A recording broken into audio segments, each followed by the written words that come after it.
The perfect sports car should combine sexy good looks with nimble steering, aggressive power, and a high-quality cabin. It'll be expensive, but not so pricey that it's out of reach for everyone.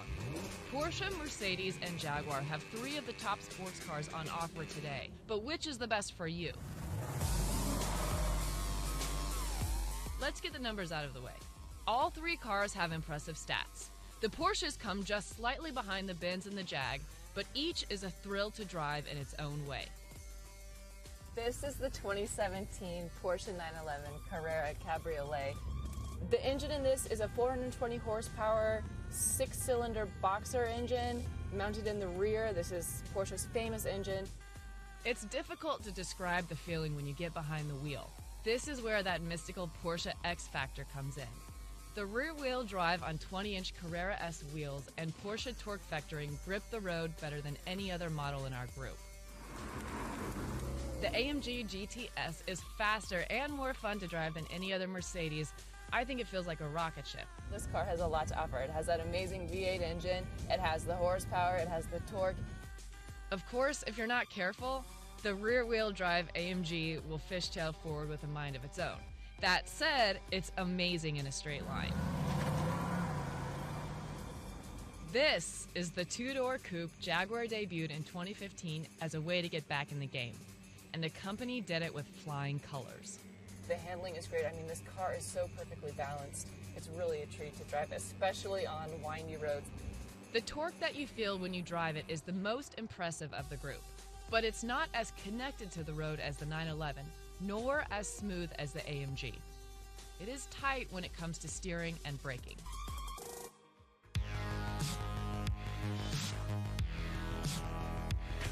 The 911 is eminently recognizable, yet after all these years, it still impresses. The front end is flirtatious, the rear is muscly, and the headlights are friendly. This is Mercedes' bad boy halo car meant to recall the glorious Gullwing SL that Mercedes made in the 1960s. The idea is that its sexy allure will attract young new fans to the brand. This is the car you want to get to make a really loud statement. The Jag is all muscles and roar, punched up at the seams like a football player. If you kind of like a hunky mass of metal and gears under your foot, this one is the car for you. Porsche was the first sporting brand to introduce the PDK paddle shift technology, which is quicker and better for city driving than the manual. There is also a back seat in this option, something the other 2 don't have. Now, I don't know if you'd put anybody in that back seat except for maybe your dog or someone you don't like, but it is back there and you can use it in a pinch. Inside, I loved how the Mercedes looks. It has crazy octopus-like round dials all the way through the center and the dash, and everything felt thick and rich. There is plenty to see inside the Jaguar. Lots of loud blue stitching, performance seats, and even a handle for the front passenger to hold onto for dear life. This is the least well done of our 3 when it comes to interior quality and design, but it's still pretty great. The bottom line? You can't go wrong with any of these incredible machines. But if you want the whole package at the best value, the 911 is the clear winner. Sure, it's not as aggressive looking as the AMG, and it has less power than the Jag. But its incredible connection to the ground, its cozy perfect German handling, its superior suspension, and its minimal but quality interior mean the 911 Carrera S Cabriolet more than stands its ground.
When you hear the word Ferrari, you probably think fast, sleek, or maybe risque. What you don't think is practical.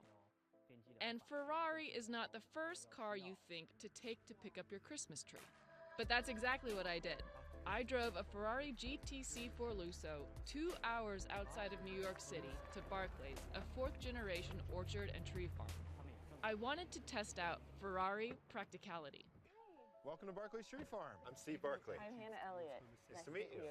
Should go find your perfect tree? Let's do it. Excellent. What kind of trees are these? Oh, we've got Douglas fir and Norway spruce in here. This looks great. So this is the one, Yeah, huh? I like it. It's good. Okay, let's do it.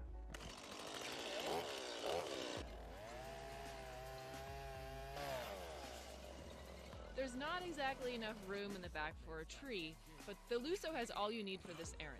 It's a 4-seat hatchback that Ferrari debuted last year.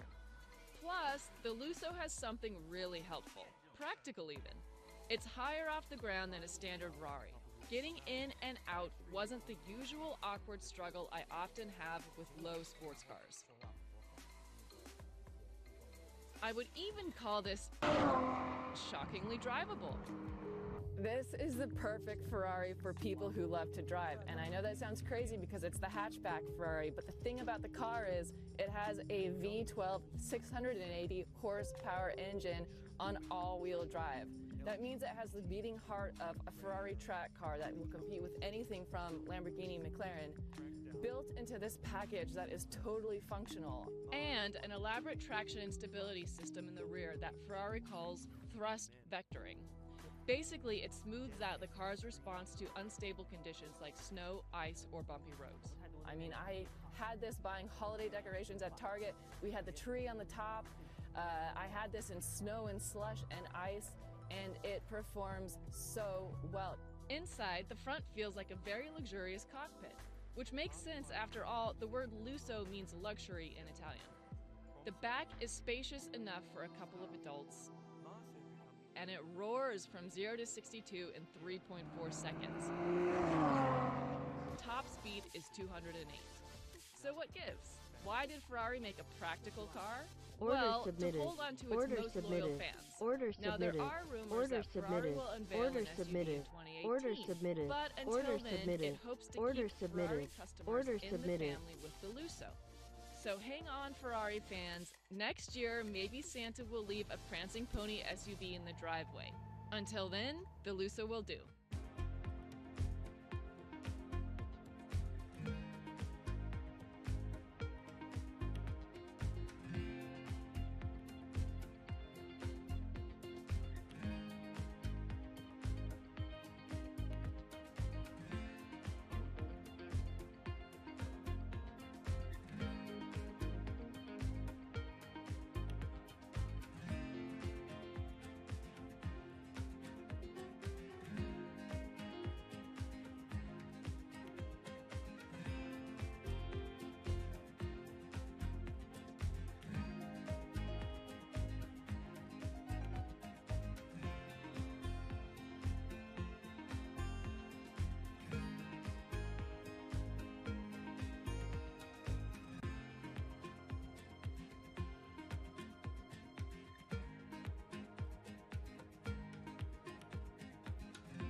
Wow, this is a Callaway Corvette Aerowagon. It is the most powerful car made in the US, period. It's supercharged with the supercharger pushing up all the way through the hood. 757 horsepower, this car will go from 0 to 60 in 2.7 seconds, which is nuts. So let's put it to the test. I'm going to head out to Rockaway for lunch, and we'll see what this beauty can do.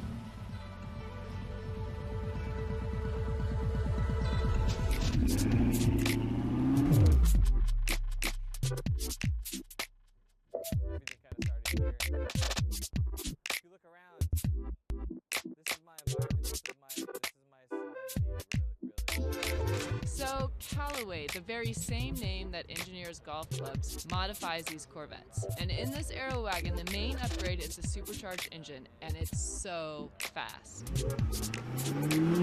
The fuel efficiency is 27 miles per gallon at speed on the highway. That's like prime optimum conditions, but it's still pretty incredible considering most cars with 757 horsepower get like 12 to 13 miles per gallon. So the Aerowagon part of the Callaway Corvette is totally new this year. It's a huge departure from what a typical Corvette looks like, and that's by design. The trunk is enormous, and that's what you're really getting by choosing to have this option. The interior is just like the regular Corvette that you'd buy directly from GM. It's very much like a cockpit. So the belt parkway isn't exactly the Autobahn, but I was able to get a feel for the strength of the supercharger, and I made it down to Rockaway Beach in no time flat. Anna! The starting price is about $130,000. The money goes toward the engineering that makes this car so powerful and fast. But still, that is so much cheaper than what you might find at Ferrari or McLaren or Lamborghini. This can keep up with all of those cars, and it's far less expensive.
Sometimes I don't trust love at first sight, not even when a car looks this good.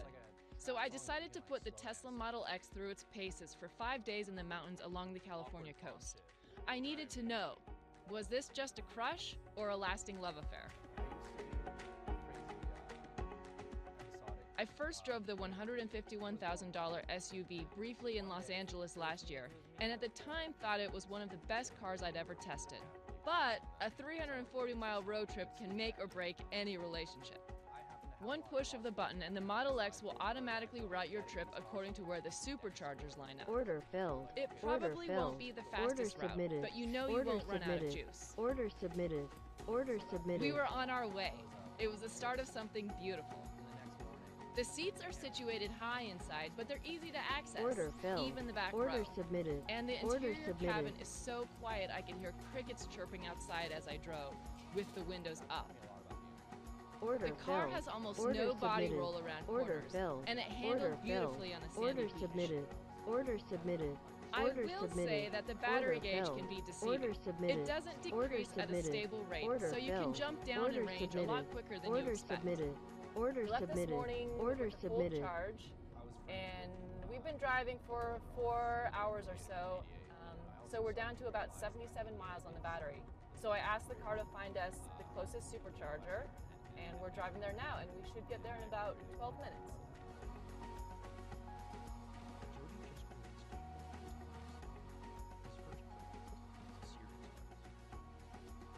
Turns out I had some major time to kill. Hey, Grandma. Oh, nothing much. How are you? And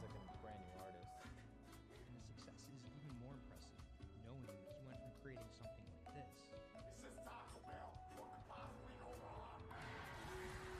to creating something like this. The newest music Order submitted. for his song. Order submitted. Order submitted. Back on the road, I Order could focus on canceled. the feel Order of the all-wheel filled. drive, Order test canceled. the Order 3.2 second canceled. 0 to Order 60 mile per hour filled. sprint Order time, canceled. and Order the canceled. 762 Order equivalent canceled. horsepower. Order canceled. It feels really Order fast when you canceled. push down the Order gas pedal. canceled. Order canceled. The Order brakes are canceled. regenerative, so Order you have to get canceled. used to their Order different filled. feel. Order I never canceled. really did. Order canceled. And the automatic Order front doors canceled. can be tricky. Order canceled. They open when you Order least expect canceled. it. Order canceled. At the end of this trip, I realized the real question here is not, should you buy this car, but do you want to join the electric lifestyle? You really do feel virtuous when you drive it. No fossil fuels here. But owning an electric car saps your time and energy if you're not deliberate about charging. It makes it harder to be spontaneous and free. And you have to be okay with giving up the raw, pure feeling of driving a mechanical car. But if you are that kind of driver, the kind that wants to be on the cutting edge of luxury and technology, you're going to fall in love. We live online and social media, but like there's nothing like just being with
The season is upon us, and everyone, including me, is thinking about what to pour for all those holiday gatherings. Hi, I'm Aileen McCoy, here to talk about the holidays and wine. I've picked 3 under $30. Yes, $30. The first wine is a white. It's the 2016 Abbazia di Novicella Kerner, and it costs only $20. Kerner is an exotic white varietal, but what you really need to know is that translates into deliciousness. This wine is also from an unusual varietal, and unusual, obscure varietals are really in right now. It has fantastic aroma. It has lovely zingy fruit flavors, which are very bright and crisp, so that you feel the wine is bigger, richer, and will go with something that is really quite serious in terms of food. Now we're ready for the red. It's the 2014 Chateau Cotier from Saint-Emilion in Bordeaux, and it costs $27. Classic Bordeaux's do not all cost $100 and up and have to be aged for decades. This is made from 100% Merlot. It's ready to drink right now. Let's taste. It has lovely plum and cassis aromas, just the way a Bordeaux is supposed to, and charming fruit that's really delicious, along with silky tannins. Because it's so fruity and easy to drink, it will go with everything from roast turkey with dressing to a juicy prime rib, and it's perfect for white wine snobs to sip at a cocktail party. Now for the best, the sparkling wine. This is the Schramsberg Mirabelle Brut from California, and it's only $25. It's a blend of Chardonnay and Pinot Noir, and it was aged in 19th century caves on Diamond Mountain. Now let's pop the cork. Bubbles are essential for the holidays and look festive in a glass. The smell of this wine is like just baked brioche, and the flavors are lemony tart and so refreshing. Keep a few bottles in the fridge for when friends stop by or when you need to perk yourself up while you're cooking. Cheers. From their device, if you wanted to.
When you hear the word Ferrari, you probably think fast, sleek, or maybe risque. What you don't think is practical.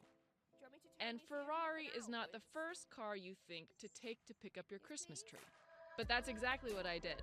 I drove a Ferrari GT-C4 Lusso 2 hours outside of New York City to Barclays, a fourth-generation orchard and tree farm. I wanted to test out Ferrari practicality. Welcome to Barclays Tree Farm. I'm Steve Barclay. I'm Hannah Elliott. Nice to meet you. Should go find your perfect tree? Let's do it. Excellent. What kind of trees are these? We've got Douglas fir and Norway spruce in here. This looks great. So this is the one, Yeah, huh? I like it. It's good. Okay, let's do it.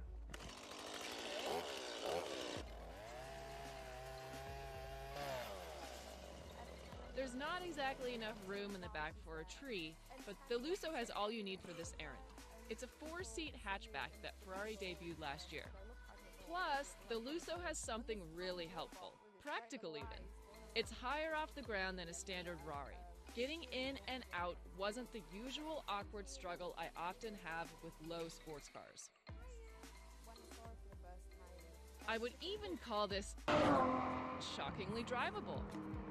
This is the perfect Ferrari for people who love to drive. And I know that sounds crazy because it's the hatchback Ferrari, but the thing about the car is it has a V12 680 horsepower engine on all-wheel drive. That means it has the beating heart of a Ferrari track car that will compete with anything from Lamborghini, McLaren, built into this package that is totally functional. And an elaborate traction and stability system in the rear that Ferrari calls thrust vectoring. Basically, it smooths out the car's response to unstable conditions like snow, ice, or bumpy roads. I mean, I had this buying holiday decorations at Target. We had the tree on the top. I had this in snow and slush and ice, and it performs so well. Inside, the front feels like a very luxurious cockpit, which makes sense after all, the word lusso means luxury in Italian. The back is spacious enough for a couple of adults, and it roars from 0 to 62 in 3.4 seconds. Top speed is 208. So what gives? Why did Ferrari make a practical car? Well, to hold on to its most loyal fans. Now, there are rumors that Ferrari will unveil an SUV in 2018, but until then, it hopes to keep Ferrari customers in the family with the Lusso. So hang on, Ferrari fans. Next year, maybe Santa will leave a prancing pony SUV in the driveway. Until then, the Lusso will do.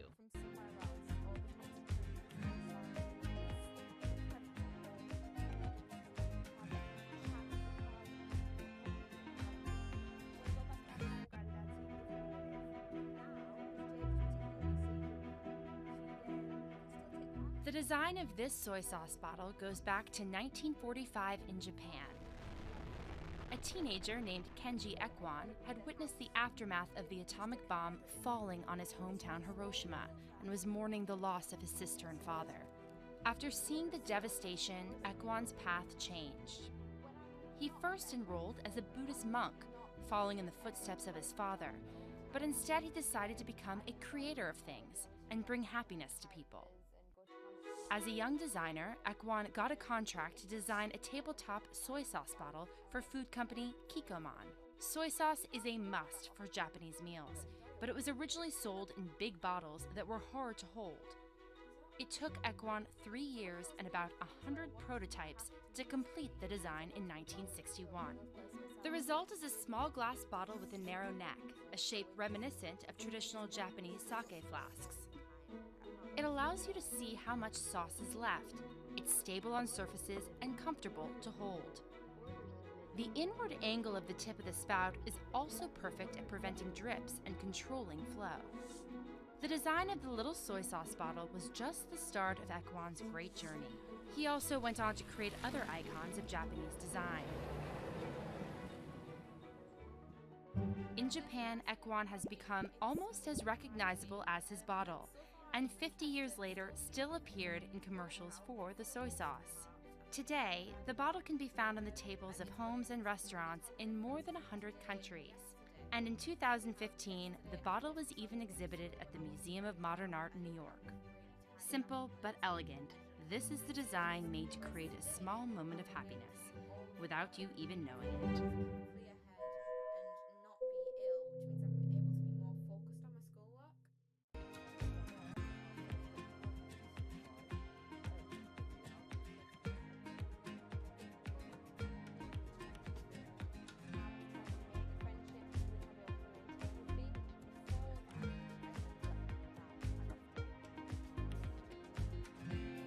able to be more focused on my schoolwork.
The design of this shoe starts in Oregon in 1981 and with a man called Tinker Hatfield.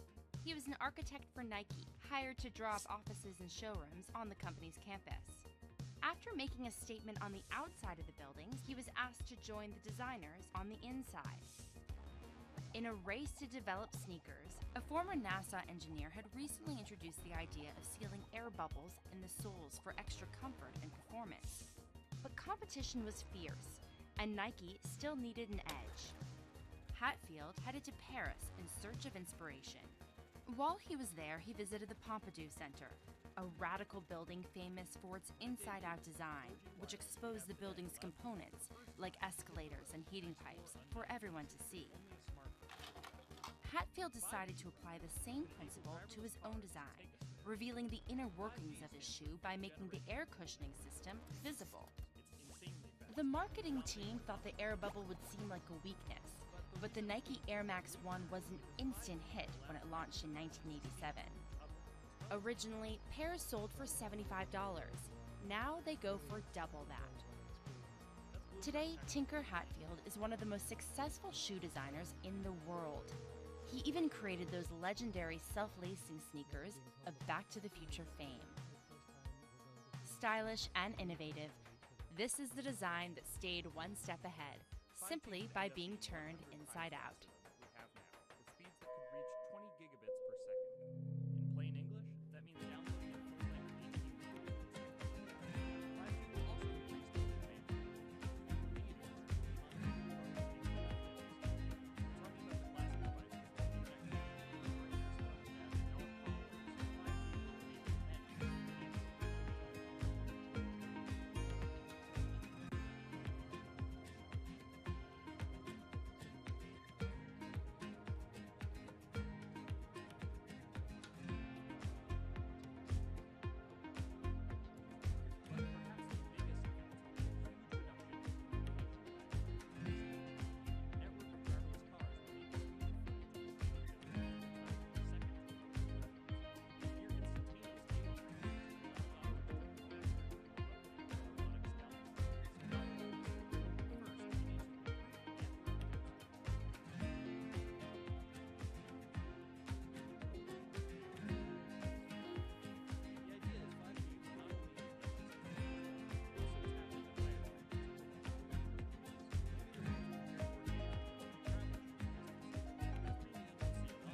London. It's easy to recognize.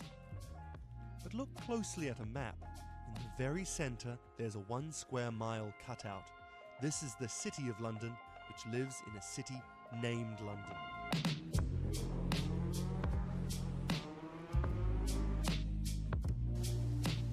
The city has its own mayor, laws, and police force. In fact, it behaves more like a separate country within the United Kingdom. This is because the city's been around for much longer than the UK. It was built by the Romans and has remained semi-autonomous ever since. To embody its fiery independence, the city's emblem is a dragon, not a bad choice. You'll spot these statues. They guard the boundary of the square mile.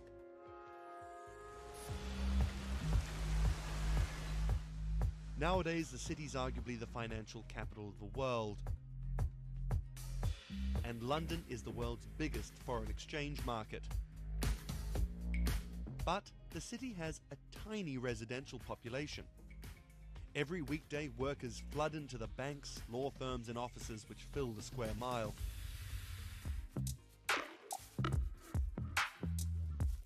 But it's not all work. This is 1 p.m.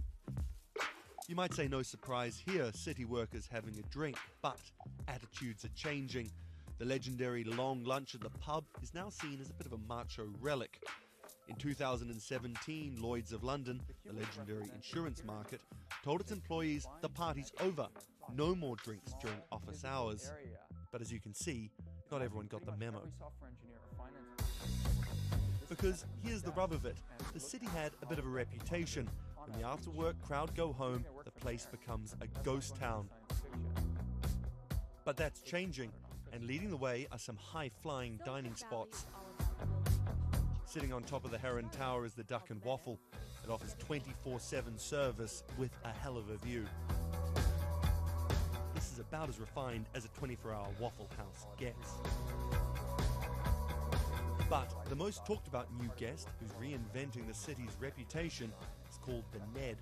Over £500 million has been spent turning this old bank into a private members club and hotel. With 8 restaurants in the lobby and a bar that stays open till 4 a.m, the Ned's injected some late-night atmosphere into the city.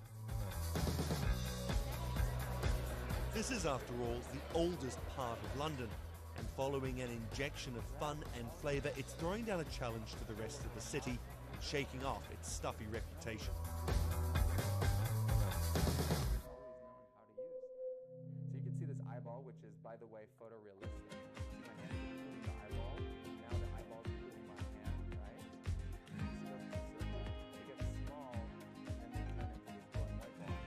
I can do this with 2 hands and rotate the thing. I can stretch it. I can throw it back right into the system.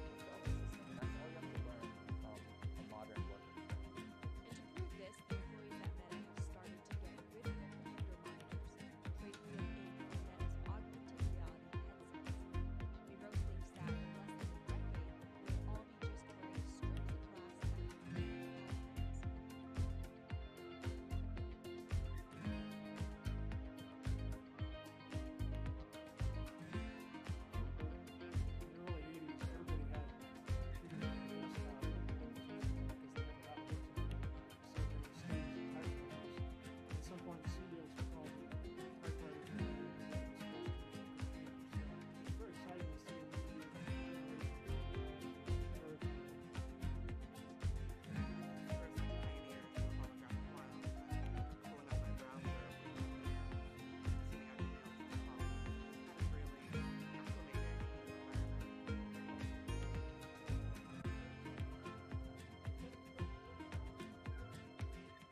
There's an inherent attraction to light and being human.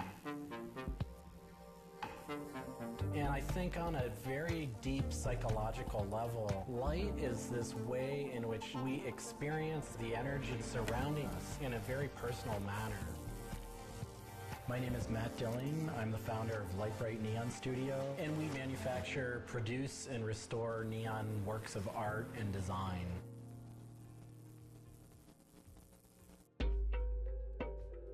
Origins of the creative content of a lot of the work at Light Bright comes from a variety of sources. Sometimes people come with a napkin sketch, some people come with an Adobe Illustrator file, and we have a whole design team who then we kind of work together to help create layouts of what it might look like. Scale it up and create a paper template using a pen plotter. And that paper template actually becomes our guide for what we're going to bend the neon to. We take from the office into the glass shop. We pick out the right size tubing with the right color for the right size project. From there, we heat up the glass tubing. The torches heat the glass well in excess of 1,000 degrees in order for it to get into its molten state. We heat up and bend the glass tubing to match the template. One of our chandeliers has over 100 different bends in it. So each one of those bends has to be marked for a heated up bend. We also have to allow the glass to cool between the bends so that the next area can be worked on and heated up in its own unique fashion. It turns into spaghetti, and then we have to make sure that that spaghetti lines back up and cools to the template. We use a blow hose to connect our mouth to the tube, create a volume that's closed, and we can control the pressure in there with our mouth. There's just a variety of challenges that come up inherently in working with glass. Glass can crack due to stress, and sometimes you'll just have a batch that all it wants to do when it gets near a torch is crack.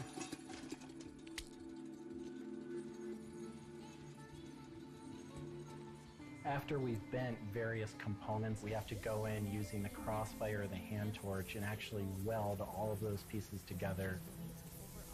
The last step on that is then to weld on electrodes onto either end. Each one of those steps is very, very specific. I draw inspiration from so many different experiences. It's hard to come up with one thing that's particular, but one of the ways that I really am able to connect with the creative is to float. Floating is a similar experience to meditation, to psychedelics. Going into a blackened room and laying out in a body of water and salt that's heated to your body temperature, and it allows for all sort of external stimulation to fall away. And your internal world really begins to bubble up and manifest. You really get to experience a different relationship to your mind.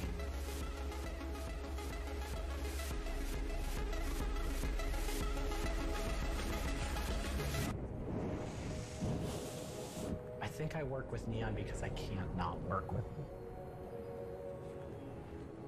It's so challenging and so rewarding.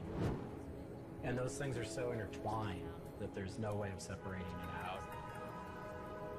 I learn so much and continue to learn so much by working with it.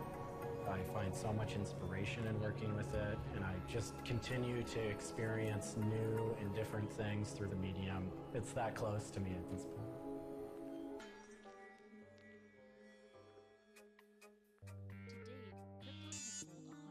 Once the neon tube is completed, we have to hook it up to our manifold for bombarding. The manifold is opened, a vacuum is drawn. We check the tube for leaks with our Tesla coil. We close the tube back off, and we heat it up using a very large and powerful transformer. As the tube is heated up, it releases anything that's not inert inside the tube, and we evacuate that out. We introduce the gas into it. and we seal the tube off, sealing into that tube whatever gas we introduced into it. According to the real-life musician, I think my favorite part of making a neon light is when I see it lit up for the first time. Different gases, when electrified, emit different wavelengths of light. Neon gas is this very bright orange, fiery red color. Argon gas creates a very intense blue, but that light output that is produced can then be expressed in a different wavelength by coating the inside of the tubes with a phosphor coating that takes that one wavelength of light and emits a different wavelength. We bring it over to the aging table where we hook it up to an age-in transformer and allow it to settle, age the gas in that we've introduced to it. There's always a stray particle of something left inside the tube.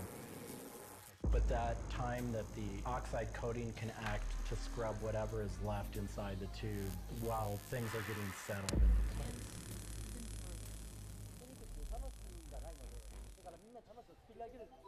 Once the tubes are aged in, we move on to our process of assembling two halves of the fixture together in a jig, gluing up the center of the fixture to its spindle. Once the adhesive dried, we would connect the wires from the fixture together into a transformer, and we turn on power and it lights up.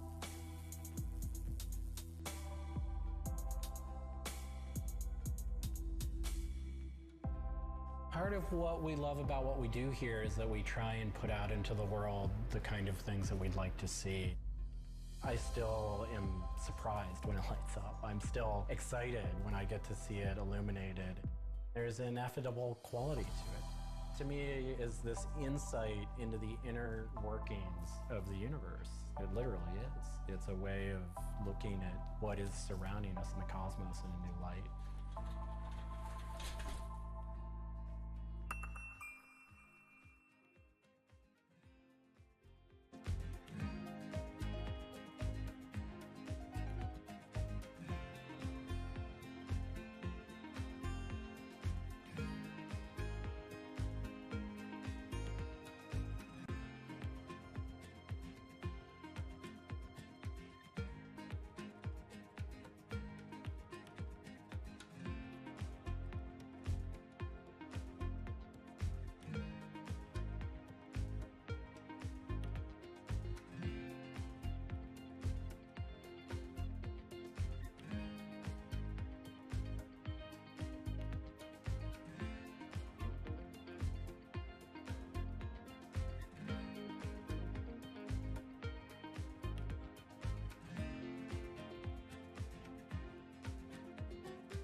bit like an addiction.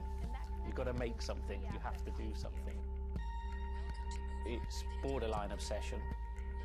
And every bike we build is my favourite bike at the time, and as soon as it's done, I want to build another one.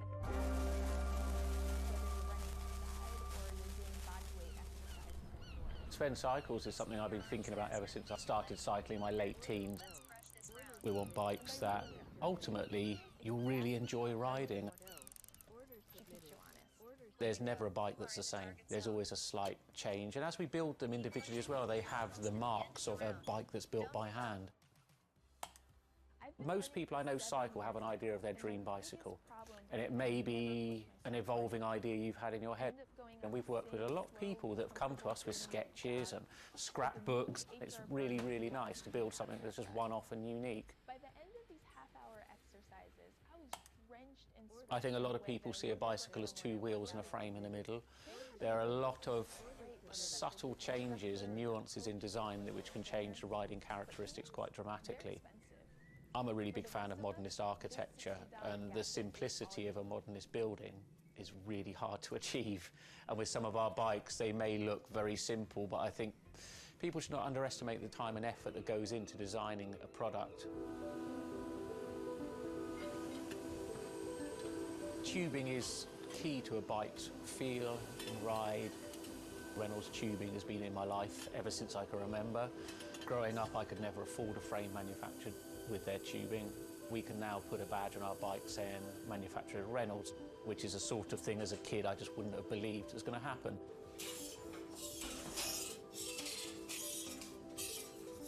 Every part of the bike has a specific tube. It's not universal. The first thing we do is get the tubes out, check they're correct, check the wall thicknesses, sand the edges, make sure it's all really clean, because if it's not clean, the tubes won't join together correctly. We build in steel because I still believe it's one of the best materials to use. It's been used in bikes since the late 1800s, and they're still using it now for a very good reason. It's the flexibility that we can replace the tube, repaint the bike, and you wouldn't know it's damaged. I just like working with it. It's very sculptural. This isn't sort of aerospace precision engineering. It's a steel rule and a marker, so when we're cutting the tubes, it's within a mil or two. But what we're trying to do is take the best from bicycle building in the past and add a little bit of modern flair to it.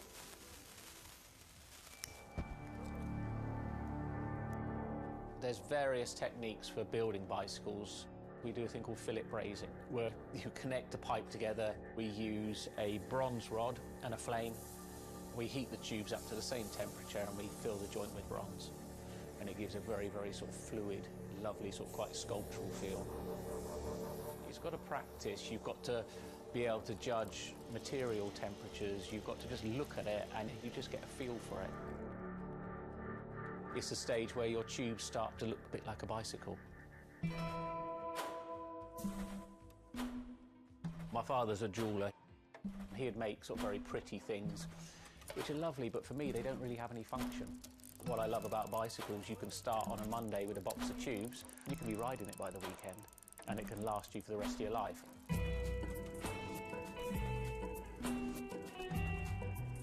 Outside of the frame and forks, the other most important part is the wheels and tyres.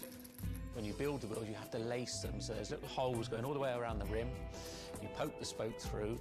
We do build all our wheels by hand here because a machine can't get 30 years worth of wheel building experience. Colour is very, very personal. With any of our bikes, you can have them painted whatever colour you want. We've matched one to a teapot, so we can get that scanned and we can match that, or someone's favourite item of clothing. I like to let the bike sit for 4 or 5 days minimum, just so the paint can have time to cure a little bit, and then we assemble it. We get out all the new components, and it's a case of putting them together. Some bikes you can assemble in 3 hours, some will take 3 days. And we've built bikes that cost in the £10,000 plus mark. Some people, they're saving up and this is their bike and they're going to own it for the rest of their lives, so we just want to make sure they get the right thing.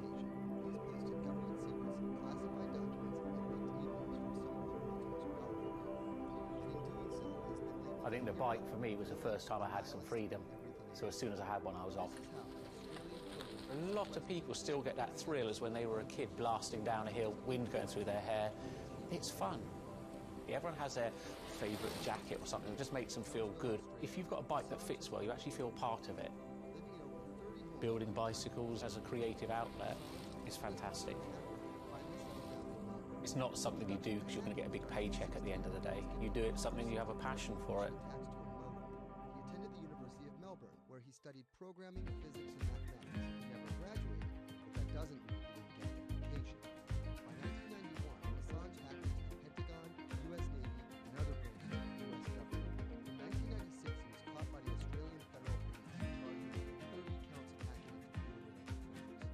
He didn't get any jail time, but he was fined $2,100. I think the first taste of the hacking program, and that really sort of foreshadowed and helped us get That's Vernon Silva, Assange's use as a hacker laid the foundation for the start of WikiLeaks in 2006. But what is WikiLeaks?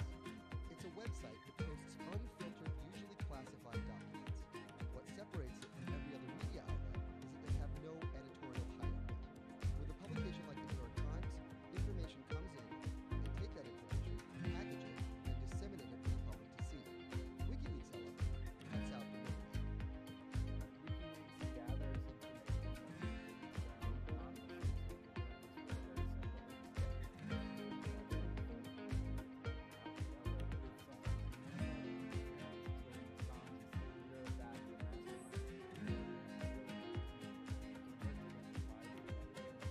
Every story starts with the source. Assange has some unconventional sources. Julian Assange is not hacked as far as we know.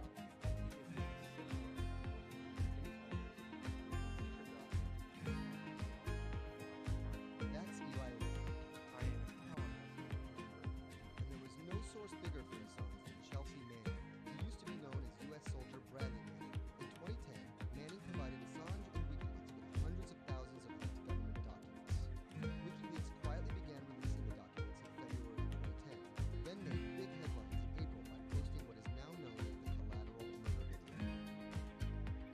Come on, fire.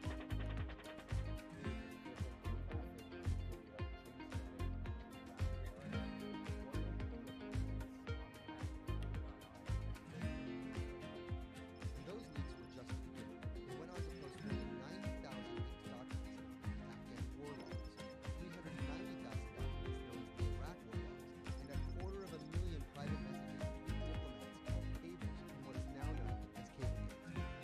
These leaks were met with very real ethical questions. The problem with publishing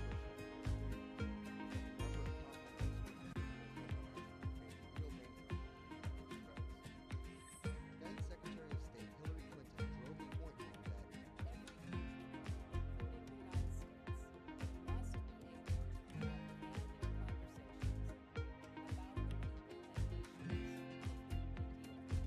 shortly after Cablegate, the Swedish government issued an arrest warrant for Assange on allegations of rape and molestation. He claimed the allegations If you ever saw a wooden surfboard, it was probably hanging in somebody's house or underneath the deck. But kind of in the last 10 or 15 years, wood has made a big comeback. They surf wonderfully. It's beautiful and it feels great to be on one of them. What was supposed to be an office in an embassy is now Assange's self-imposed prison to this very day. But that doesn't mean he slowed down. I always had a love for wood and kind of passionate about things that went in the water. I've kind of been around wooden boats most of my life. There's just so much character. The way they're built, the stories that come with them, a lot of that has translated over to why we build surfboards the way we do. When we first started thinking about building surfboards, wood was the natural material we chose. They have a very high strength to weight ratio. Wooden surfboards have the longest history of use in the surf world than any other material. People have been surfing wooden surfboards since kind of the first documented history of people riding waves. The board starts in CAD, where we take a 3D model, break down the shape, and kind of create frames and templates and all the inner parts of the board that we get cut on a CNC machine. We take those frames and we just pop them out, assemble the frame into kind of a skeleton. They suspected was the Russians. We go out to our lumber shed, pick a bunch of cedar, and bring them into our mill shop, put glue along the edges, clamp it all together into a panel. Everything's book matched, you have symmetry in the colors and texture of the wood. Cut your outline. Take our assembled frame, gently put it down right on top of the plank.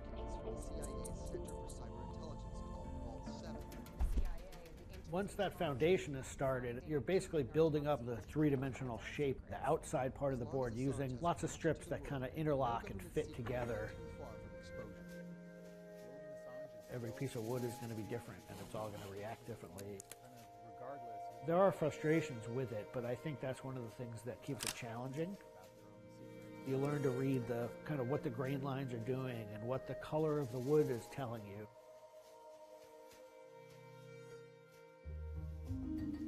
Once those rails are cleaned up, we put our top planks on. It's a little bit like putting a lid on a box. It's like, this is it. Whatever's inside that board is staying inside that board. And by tensioning some rope, you can clamp the two together. It's like a time capsule.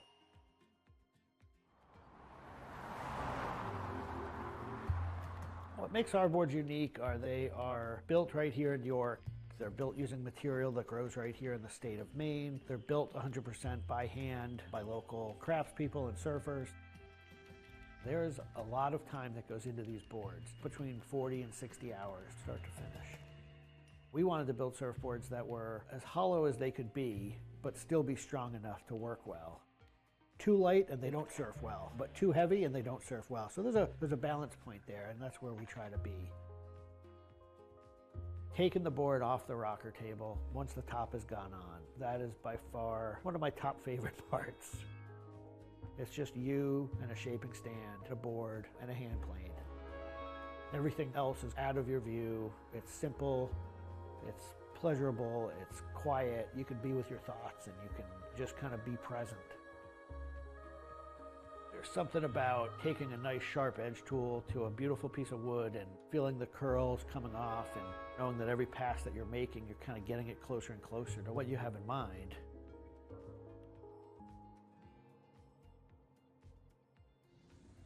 Once we've shaped it down and the board's looking like it's supposed to look like, time for it to go into the glassing room. 4-ounce fiberglass, laying it over the board, draping it over the edges, cutting it, applying epoxy, and on the board.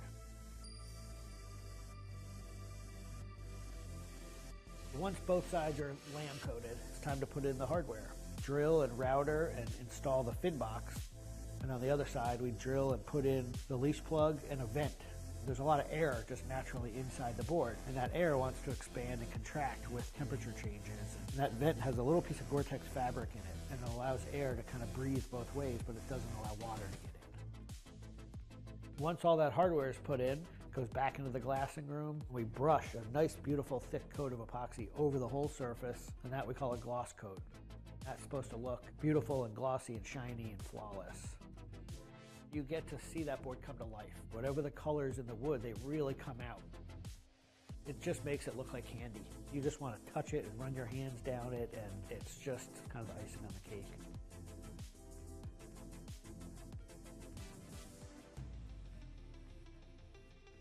Once everything is hard, we put it into what we call the oven, get that epoxy to cure, really kind of bake it, and just get it to harden.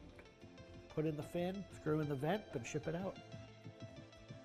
We just love the idea of building something that's sustainable and long-lasting and made by hand. Kind of gives you a deeper connection to the product over something you might buy on a shelf.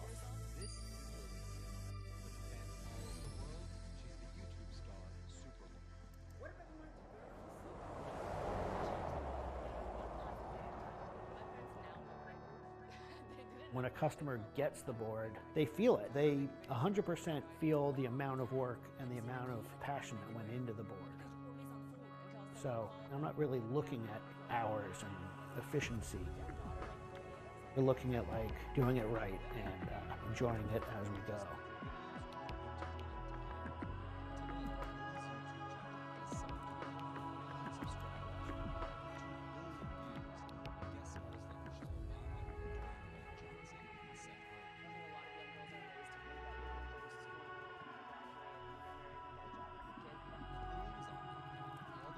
psychology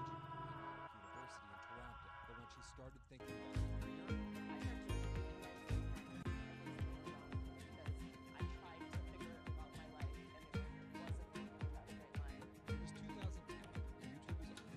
was only 5 years old. So she figured,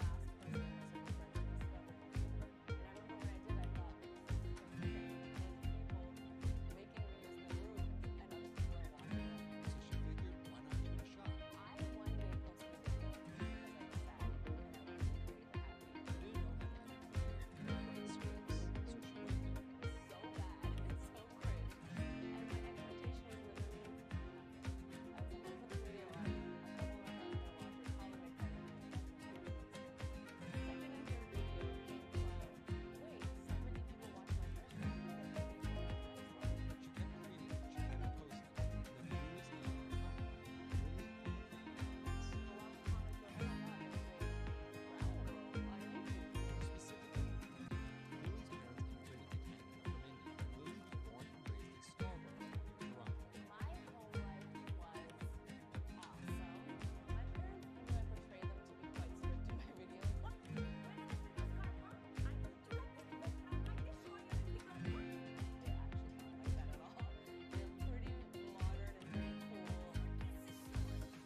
design of this little trees car freshener goes way back to 1952 in Watertown, New York, and an unhappy milkman who was complaining to one of his customers about the bad smell of spoiled milk.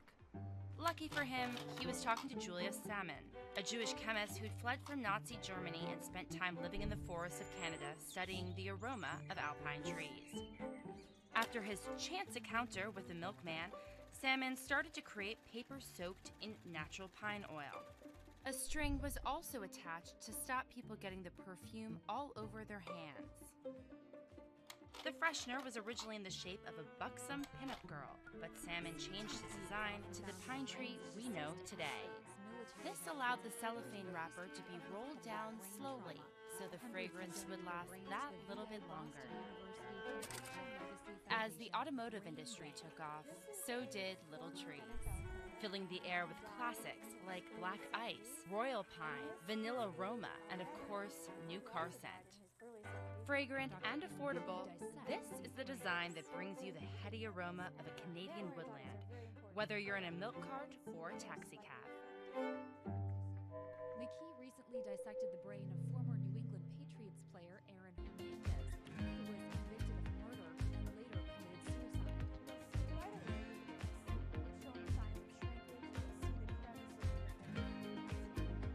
McKee says Hernandez's severe case of CTE impacted his decision-making, depression, and ability to control rage and aggression.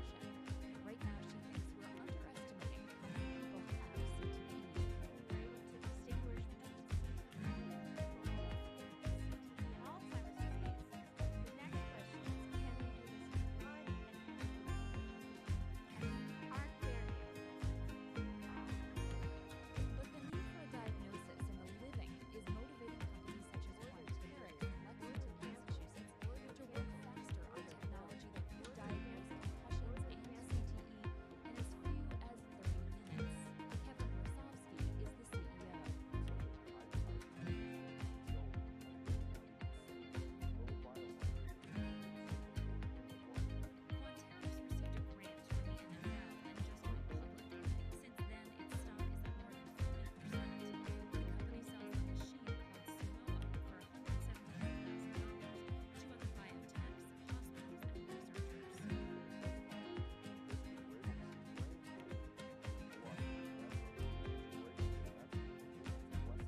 The design of this bottle started in Terre Haute, Indiana in 1915. At the time, Coca-Cola was being sold at soda fountains, or in a glass bottle called a Hutchinson. But this simple, straight-sided bottle was easy to copy, and imitations were flooding the market. The solution? A national contest for a new bottle that would make Coca-Cola stand out, even if the bottle were broken or you touched it in the dark. The Root Glass Company got to work on their competition entry, looking up the word coca in the encyclopedia and coming across an illustration for a cocoa pod. The curvy ridge shape appealed to the team, who used it as the basis for their winning design. The first bottles hit the shelves just a year later, with the added touch of the glass being colored German green, later changed to Georgia green, in honor of the Coca-Cola Company's home state. Sleek and iconic, this is the design that's flaunted its curves to become the trademark of the most popular drink in the world.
You've been open since 1982, which is a long time, especially for a bank in this day and age when it can be difficult to even, survive a crisis. So many of them go away.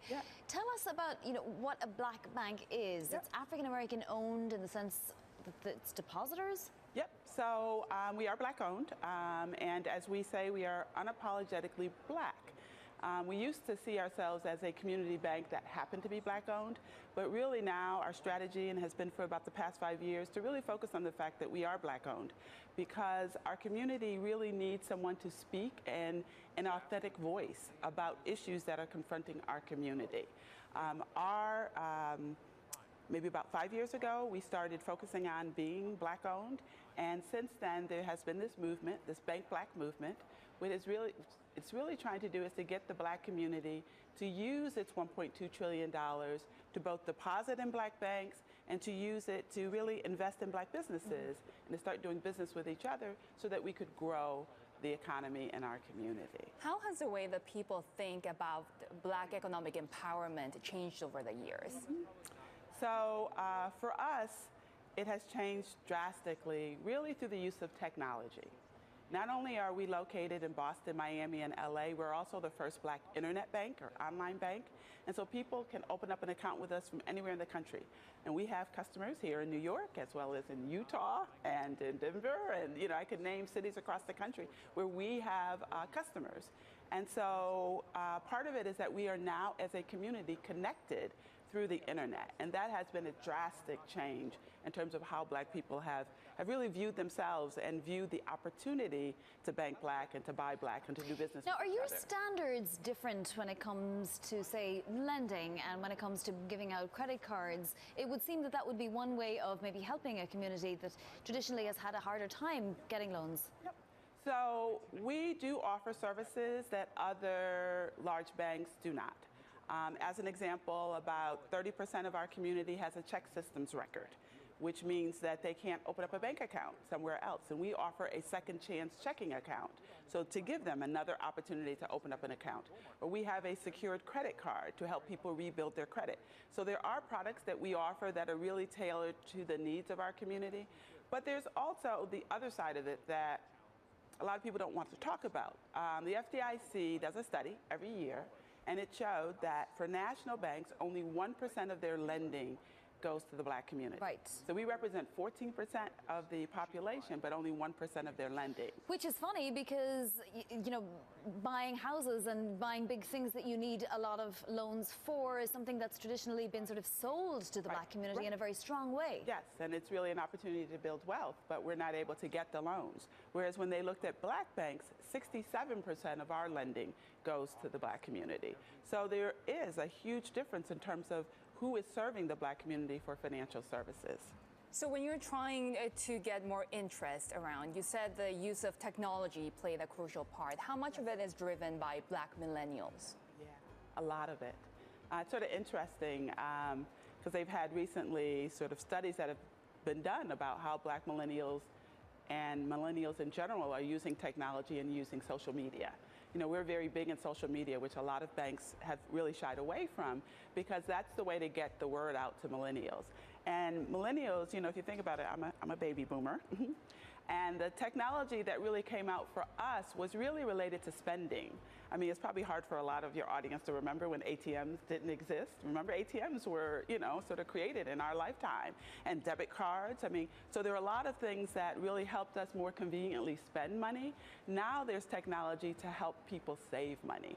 And that's what millennials are doing. They are actually using technology to save money, to invest, and to recognize that they need to make their money work for them. Terry, what is the one or two things that people come into you, because I presume you meet clients and you meet customers all the time, and say, this is a problem for us. It's not a problem in the economy at large. It is a problem. Help me. Mm-hmm. Well, the basic thing is that the Black community really did not feel that banks were for them. Like, we have people that come to us and say, this is the first time I've been excited about banking, like, period. Like, forget what we could do with a bank, but just even be excited to feel welcomed. So that's the number one thing, is that people are starting to say, hey, banking is for me. And they walk into a branch and say, I've never been in a bank before.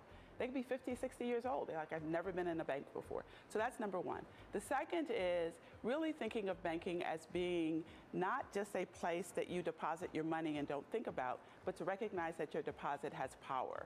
There's certain social justice movements that we've gotten involved in, whether it's Black Lives Matter, whether it's Black Money Matters. I mean, we have expressed our voice that these things are important. And so where consumers are looking, and Black consumers are looking at us and saying, my money matters. The fact that I'm putting it into whether it's a local credit union or a local community bank or a Black bank does make a difference. And so the combining of your money and your deposit, specifically in social justice, is where the millennials are coming from.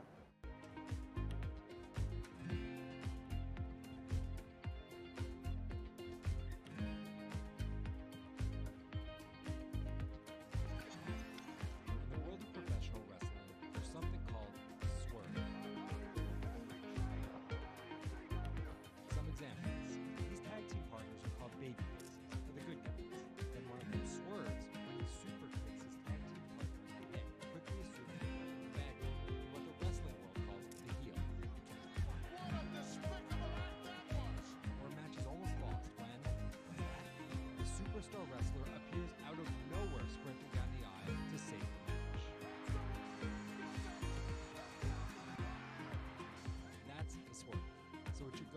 surprised that World Wrestling Entertainment, known as the WWE, the most popular brand of sports entertainment in the world, is prepared for any swerves that come their way. So here's the story of how the WWE learned to see the swerve coming.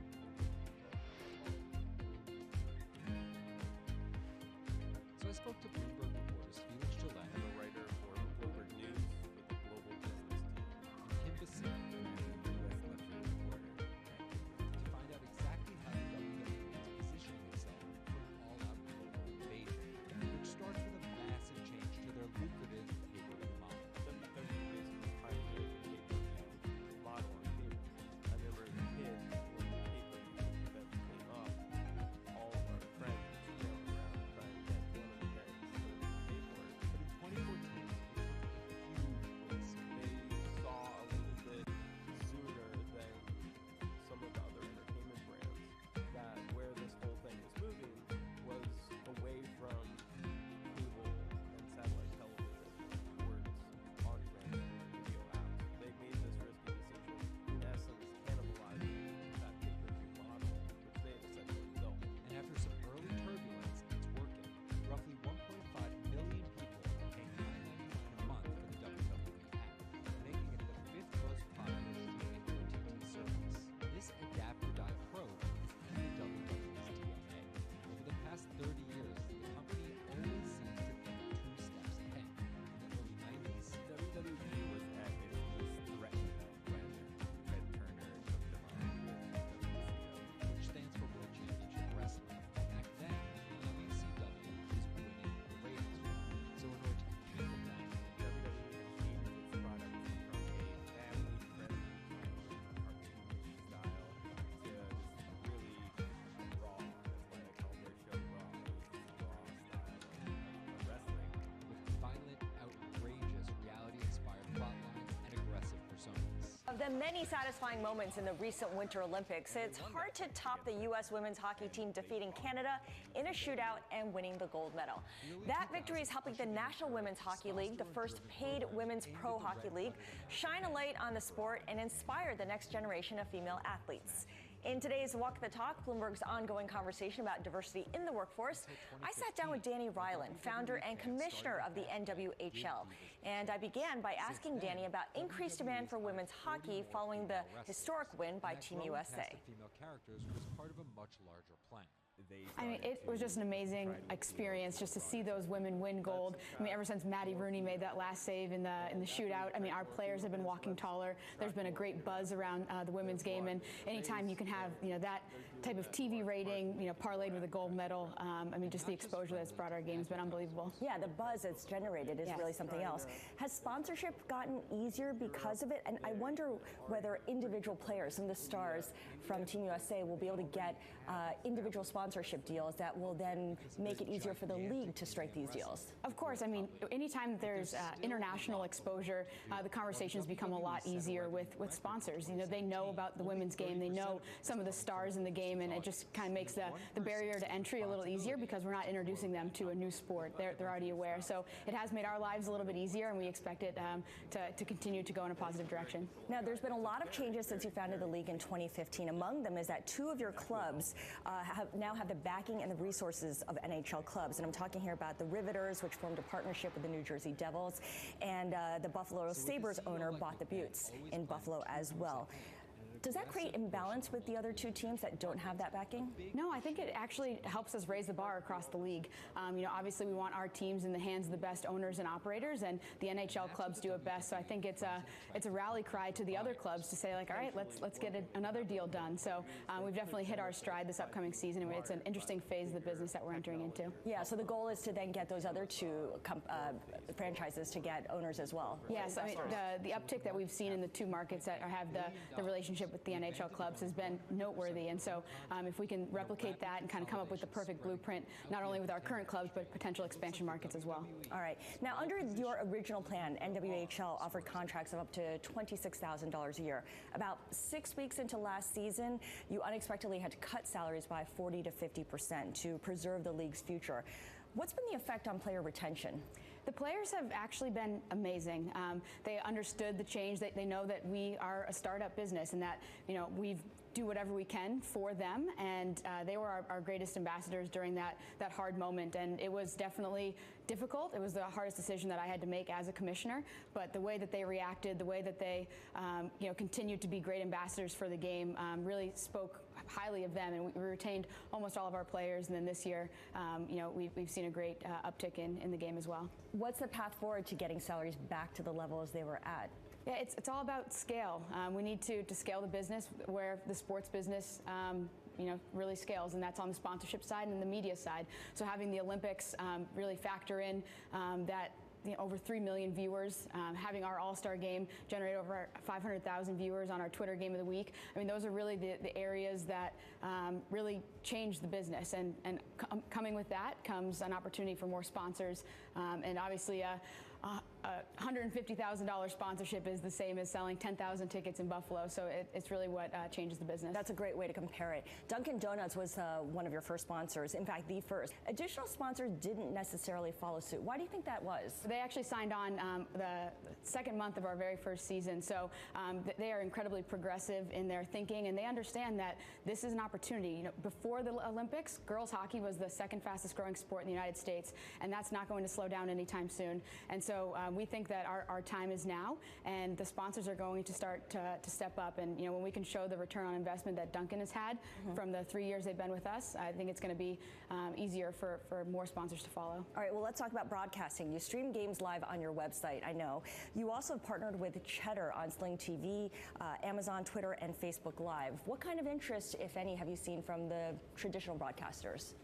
We've seen a little bit as far as highlights are concerned, but being able to broadcast our games on a linear broadcast has been a challenge. So I think as we continue to prove our product, obviously the Olympics and the viewership they saw is going to help us as well, but it kind of starts with one. So we were very fortunate to have the distribution deal with Twitter this season, and covering our Game of the Week, and to really show them that these are the fans tuning in. This is a brand of hockey that hockey fans enjoy watching, and the more data that we can collect, the easier those conversations will become. And the other big thing that happened over the last couple of years was that the U.S. women's national team won a big wage battle with USA Hockey.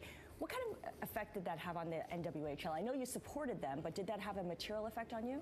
Not a material effect, but the more that women's hockey can be in the headlines, and the more that these women are empowered to stand up for themselves and to get that equality, it's great for not only women's hockey, but for women's sports. So I think it had a direct impact because of that. And we were there to support them, and we always plan to do that.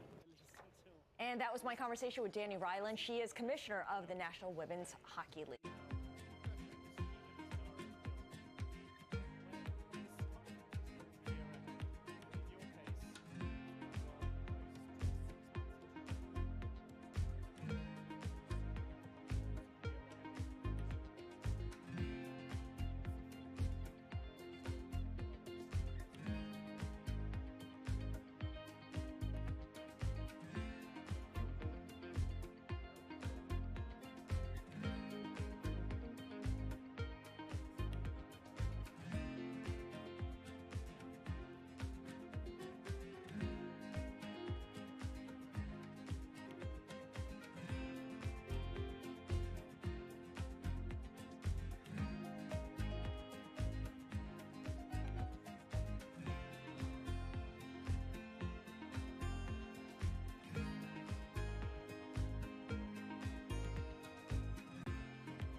In the fight for gender equality, there are new warriors in the halls of U.S. business schools, men.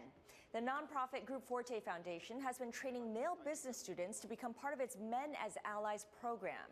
In today's Walk the Talk, Bloomberg's ongoing conversation about diversity in the workforce, I sat down with Elisa Sangster. She is executive director of Forte, to talk about the organization's efforts to launch women into careers in business.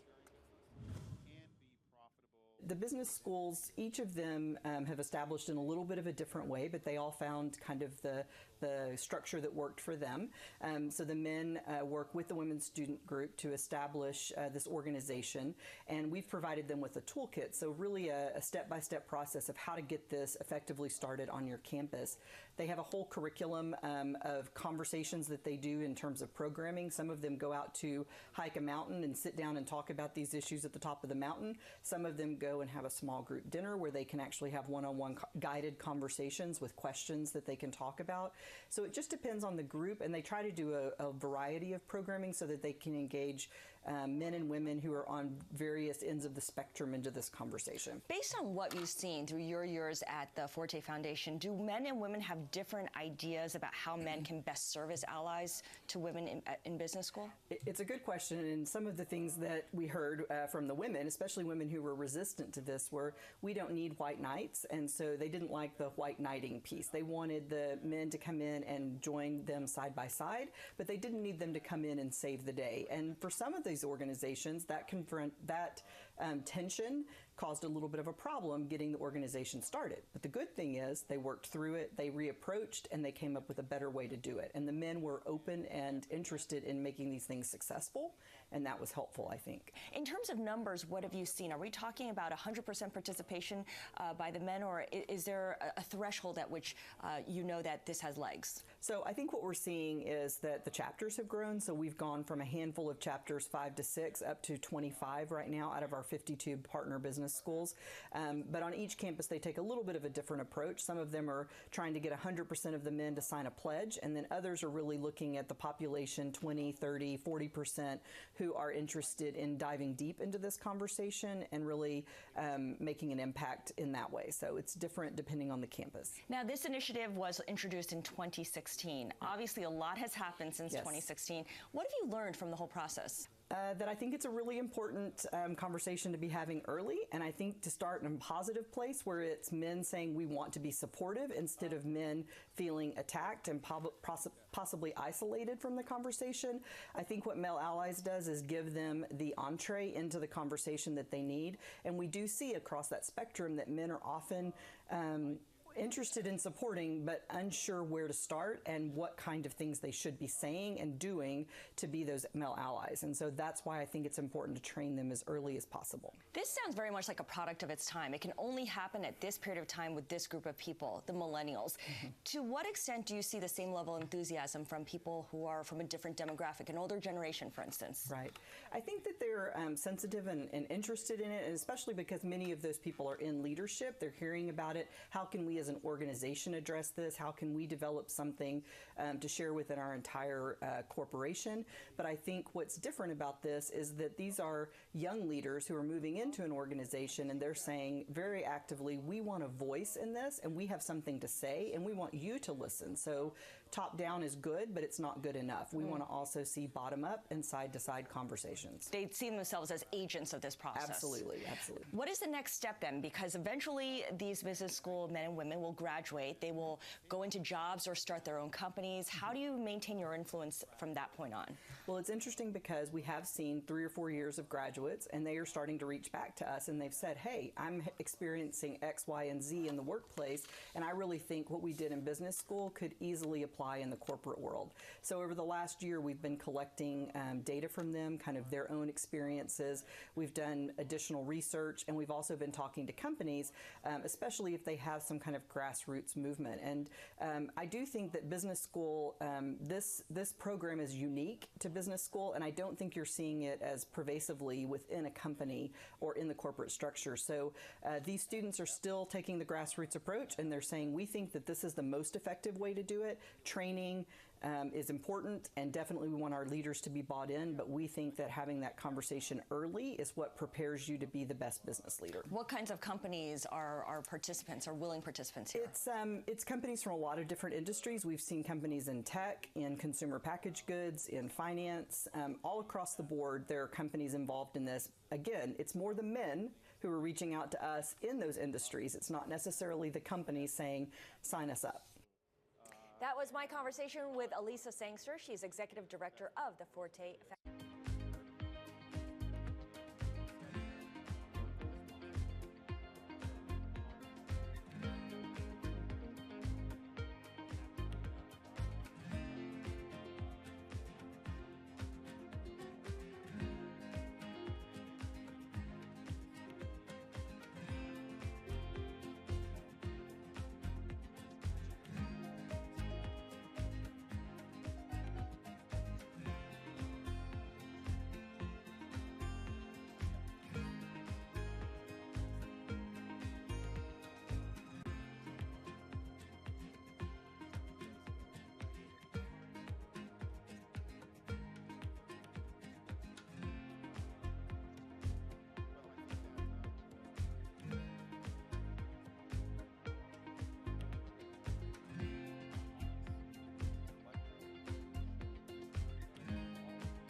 To the Me Too movement, Hollywood is in self-reflection mode about creating a safer work environment for women. There's now a website aggregating reviews from exclusively female critics. Cherry Picks is taking on male-dominated opinion sites like Rotten Tomatoes. In today's Walk the Talk, Bloomberg's ongoing conversation about diversity in the workplace, I sat down with the founder of Cherry Picks, Miranda Bailey, and I began by asking what specific need her business fulfills. We're kind of cherry picking the female critical voice out of film, television, video games, basically anywhere where there's art criticism and media criticism, so we can have a platform to see what women think about it. In terms of women, it's very complicated because there's not that many of them on Rotten Tomatoes compared to the men. I mean, it's less than a quarter. So in order for us to us being females, to have a voice and know what females think about something, it's really hard when there's an overwhelmingly male, voice shouting at you or saying, this is how it should be. What are the financial consequences of that gender imbalance among film critics? How does it make its way through the industry? Well, I don't really know about financial, situation. For me, it's about the consumer. I mean, in Hollywood, we've been talking about we need more women behind the camera, we need more women's stories, more women writers, more women actors, everything like that. And I'm a film producer and actor and director, and it's really easy to say we need it, and it's a lot harder to make it happen because at the end of the day, Hollywood follows the consumers. And if the consumers are being told what is worth their money by a certain group of people that are, kind of narrow, then it's not going to open up. And I felt like, well, maybe if we can open up the critical voice, which is, the gatekeepers essentially telling people what they should buy, what's worth their money, and women actually like these stories and like these filmmakers, then I thought that would be a faster way to get more women behind the camera and more women's stories told. How are you funding this website? You mentioned it's going to be an aggregator of reviews, but are you going to be advertising supported, subscription driven in any way? Yes, I mean, we're funded for the next 3 years about right now by my production company, and we will be finding partners once we kind of get our kind of our voice and our full creative image out there. But yes, I mean, we plan on doing advertising. We plan on doing partnerships with film theaters so that we can, link to buy tickets online. So like if you read a review about The Zookeeper's Wife, for instance, and you really like it, you can go right there and buy it. It's an interesting time to be launching this because of the Me Too movement across Hollywood, across media overall. How do you intend for this site to help change the culture in movie making? Oh, well, I mean, the Me Too movement and the Time's Up are two very different movements. I mean, they're both female-centric, but, at the end of the day, we're about, being recognized and respected. And so I'm grateful for those movements. I think it's kind of wonderful that that's happening right now. We've been saying this for a very long time, that we deserve to be paid equally, and not to be, sexually harassed. And, not everyone is sexually harassed. But most all women are definitely underrepresented, underpaid, and disrespected. You are an independent film producer. As you mentioned, you're an actor, you're a director. What kind of feedback have you gotten from peers in your industry when you told them about cherry picks? I have had overwhelming support from female journalists specifically, which is very exciting for me because this is kind of a new door that I'm opening and learning about. And obviously the female filmmakers that are out there are really excited by it. We're all banding together right now and supporting each other, which I think is great. I think one thing that's awesome about the Time's Up movement is that all of the women who are directing right now are not competing with each other. We're all rooting for each other. And I think that that's a big change. And I think this Cherry Picks is part of that, is us also lifting each other up and opening it up to journalism and the consumers and what the buyers, the exhibitors, the distributors, the producers, the directors, we're all together in this and we can all make a difference.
Carlos Marte went from doing hard time to building hard bodies. He's the founder of ConBody, which is a prison-style boot camp class in New York City that employs former inmates as fitness instructors. In today's Walk the Talk, Bloomberg's ongoing conversation about diversity in the workforce, I sat down with Cos to discuss how he built ConBody from the ground up. ConBody was derived from my prison experience. I lost 70 pounds in 6 months in my prison cell after doctors told me I could probably die because of my health issues. I was extremely overweight. My cholesterol levels were through the roof. And I lost 70 pounds in 6 months, and then I helped over 20 inmates who was over 1,000 pounds combined. But I took that same programming that I was doing in the prison yard and started doing it and brought it to the streets of New York. And you began a business, but you told me how you didn't have any startup costs and you funded this yourself. How did that work? Yeah, I mean, I didn't have no overhead. I just went out straight to the park and started running after a woman wearing yoga pants. And I was like, hey, I got a boot camp. And I told her my story and started just attracting people to the park. I was standing on the F train, B train, making announcements. Like I was nonstop hustling and asking. And I basically took the same skills that I used while I was selling drugs and brought them out legally. So these are transferable skills. Exactly. Your workout's gotten really popular. You now have your own location. Talk about what's involved here and who goes to your workout classes. Yeah, so what we do is hire formerly incarcerated individuals to teach our fitness classes. So we train the inmates in the system, and we're working on creating a direct pipeline from the inside out. Mostly the people that come to our classes is young professional women. Actually, a lot of people are surprised, but we don't use any equipment. A lot of guys like to, go to the gym and lift 1,000 pounds. My secret sauce is that I work with what I got. So just my body weight, small amount of space, just like I did in my prison cell. And I got that prison body you've always desired.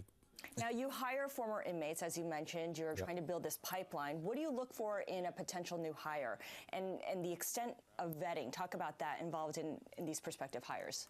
I look for people that are charismatic, and when I conduct my interviews, I conduct them like 5:30 in the morning. So if you don't show up or you come in late, too bad. So I really try to make it strict as possible in the beginning, and then I really see if I could hang out with this person, if this person could say hi and bring a smile out of my face. Not only me, but the customers that are coming through the door, and really breaking down that stereotype, because we have people coming in, who's never met anybody who's been incarcerated. What the perceived notion of somebody that's a so-called ex-con is that we're all killers and rapists and, the worst of the worst. But the truth is that we're just all human beings that committed a mistake, and we just want to adapt back to society and get a second chance. Your real message here is about prison reform when it comes down to it. And you kind of came up with your business plan when you were in solitary confinement. You had a lot of time to think about this. You also got some help once you established your workout class after you held it in the park. Talk a little bit about the organizations that allowed you to bring together some of your ideas and make it a more scalable business. Yeah, so when I came home, I try to take advantage of every nonprofit that you could think of in the prison reform industry. So I went to Fortune Society. From Fortune Society, went to Career Gear, and all these nonprofits were helping me and just trying to get me back on my feet. But there was one program called Defy Ventures. Defy Ventures believes that illegal entrepreneurs have the transferable skills to become legal entrepreneurs. And I did that program. It was a very intense program taught by MBA, Harvard, and Stanford professors. And you graduate and you get a MBA Baylor University certificate when you graduate from the program. So they helped me put my whole business plan together and pay my taxes, and redo it legit. Talk a little bit about your growth plans, because you're based in the Lower East Side of New York City, but you have some pretty ambitious plans. Yeah, so I'm in the Lower East Side, in the exact same corner where I sold drugs at, where I got in trouble at, and went back into a full circle in that neighborhood. Our growth is we want to open nine studios in the next 5 years. I just came out with my book, so ConBody shows my whole secret sauce in that book, and then also we started this online platform that's coming out in a couple weeks where you could virtually work out with a formerly incarcerated individual. So you basically choose your favorite ex-con for $9 a month, and you get that prison body voices.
Diversity is in fashion. That's according to Eva Chen, who heads up fashion partnerships at Instagram.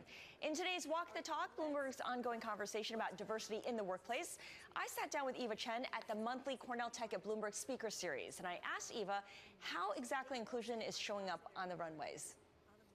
The message is you must be inclusive, and you must kind of understand that there are billions of people on this planet, and there's not one look. I think about Instagram and some of the accounts that have done so well on Instagram, and some of the models that are coming out of it, like Ashley Graham or Paloma SLR or Halima. Like, these are women who represent beauty for a lot of different people, and that kind of cookie cutter look. There's not just one standard of beauty. It's 800 million standards of beauty.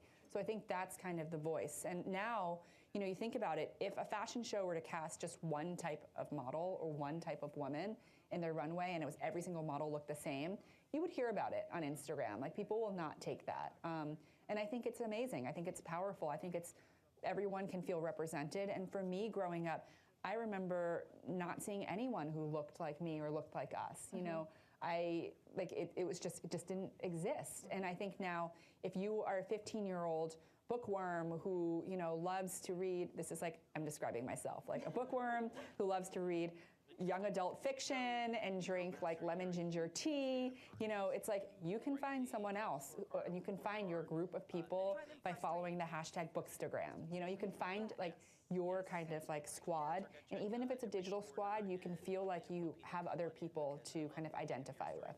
How is fashion able to get ahead of the curve of everyone else? Why were they able to figure this out more quickly than others? I mean, I think in so many ways, like, you know, fashion just kind of, it's supposed to be a little bit prescient. It's supposed to be a little bit ahead of the curve. And also you're able to push the boundaries in fashion. Like, you know, like there are runway shows where people can kind of walk backwards on the runway, or they cast real life models, real life people, which is just like people, revolutionary, you know, like on the runway. And I think that you're able to take risks in fashion, and risks are appreciated.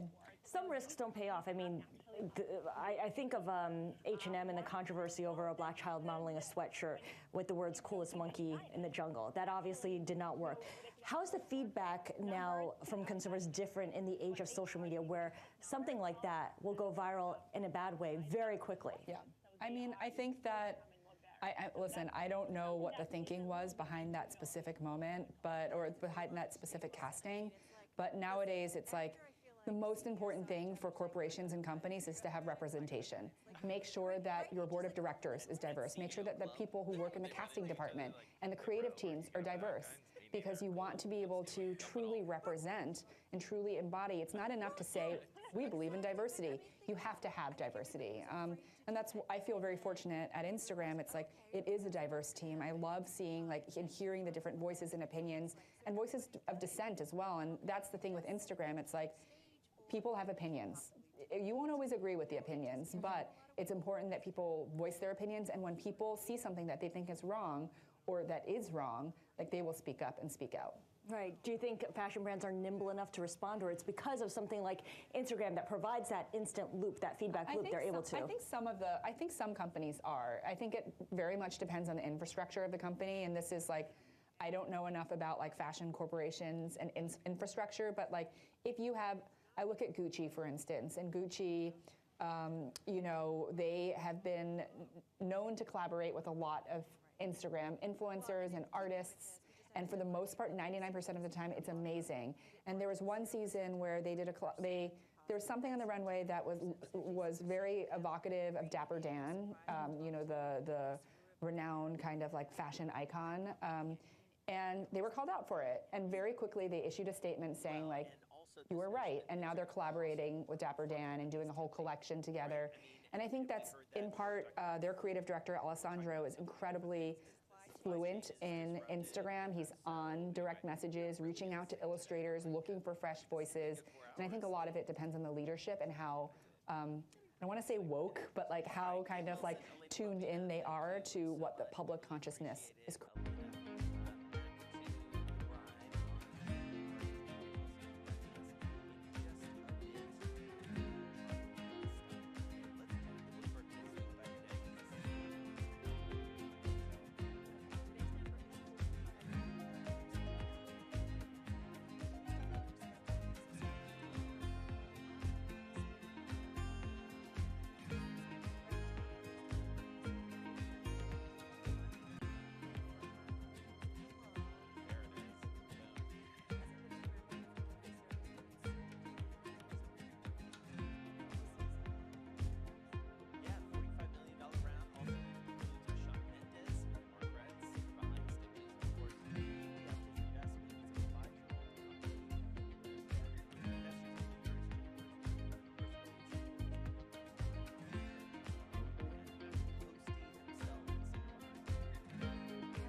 So in the early 1990s, you started selling soaps and essential oils on the streets of Harlem and Bed-Stuy to start Sundial Brands. How did you know back then that there would be a market for black hair and skincare products?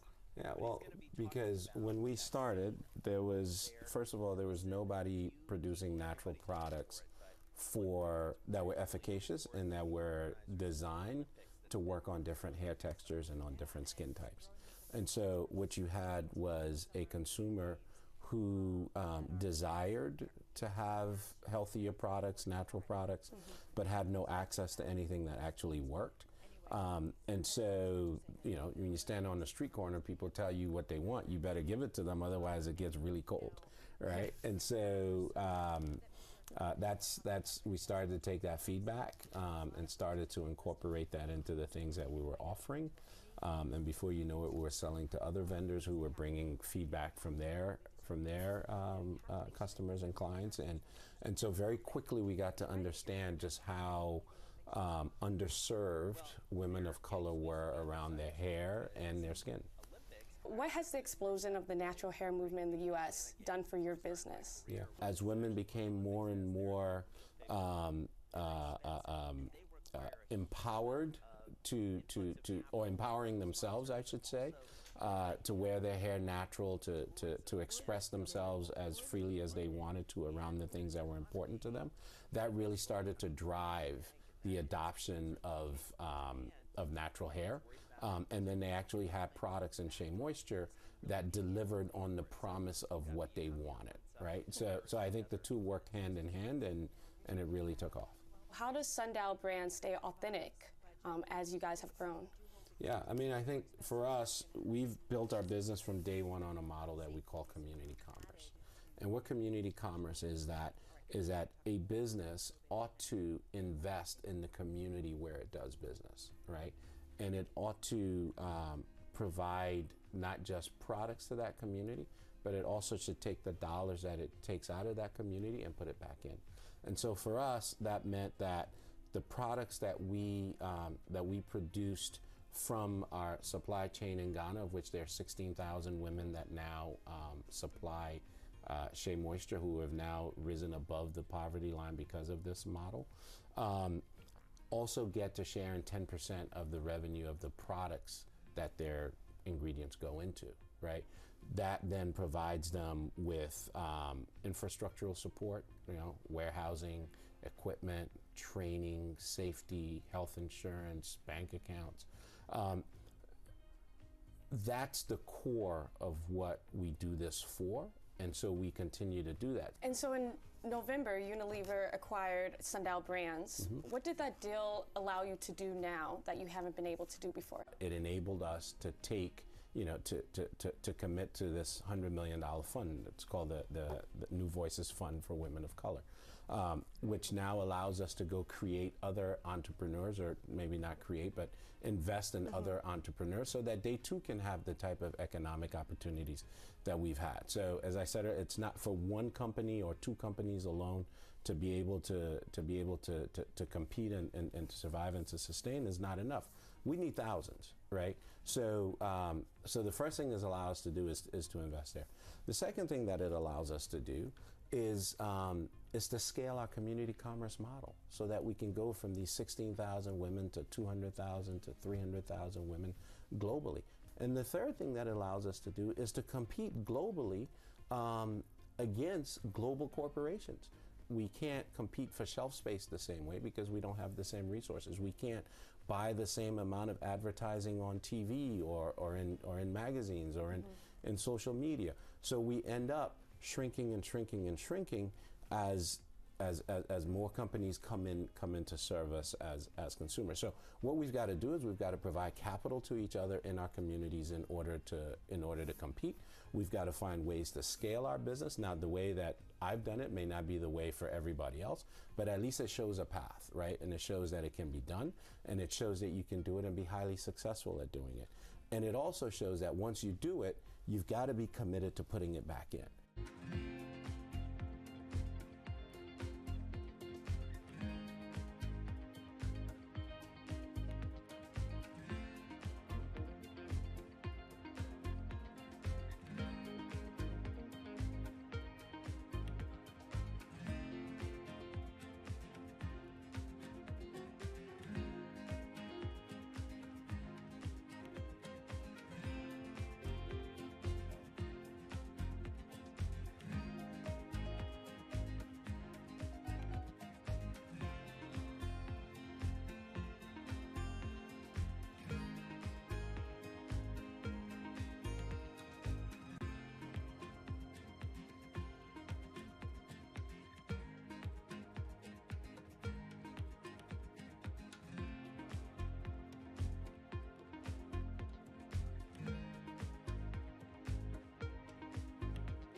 In today's Walk the Talk, Bloomberg's conversation about diversity in the workforce, we're putting the spotlight on Goldman Sachs. CEO Lloyd Blankfein is reportedly planning to step down as soon as this year. Diversity will be a top priority for his heir apparent, David Solomon. Solomon recently told the Women in Corporate Leadership Initiative, quote, "You make progress, but the progress as you're looking at it day to day feels slow, and it feels slow because you're a big organization. But you know over time that will change. It's our job to change it." Joining us now to explore this topic is Bloomberg's Jordan Holman. Jordan, we know that Solomon has been pretty active on the diversity front. He did propose a number of ideas to the board not so long ago. Why aren't we seeing an increase of female representatives or executives at the senior level? Because it's not there yet. Right. No woman has run a major Wall Street bank before. And if David Solomon does become the next CEO, that pattern will continue. So at Goldman, they are looking at increasing the number of women who come into those entry-level positions. But we're not seeing the women come out on the other side of the pipeline on those executive teams. So there is a retention issue, and they are looking at that through mentorship and sponsorship initiatives. So how long does it take before you get sort of a critical mass of women at senior ranks? I mean, what's the sort of trajectory within Goldman to reach the upper echelons of leadership? It definitely takes years, and you have to groom people. Goldman's a company where they want to hire internal candidates. An internal candidate becomes CEO. So that's why it's important to retain those women that they're bringing in. For example, this summer, they said that they have about 40%, mid 40% of women in their junior employee class. And so that's great, but there's only 2 women on their executive team. So now you have to, with this generation, groom them, promote them, have opportunities for them to want to stay on Wall Street. And that takes time. I think about how Dina Powell, who was once at Goldman Sachs, went to work for the Trump White House, has come back. And there's some tension over her promotion when she returned because she was added to the management committee when her background is not in a profit-generating business. Right. Her background's in government and philanthropy. And when you're looking for the next CEO, you're looking for those people who've been in positions of profit and loss. And she's not in that. So then when you look at the pool of women who are in that, it gets smaller and smaller. So then when it's time to select your CEO, you have nowhere to turn. How does Goldman compare to its peers with this? So Goldman's not alone when it comes to female representation. Citigroup and JP Morgan also have less than a quarter of women on their executive teams. So it's a conversation that needs to happen across all the banks of how do you get your first female CEO of a large bank. You recently talked with Goldman Sachs' former HR head, Edith Cooper, who spoke about the bank's efforts to increase diversity, women as well as minorities. What did you learn from her? So Edith Cooper spoke on a panel last week, and she said that Goldman is looking at the data. They're really trying to be data-driven about their diversity initiatives. So if the data's not saying that they're making progress and change, like Solomon said earlier, it looks slow, then they're going to switch it up. They're going to try new initiatives.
income mutual funds run by women are outperforming funds run by men. So you would think that the number of female managers would be rising, but you'd be wrong.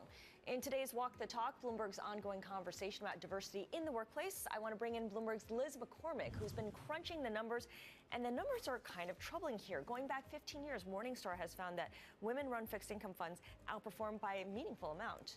Right. I mean, it's very interesting. They said, let's run the numbers and see, is there a performance reason why women are only 10% of the whole business? And they found no. I mean, on fixed income, women slightly outperformed. Even mixed gender teams did better. And on equities, it was fairly close. Women slightly underperformed. So the numbers didn't back it up. They said there's no performance reason why women shouldn't be rising as the number of fund managers. And in fact, the number of women-run fixed income funds in the U.S. has dropped precipitously. It's now, what, 14 in 2017? Right. Those exclusively run by women, there's only 14. As of September 2017, that's all there was. In 2004, it was 47. Yeah, so it was a big drop, you know, so it doesn't kind of make sense, you know. So you talk to different people. What do they blame it on, or what do they attribute it to, rather? Yeah, it's interesting. You know, I spoke to a lot of the leading fund managers who broke through and said, how'd you do it? What are the problems? A lot of them said, number one, it's very tough, because we weren't always welcomed in the beginning, and you don't start as a fund manager. You have to rise to that level, so it's a long haul. And some say by the time you've fought for 30 years or so, some are like leaving and they're had enough. And others are saying young women don't know enough about it. So that's why these organizations like Girls Who Invest are trying to, you know, educate college women. Hey, this is a great field for you, and you can perform. Absolutely. Misconceptions also abound here, and I know this is something that Girls Who Invest is trying to fight as well. The idea that you have to be super quanti to run a fund. It's something that doesn't get communicated very well. Right, exactly. I think some women think, well, maybe I could, you know, go into sales or banking or something in general, but to run a fund, you have to be just wicked smart and have to be great in math. And of course, those are great skills, but that's not all it requires. And women, it's about managing risks. Like Ann Walsh of Guggenheim said, you know, women are very savvy at managing risk, and that's especially in bonds. That's a big deal, you know? What was her story? Because she started off on the state pension side, right? Right. She's amazing. I mean, I said, is this right, this list of all your achievements? Yeah, she started as an accounting degree, said I just happened to go to a pension fund, and then learned about portfolio management, and then went on to just really work hard. MBA, CFA, law degree, you name it. She had to really stack the decks, but, you know, she achieved. All the credentials are there, and she got her break. Yep, for sure.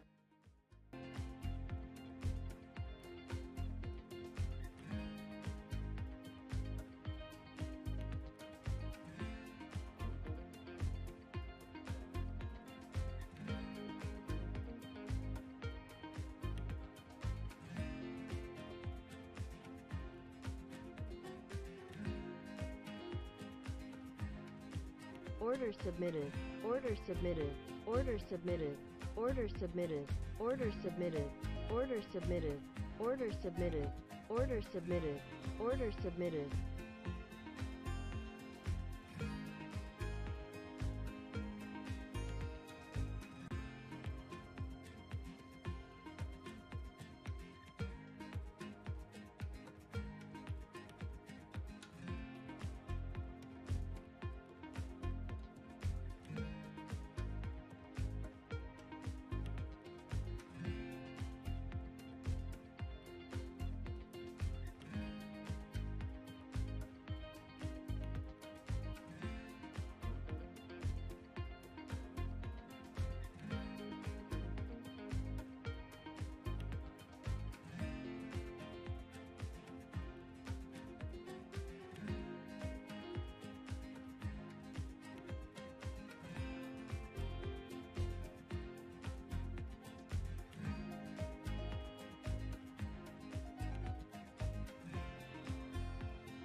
1990s, Liberian native Richelieu Dennis co-founded Sundial Brands with the goal of creating natural hair and beauty products for consumers of color.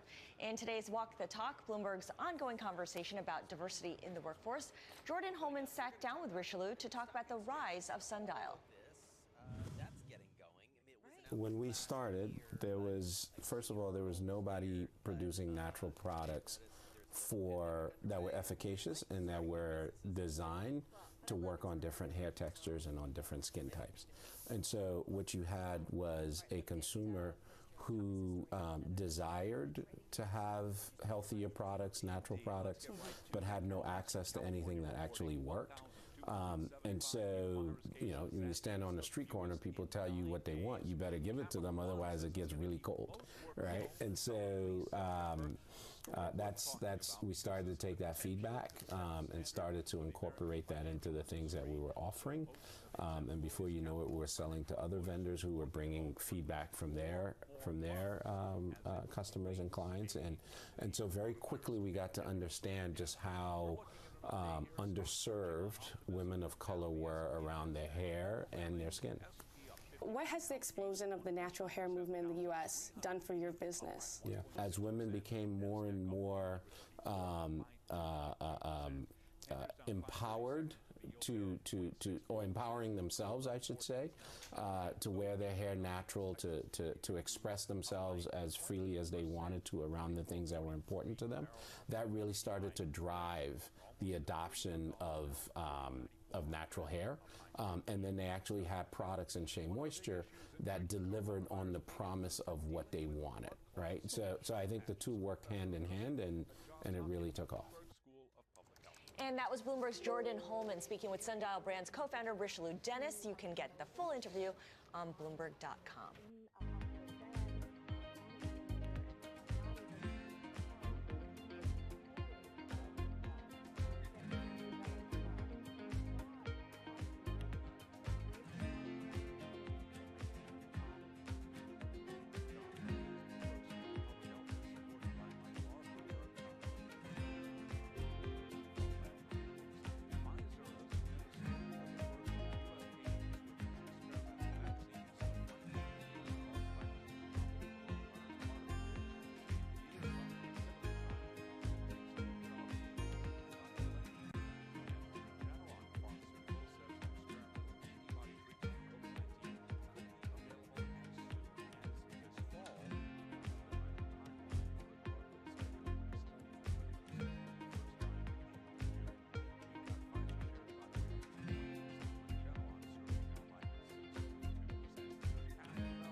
Order filled. Order submitted. Order submitted. Order filled. Order filled. Order filled. Order submitted. Order submitted. Order submitted. Order submitted. Order submitted. Order submitted.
LOTOME stands for Locate, Target, and Message. LOTOME helps advertisers collect and organize their consumer data. So if you can imagine that customers engage on the phone, on the web, in a store, through a coupon, we help collect all of that, attach it to a profile, and activate it. It's the big data story. When I started the company in 2006, I saw this unbelievable opportunity around user-generated content. It changed the paradigm for all advertisers. There had to be a platform to protect the brand and get a defined result, which is a Order sale. canceled. That is the genesis of LOTOME. My first year in business, we landed 9 customers on a Order proof of filled. concept. Order I canceled. then went to venture capitalists and told them the story. And over time, I was able to raise $60 million. I woke up one day in 2011, I had a board meeting. I called our board together, I told them the trends and the data points I was seeing, and we made a decision to cut the company in half and walk away from a $30 million revenue line of business. We took the company and made a huge pivot. We went from about 100 employees down to 50. There was some overlap of customers, but most of the customers were net new customers that we had to go win around a different line of business. We went from a media business that was charging on a campaign basis to a software as a service business that was charging a monthly fee to manage data. One of the key things that happened during the process was what once was just a desktop experience, meaning your computer, suddenly became a mobile device, a television, an iPad. And that is why we bought a company called Admobius in 2012, simply focused on what was called the device problem, cross-device. In a privacy-compliant way, we were able to stitch together profiles and audiences no matter how they were engaging with the brand. We've had about 500% growth in customers since 2014. We've 10x'd our employee base over the past 5 years. We're profitable. Developing profitability in a technology company is something I'm super proud of. Over the next 5 years, I would like to be a very large public enterprise. Almost every device and almost everything we're doing is connected to the internet. Microwaves, refrigerators, automobiles. There's information that's thrown off from that device connected to that consumer. I think there's an opportunity for a public company who is only focused on data, data solutions, and activating customer data. In a world where data is everywhere, we help our customers figure out what it all means. And that's the future of LOTOME.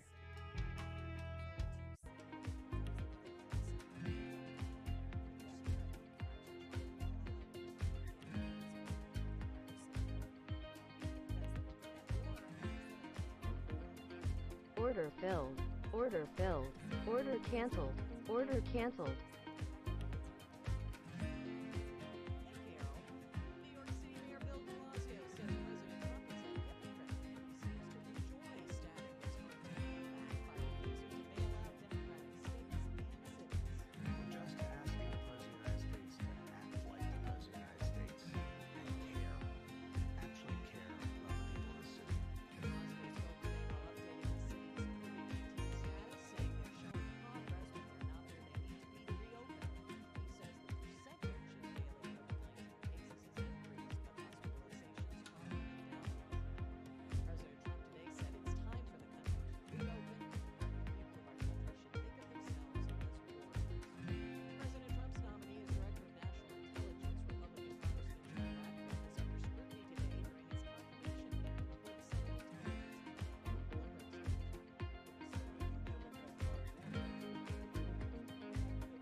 idea for Full Lane came about in 2009 when I was making a personal shift to a healthier lifestyle generally. And I realized when I was looking into nutrition and fitness that all of these beauty products actually contained a lot of toxins. I realized there was a real opportunity for a clean beauty retail store with all vetted products for safety and performance. Our entire goal is to shift the mindset around the products you apply to your skin. I needed to learn a lot about business and about the beauty industry. I worked on a lavender farm, I worked for a skincare developer, I got a quick MBA at Babson where I focused on the business plan the entire time. In 2013, we opened doors to our first store. I was in there every single day talking to customers, figuring out what this needed to be. I raised a small angel round of $750,000. That lasted us almost 3 years. All the way through to 2016, I was really focused on building a brick and mortar first business. At the same time, there was so much more going on in beauty online than there ever had been. You know, content had become so critical. We decided to make a huge shift in 2016 and change to a digital first business. We decided that digital first was really going to be the only way that we could get the content out there and we could grow fast enough to be able to share our, very unique level of expertise. So we raised a round of $3 million to do that. We needed to build a digital first team. We needed to build a new flexible tech stack. We're very lucky to be in Boston, to be surrounded by a ton of really awesome engineers and folks that are super passionate about mission-driven business as well. We spent a year and a half building it out, figuring out how Full Lane should exist online. So it'll be between 70 to 80% online by the end of this year. Despite building a digital first business, you can never truly replicate our in-store experience online. We have 2 brick and mortar stores right now, both in Boston. We'll be opening 4 this year. And if everything goes well, we'll open an additional 10 in 2019. We're going to continue growing content and education online in a huge, huge way. I think the real secret sauce to Full Lane is we're a highly curated portfolio. Since starting the business, we've tested between 800 to 900 brands. We have 75 brands in the store right now. It's not easy to get on our shelves. We don't carry any full brand portfolios. We carry what the best products are by the brand. It's helping in the repeat rates. It's helping in retention. We're now becoming known as the place to really, truly start your clean beauty journey. Nasdaq up now by 187 points, up by 2.1%. 10-year down 5/32, 0.65%. Gold is up 0.2%, 17.05 the ounce. West Texas Intermediate surging today by 20%, up $4.09 barrel, 24.48 barrel of Brent, almost to $31 now, 39.7, 13.1%. Again, recapping, S&P up 50, up 1.8%.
Order submitted. Order submitted. Order submitted.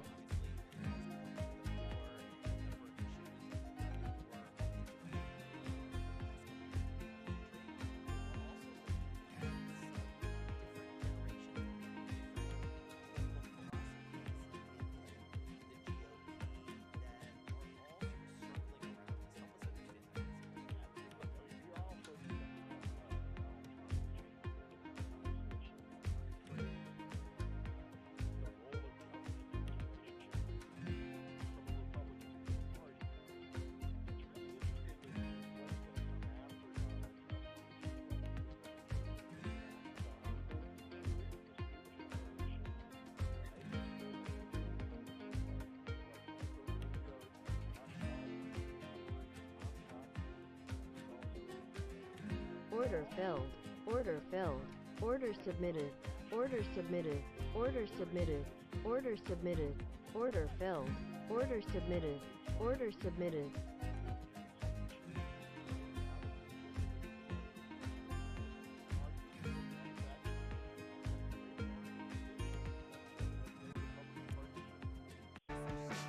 Our mission at Food 52 is to inspire people to eat thoughtfully and live joyfully. We are a comprehensive resource for kitchen and home enthusiasts, and that means that we offer both content and commerce, and then community is a tie that holds it all together. My co-founder Amanda and I both come from traditional print media backgrounds. We were editors and writers. In 2008-2009, we saw this opportunity to create a brand around kitchen and home that lived online. We went out and got a book deal. We got a $100,000 advance, and we actually used that advance to pay for the building of the initial website. In 2009, when we launched, we started really with recipes. Then in 2010, we raised an angel round, a seed round, of $750,000, which we used to invest in building out our own e-commerce platform. E-commerce represents about 60% of our top line revenue, and ad sales is the majority of the rest, with a very small bit being cookbook sales. The majority of our advertising is native advertising and branded content. The events are also a key part of all of our lines of business. We do a lot of events with brands on the ad sales side, and then we have our own events on the commerce side, often pop-ups where we're showcasing our products, which you can typically only buy online. Last year, during Cyber Weekend, we had an outage where the company that calculates our sales tax was down for over 12 hours. So we had just a total backup. What we decided to do was to remove the sales tax functionality completely from the checkout process so that orders could get through, and turn it to our advantage by actually making it a promotion. We followed up with an email the next day, and we said to everyone, we will cover the sales tax through the rest of this weekend. When you have a community that you really are talking so directly with all the time, it enables us to have that sort of direct conversation with people via email, via the site. This is what we're going to do. We're going to turn it around to your advantage because you're that important to us. Right now, we are touching 12 million people on a monthly basis. Our unique visitor growth has been 65% over the past year. We're talking to Amazon Alexa about a partnership. Something we talk about all the time is, what does a Food 52 presence look like offline, a permanent brick and mortar presence? We're very close to profitability, and it is really one of our key focuses for the next 18 months. Order is canceled. To become a Order sustainable canceled. business.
Sweetgreen, we make every single thing from scratch in store every day. The three of us were just, what if we opened this restaurant? It was just solving a problem that we had in our own life. This problem of wanting to eat something that was healthy, affordable, convenient, and really stood for something that we believed in. We started the company by going out to anyone who we could ask, and we raised about $300,000. 40 people contributed to that very first restaurant. That means the average check was somewhere between $5,000 and $10,000. The place we found to open was tiny. And what that did was it really forced us to simplify everything. And that philosophy has really stuck with us throughout the whole history of the company. It wasn't that sales took off in a crazy way right away, but it was like the people who knew about us loved us. Very soon after we opened the first one, we started exploring the idea of a second and a third one. Our first 7 restaurants, we stayed in the DC area. We had these huge ambitions, but we knew we had to get things right before we scaled it. We've had to raise a lot of capital along the way because we build restaurants, but we never really took on any sort of institutional funding or any big investors. It was about 4 years ago, one of our customers and friends approached us about investing a lot more money. It was a guy named Steve Case. He really believed in our mission. That kind of funding allowed us to invest in people, invest in the community, invest in the systems and infrastructure, allowed us to build a brand. We invested in mobile technology and also rebuilt restaurants in a responsive way. You can pick up your phone or go online and within just a few clicks, order it, have it on a shelf ready, come pick it up and be out of there. That was really hard. It was more than just building an app. Everything had to be redone. The way we operate, our kitchen systems, our prep, everything we did had to be rethought because all of a sudden it went from like one restaurant, one engine to 2. It took us about 2 years to build that technology. I think sometimes the easy way is not the right way. Instead of resisting it, embrace it and figure out a way to do it the right way, not just the cheap or the easy way. Today we're open across the country in 8 cities. So we're in DC, Philadelphia, Baltimore, New York, Boston, Chicago, LA, and the Bay Area. In 2017, we'll end the year with 85 restaurants. For the next 10 years, we're focused on not only just building restaurants, but building technology that can make it easier for customers to interact and eat healthy. We always say we want to meet customers where they are.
The idea for Swell really was I wanted to create a better looking water bottle that would convert people to actually carrying a water bottle everywhere that they went to stop using those plastic water bottles.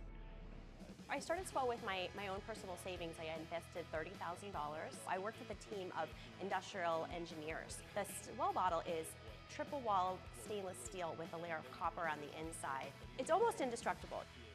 The first year when I started Swell, I went to 17 trade shows myself. I stood in a lot of booths and I talked to a lot of customers. They would tell me, could you make it in this other color? Or could you make it in a bigger size? Because we would like to take wine to the park. Really, that first year was just a learning lab.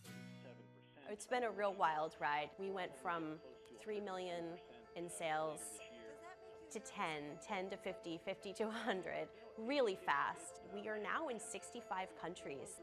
One of the challenges that we faced is we outgrew our office. We outgrew our systems. We were running this company at $100 million last year on spreadsheets. We outgrew our website. It mostly kept up unless somebody famous tweeted about us and then everything came down. For me as a CEO, it was really hard to turn my attention inward.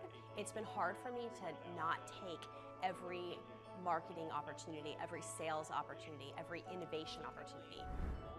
We had to put a lot of things on pause while we built the infrastructure. We're building up the leadership team, we're moving the office, we're moving the warehouse, we're moving the website. We can be a billion-dollar company because we've got the systems. Last year in 2016, I had the idea to launch a new line for Swell. It's called Sip by Swell. We originally launched in Target stores nationwide. It's a little bit less expensive. It was part of my idea that creates something new for a different type of customer. Our customers love to collect them. We found that the average customer that has a Swell at home has 5.5 bottles at home. Still today, we're a self-funded company and we don't have any outside investors. I don't have a board. I don't have any metrics. I don't have anyone telling me I need to hit any numbers. We might not always be privately owned. We don't necessarily need the capital, but I'm always interested in potential advice and expertise. How could we potentially partner with someone that can help us grow bigger, faster, stronger? I'm not saying that anything's coming, but you never know. I still see people with plastic water bottles. However, I have to say, I think the balance of seeing the plastic versus seeing Swells is starting to change. We still have some education to do, but I'm feeling pretty good about the progress. Well, really quickly, they're going to be selling a lot of bottles. As much as a pin downward pressure on rates, is there a point where there's so much supply that yields start rising? I don't think we're going to see that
Gotham Greens is a commercial-scale urban farming company. We develop and operate high-tech greenhouse facilities for fresh vegetable production in cities. I was working in the field of sustainability and environmental engineering and became fascinated with the technology that was available to be able to grow crops using a small fraction of the resources compared to conventional farming. And at the same time, I really started to recognize the growing trend in the marketplace toward consumers wanting more local and regionally sourced food.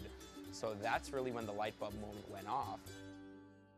We cobbled together some funding and built a 15,000 square foot rooftop greenhouse in the Greenpoint neighborhood of Brooklyn in 2011. We started pitching supermarket chains, restaurants, we started inviting chefs into the greenhouse facility, and within 3 months we were completely sold out of the produce. And that's when we realized that we were really onto something and we should probably expand. And then a really compelling partnership opportunity came along with Whole Foods Market, which at the time was one of our largest customers. And we crafted an idea to actually design and build a commercial scale greenhouse into the roofs of one of their new supermarkets in Brooklyn, New York. That was almost double the size of the first one and provided our brand with a lot of visibility.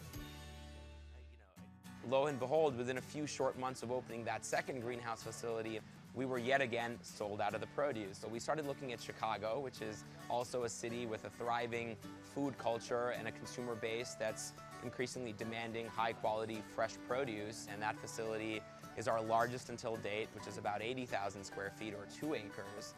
That produces the equivalent of about 50 acres of conventional field farming. This form of farming, which is known as controlled environment agriculture, is really a combination of horticultural science as well as environmental engineering. It was a challenge to find people with this very unique skill set.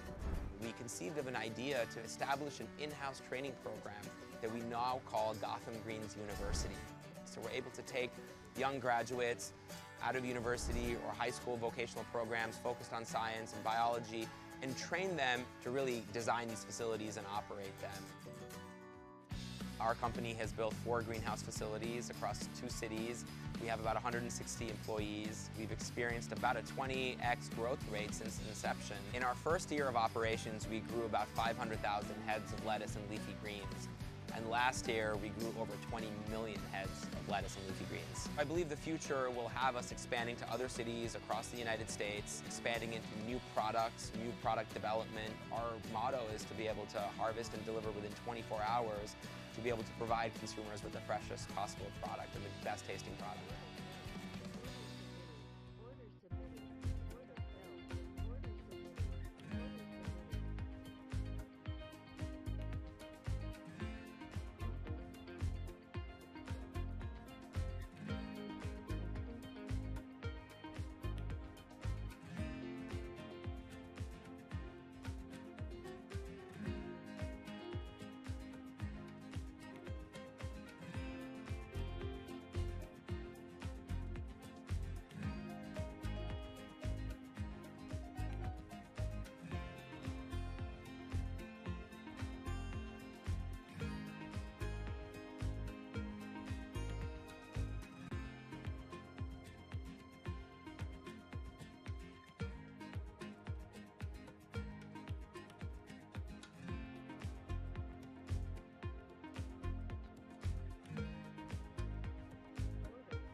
Mgemi is a new luxury brand that's providing the customer with the highest quality Italian shoes at prices that have never been historically possible until now. We looked at the luxury marketplace, and there were so many qualities about luxury that were great, but there were some qualities that needed some real reinvention. The incumbents certainly were not reinventing. Shoes happened to be a category that we fell in love with because we love obsession. We want to be a business that occupies a spot, a place in the customer's mind all the time. Shoes create that unique obsession. We think that you've got to be newsworthy. You've got to be different. You've got to have a story to tell.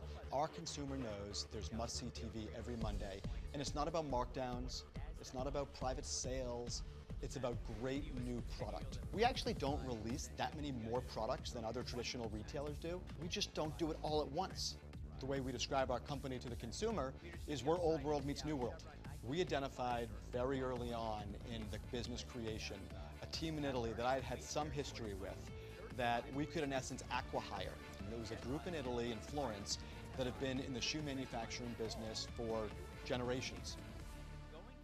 There was a whole bunch of challenges in taking the old, historical Italian shoe manufacturing industry and putting this new engine on top of it. Unlike most fashion brands that produce things 4 times a year where you have these big spikes, we're providing them with this constant demand, keeping their factories moving all of the time. We had to get them to start producing products at the pace that we wanted them produced. The only way to solve that was to learn. They've done a pretty good job of learning through our data. They've done a pretty good job of learning through our forecasting what opportunities they can receive by moving faster than they've ever moved before. They've been pretty open to listening about ways to improve their demand forecasting and ways to improve their speed of production, but they're not so open to listening to better ways to make shoes, that's for sure. Probably rightly so. We opened our first store in Soho. 80% of those customers who bought in the store first buy their second purchase online. If you're buying things with the frequency that our consumers buying them, the luxury of multi-channel drives to their purchase pattern. 50% of our buyers come back and buy a second time. Once they buy a second time, on average, they average 4 purchases within a year. We're also seeing consistent 100% growth year over year in total sales and margin continuing to improve in each of those years. So the goal is not go as fast as you can go and grow as fast as you can grow. The goal is with really good controlled growth, ensure that you can double your business for a number of years.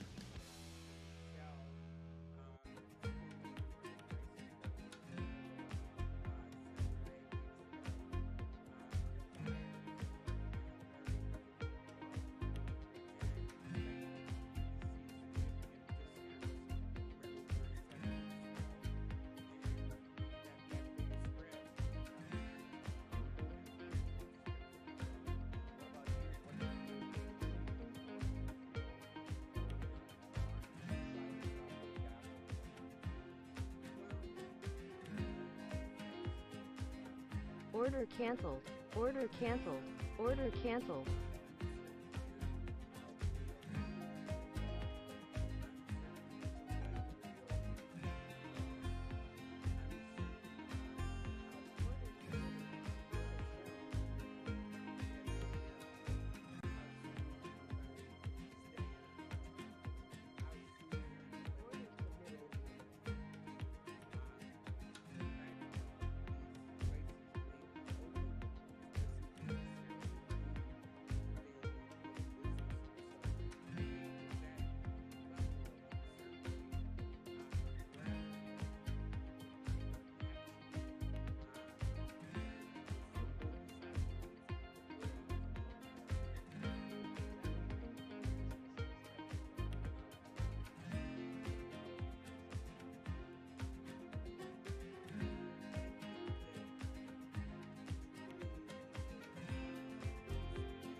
Box is an online warehouse club. We cut out the membership fees and we deliver it right to you, generally in 2 days or less with free shipping. I grew up in the suburbs of tropical New Jersey, and then moving into Manhattan later in life, I didn't have a car to get to a warehouse club. And so I thought, how many other folks around the country had that similar problem? And so actually moved back into the burbs to start the company in a small 2-car garage in Central Jersey, tape gun in hand. We went after and tried to solve that problem. In the early days, we actually didn't have a marketing budget. Our marketing budget was virtually zero. It forced us to be creative. It forced us to create a very good service where folks would talk about it. So Hoda and Kathy Lee loved the service. They were both like, genius. Sure enough, they talked about us, and from that moment on, we capitalized on that opportunity, went out and raised our first sizable round of financing, and then moved out of the garage. A gigantic challenge that we had actually came up when we started expanding our footprint throughout the U.S. It kind of forced us to make a decision, are we short-term or are we long-term? Treating people right is actually a short-term detriment, meaning that it's so easy to take away benefits or say, hey, we'll pay minimum wage because you see an instant pop on your financial statements. I don't believe that's a long-term good way to drive the business. We took the long-term approach. No matter if you work in a fulfillment center and it's your first day, or you're the chief marketing officer of the company, we're all one team. We need to treat everyone fairly. In the short run, there might not be a line for increased morale and increased sense of team. But over the long run, I truly believe that will pay huge dividends. To this day, we picked that road and has become who we are. Folks have chosen to spend their money with us in pretty large amounts because we do the right thing. Now, our fulfillment footprint is 4 locations throughout the United States. 4 fulfillment centers, 3 offices, and a life spent on an airplane for me these days. Last year was our 3rd full year in business, and we went from virtually zero in our first year to over 9 figures in that 3rd full year. So it's always been a dream of ours, and especially mine, to push the button at the New York Stock Exchange. We've identified an area where there's a real dearth, a real lack of solutions, and for us it's about staying focused, not trying to be the everything store, doing wholesale and doing warehouse clubs and doing it right.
Brit & Co. is a new media company that largely reaches millennial women and aims to inspire, inform, and empower them to be more creative. My past is largely out of tech companies. I worked at Google and Apple, and I started realizing the world of digital media was becoming a big trend. I left Google at the age of 25.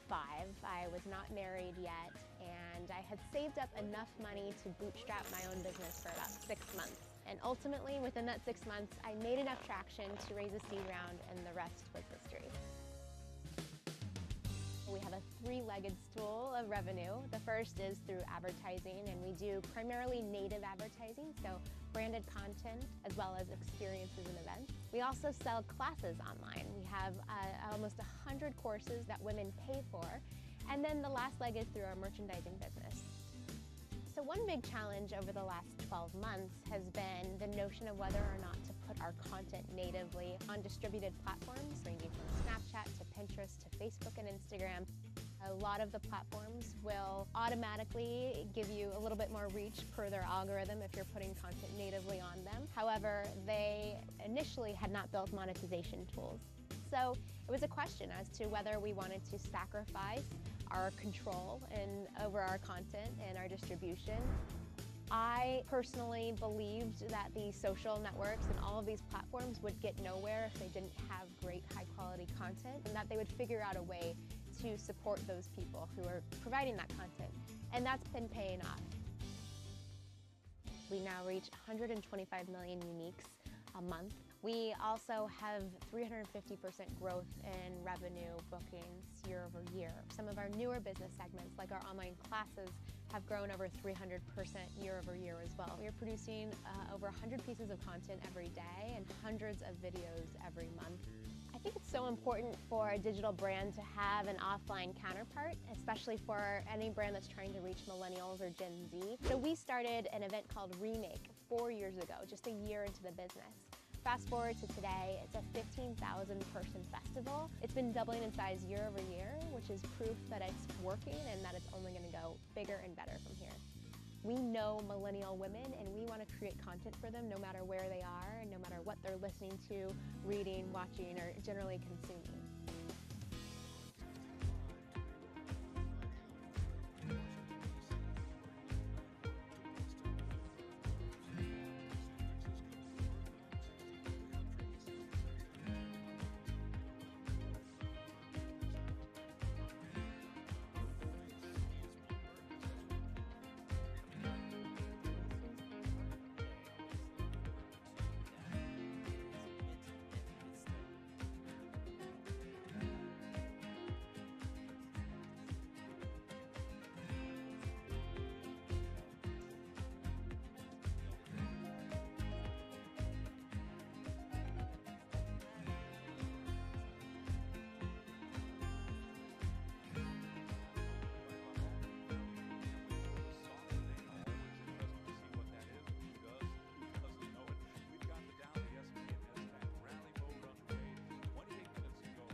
Order submitted. Order submitted. Order submitted.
We are a luxury bedding destination that's online only and direct to consumer. The company was started by my wife and I, and we were in the market for new sheets. We just really hated the shopping experience. It wasn't consistent with what we're used to with shopping with apparel or other items online.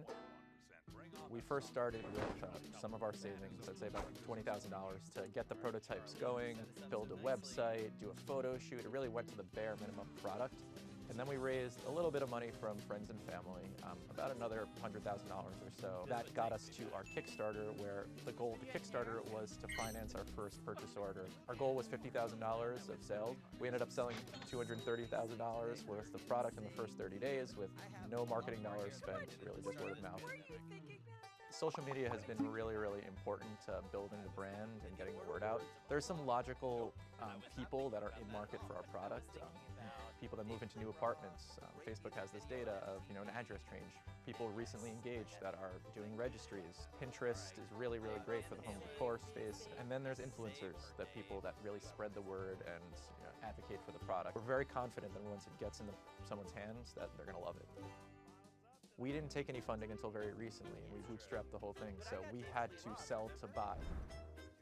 We would sell all of our inventory, use that money, and roll it over to buy more inventory and more and more. And that created problems of like this up and down, up and down, up and down. It's very hard to get momentum in the wheels turning when that happens. It's planning ahead, getting ahead of your inventory, getting ahead of the demands, just to make sure that you have enough to facilitate the growth. It seems simple, but it's super complicated, the forecasting element that we've gotten much better at. And that's one of the biggest challenges to any consumer products business in year 1 or 2. Our first year of sales was about $250,000. Was mostly the Kickstarter. Year 2 was 10x growth. We broke 20 million in sales last year, so it was another 10x, and now we're on pace to more than double that yet again this year.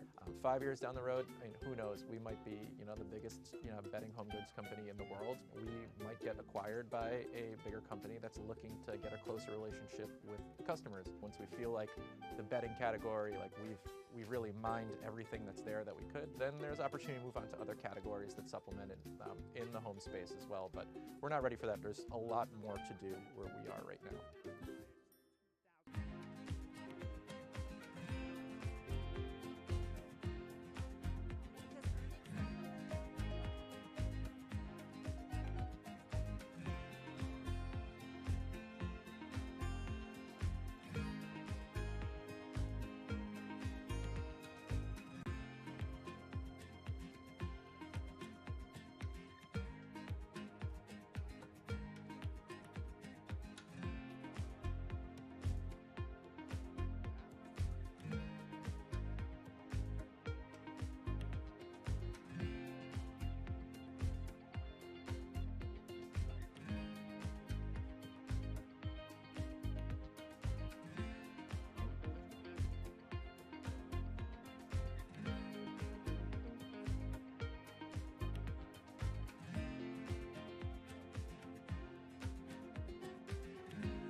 Dia & Co is a personalized online shopping service for women who wear sizes 14 and above.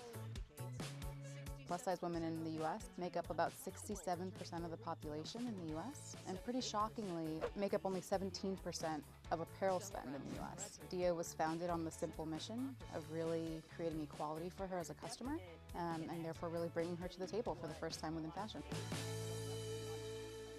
One of the things that was very clear for our customer was she was as underserved in retail as she was in media. And what that meant was that discovery channels were actually quite challenging. The one group of people who had meaningful sway and were truly, in a way, the gatekeepers of the plus-size community were the bloggers. And bloggers became our earliest advocates. From there, we benefited from word of mouth and the power of a positive experience, and we've kind of grown from there.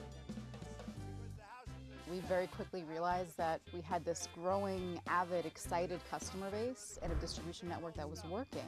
And where we were having the biggest trouble was in finding really great supply.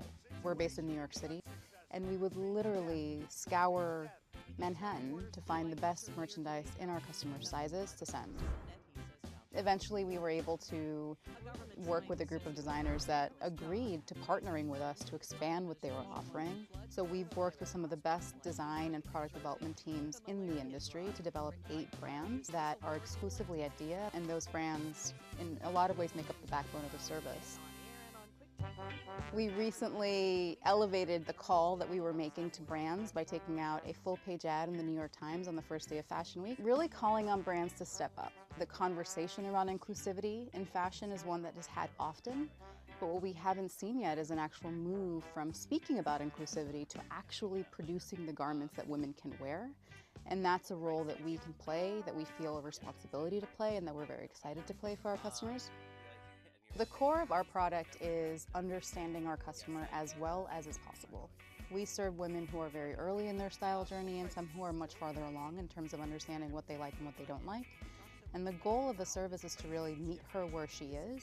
And it really becomes an iterative relationship where we're showing her product, she's giving us feedback, we're showing her better product, she's giving us feedback, and over time, we get to know her incredibly well. Our mission at Dia is to be the beloved brand of plus-size women.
were able to start Warby Parker with $120,000.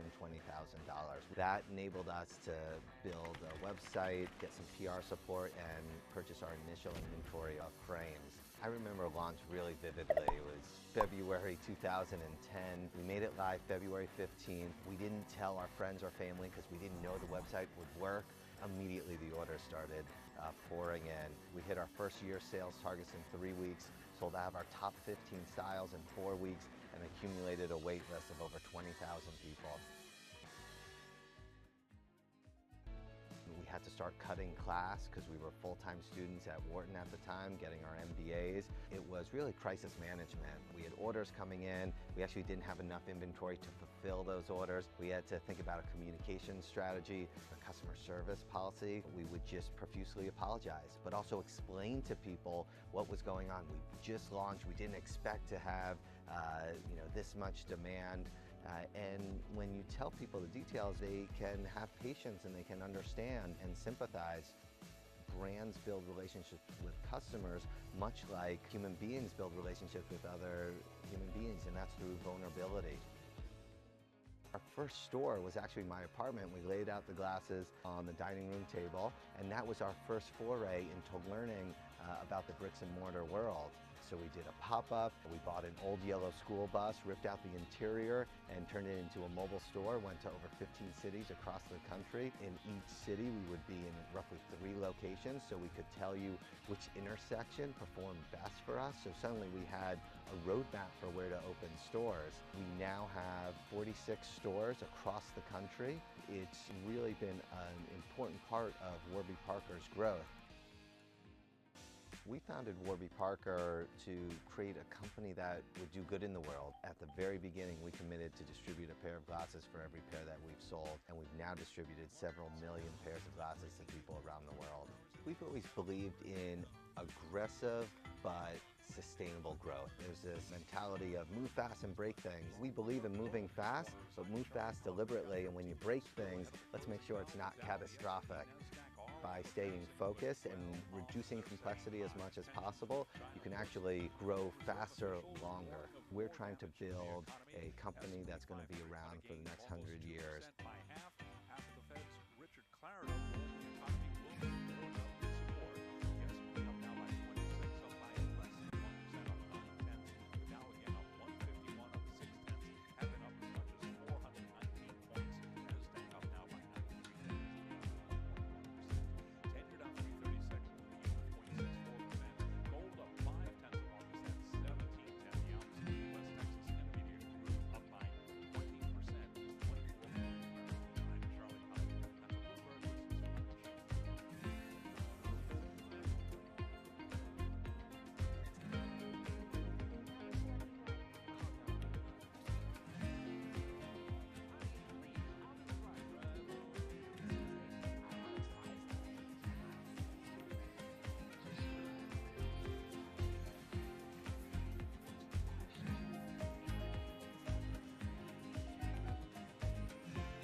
Laura, thank you very much for coming here. Thanks for having me. We are. If you really look at I've always been relieved ever since you were appointed, because at least until your appointment, I seem to have the most unpronounceable name. But now, so we will keep it as Dara and John.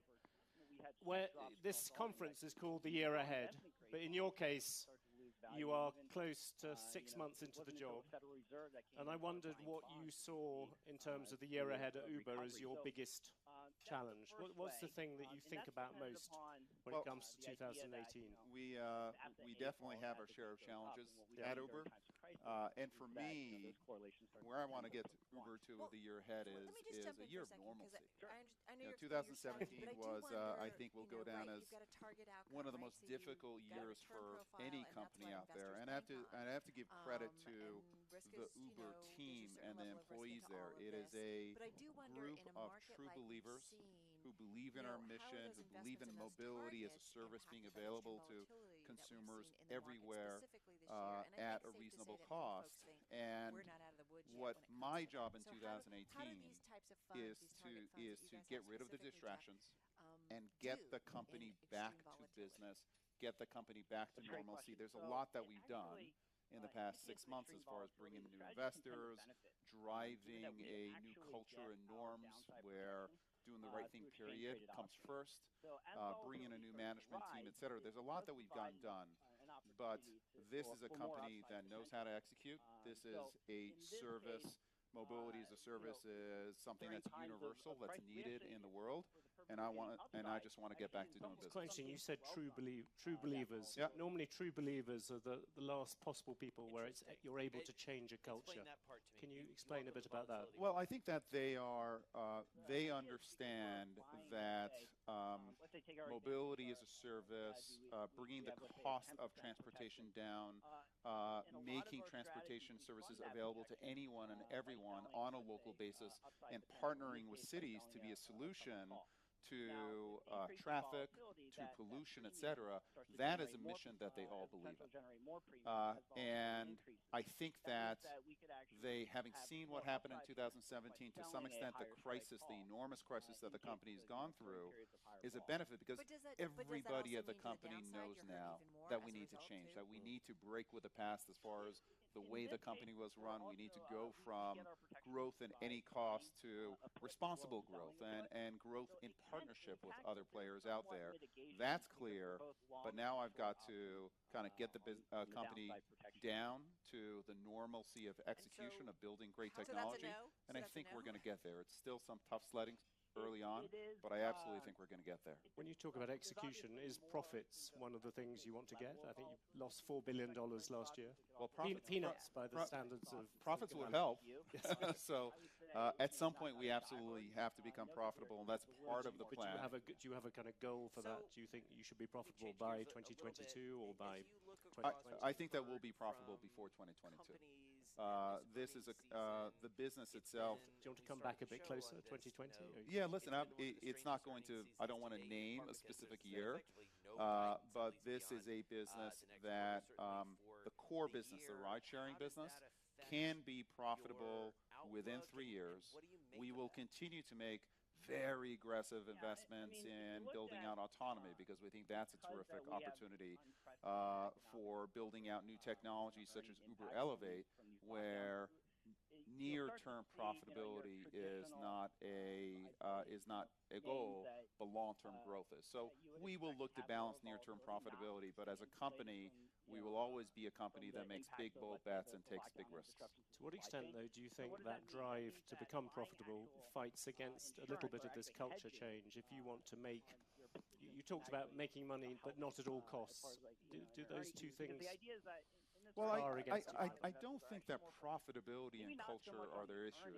It's the company in the past was willing to make trade-offs as it related to how it did business, and I think was guilty of hubris, was guilty of thinking that they knew better than others, and I think that what we know now clearly is that breakneck growth can hide cultural issues. that there are no excuses for not doing the right thing, and that you do have to make trade-offs. And as a management team, we're specifically talking about those trade-offs that you have to make. We have to be a little more patient sometimes, because working with governments, regulators, etc., sometimes takes longer, but in the end, you build a more lasting business. And so maybe what we went through was necessary, but we're here. We can control our actions from this moment onwards, and I think everyone at Uber from this moment onwards wants to build a great company, not only in terms of growth, but in terms of the kind of company anyone would want to work at. Can I ask you one thing which you have got a sort of hangover from last year, which is all the regulatory problems, and particularly all the cases against you. I think there are 6 criminal probes or whatever going on. The lawyers are lining up outside the door. Which one do you sort of think? Which one do you fear most? I suppose out of these different things. Listen, I think that all of them are serious issues, and my response is that we're going to be transparent, and we're going to take responsibility for our actions in the past. I do think that there are certain circumstances where there was smoke but no fire, and I think as a company we have to defend ourselves and work within kind of the appropriate frameworks.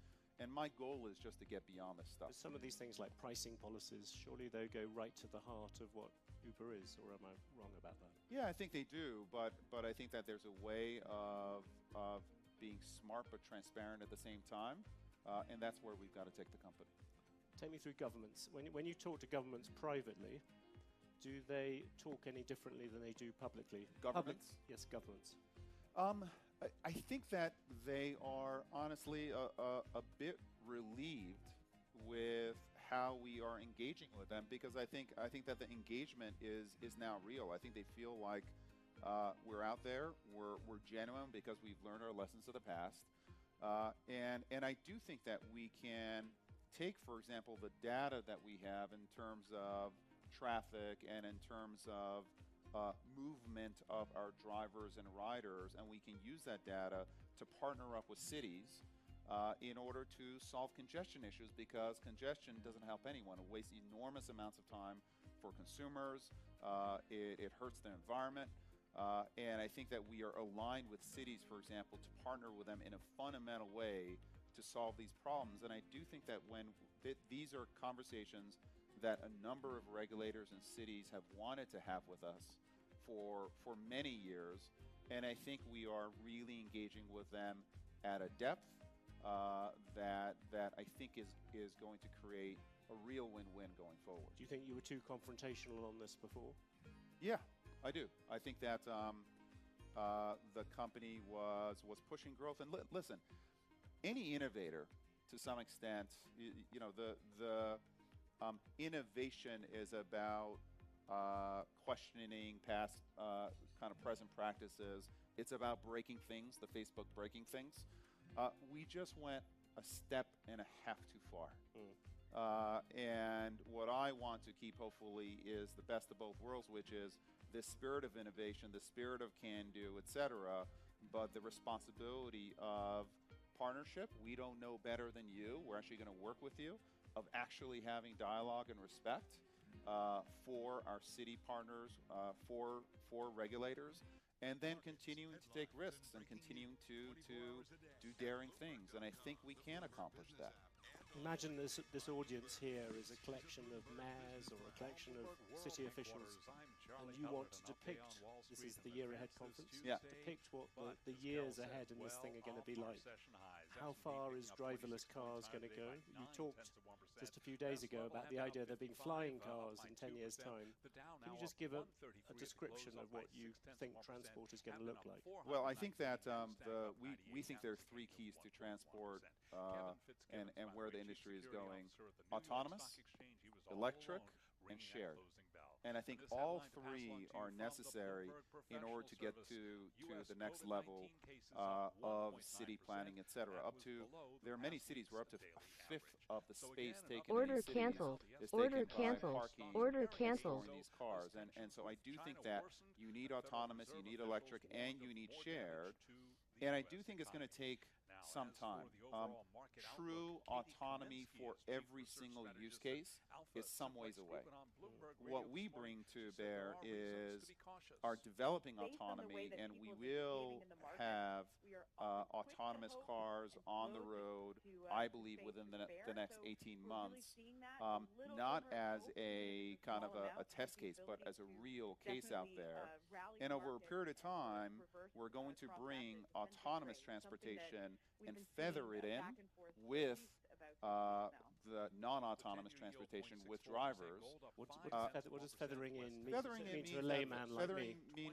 Crashing. Yeah, feathering in means if you're, for example, in Phoenix, and you make a request to go from A to B, which is what you do with Uber, there will be 95% of cases where we may not have everything mapped perfectly, or the weather may not be the right weather, or there may be an accident on the road, or you may not have 2 or 3 ways of getting from A to B, where you may say, you know what, that's not an autonomous use case.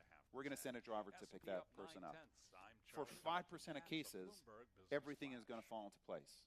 And we will send an autonomous car. The user will be able to pick, do you want, there's an autonomous car, yes or no? And we'll be able to service that A for B. That 5% is going to go to 10 and 15 and 20 as our computers and our algorithms learn more and more about what it takes to drive in a city in a real life situation. And every minute of every day, that driver, that computer is going to get better and know Phoenix better and better and better. And in 5 years, we'll have the perfect driver in Phoenix. We will have to retrain that driver in every single city. We're going to have to build out 3D maps of these cities.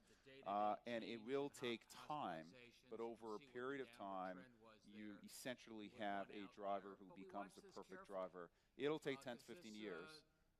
But that's the feathering in that I'm talking about. Will a child born today, will they ever need to learn how to drive?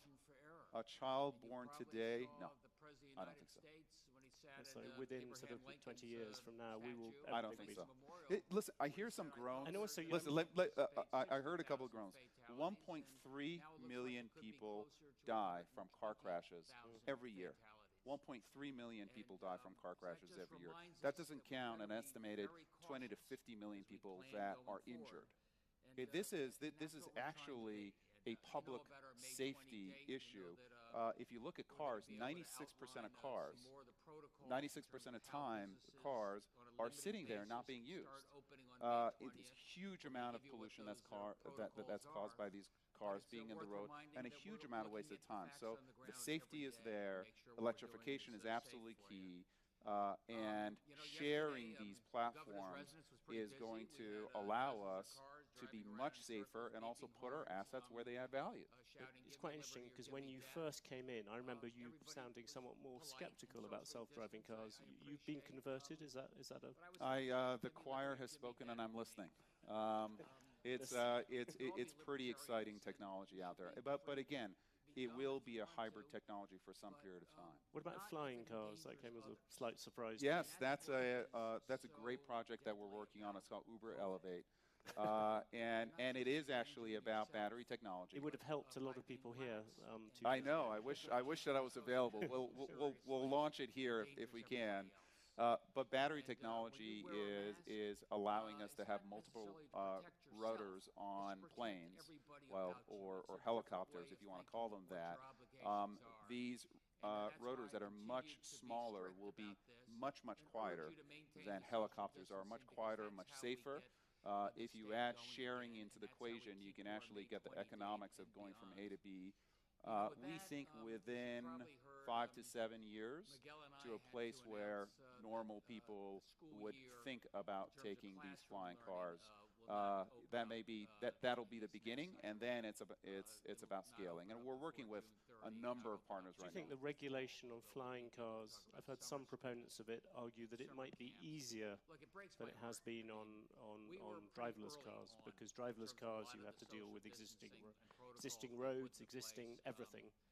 Flying cars, essentially you're going into unconquered space.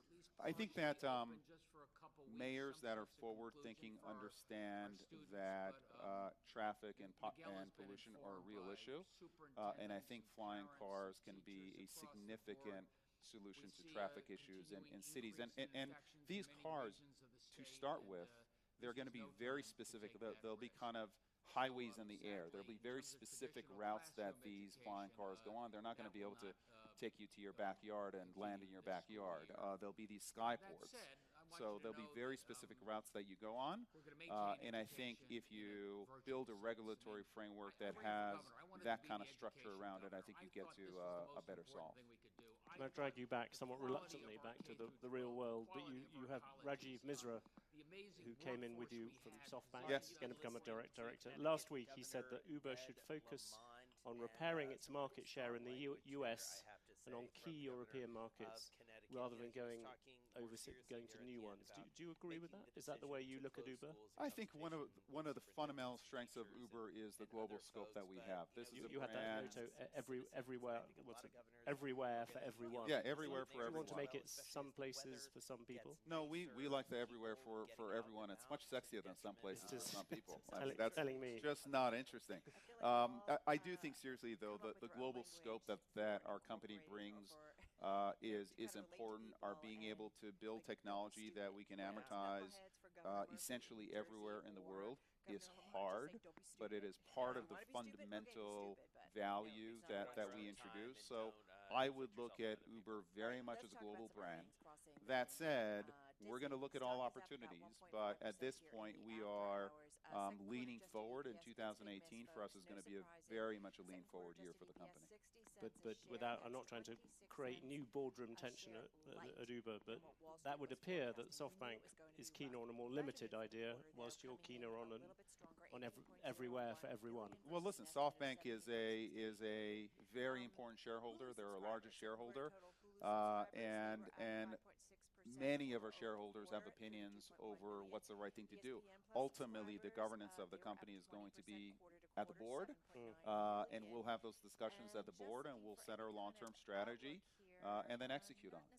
One of the things which Uber played, perhaps not very fortunately, a role in was the whole sexual harassment questions and everything to do with that.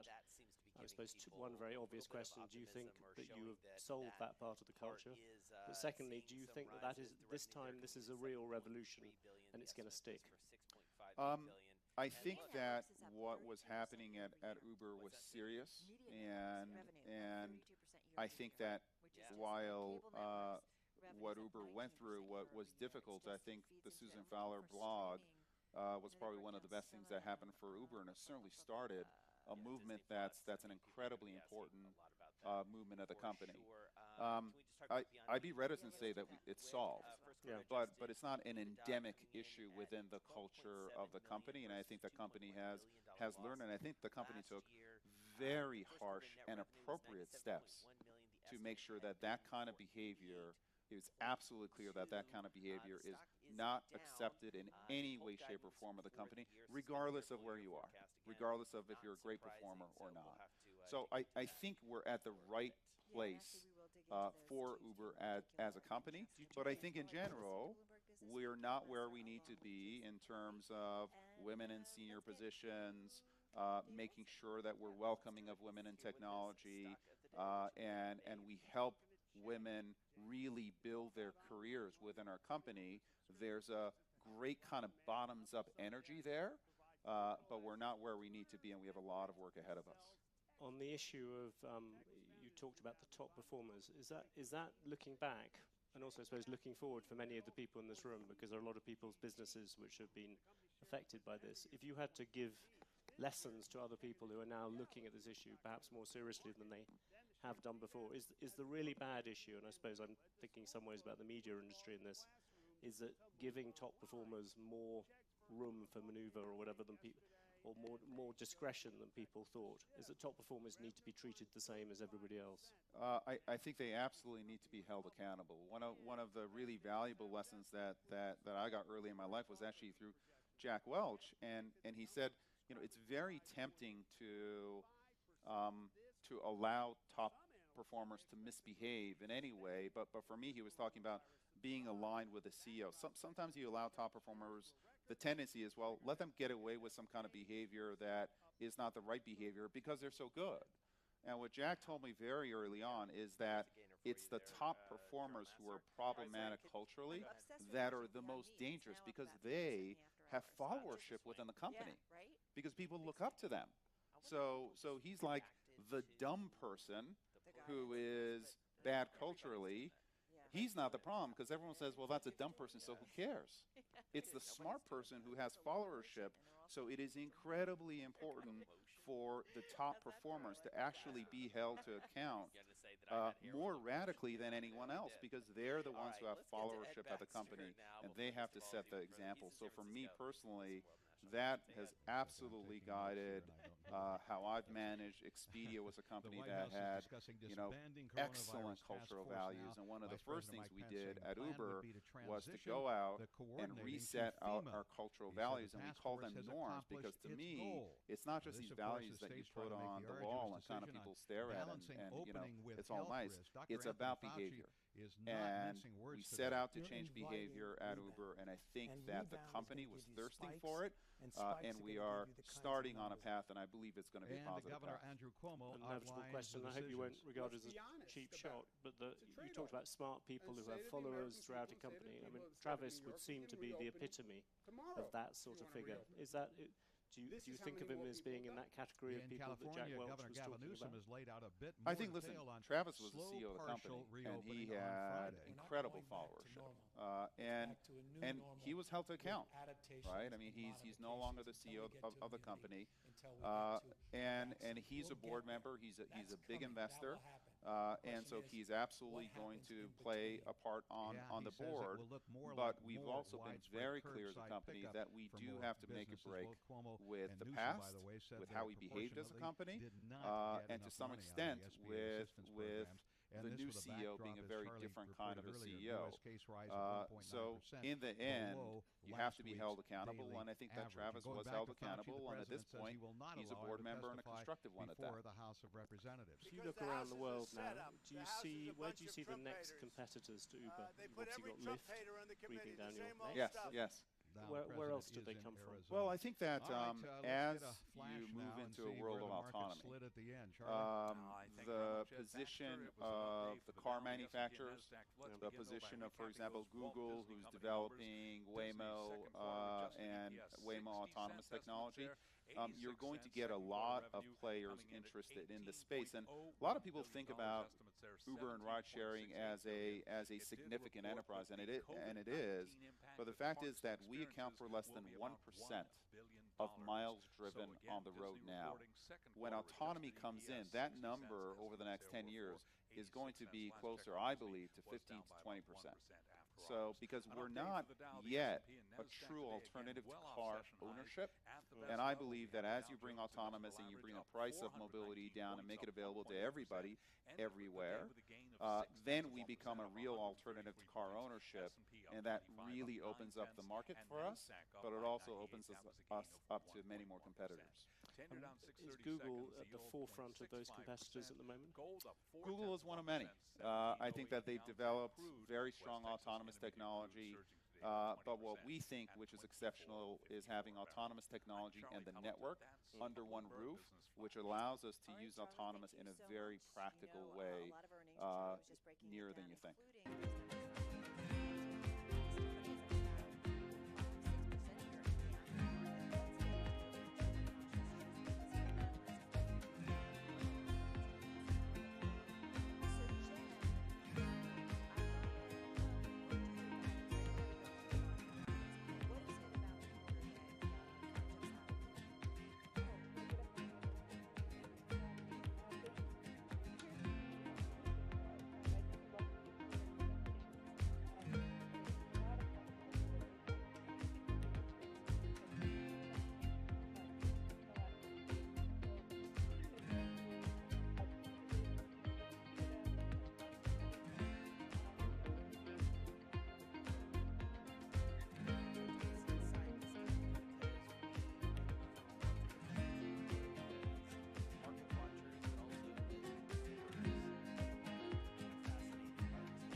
There's an inherent attraction to light and being human.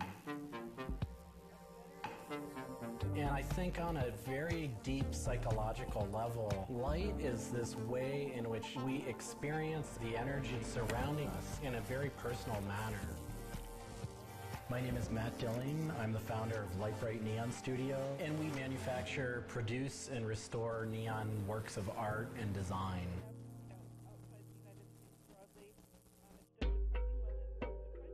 Origins of the creative content of a lot of the work at Light Bright comes from a variety of sources. Sometimes people come with a napkin sketch, some people come with an Adobe Illustrator file, and we have a whole design team who then we kind of work together to help create layouts of what it might look like.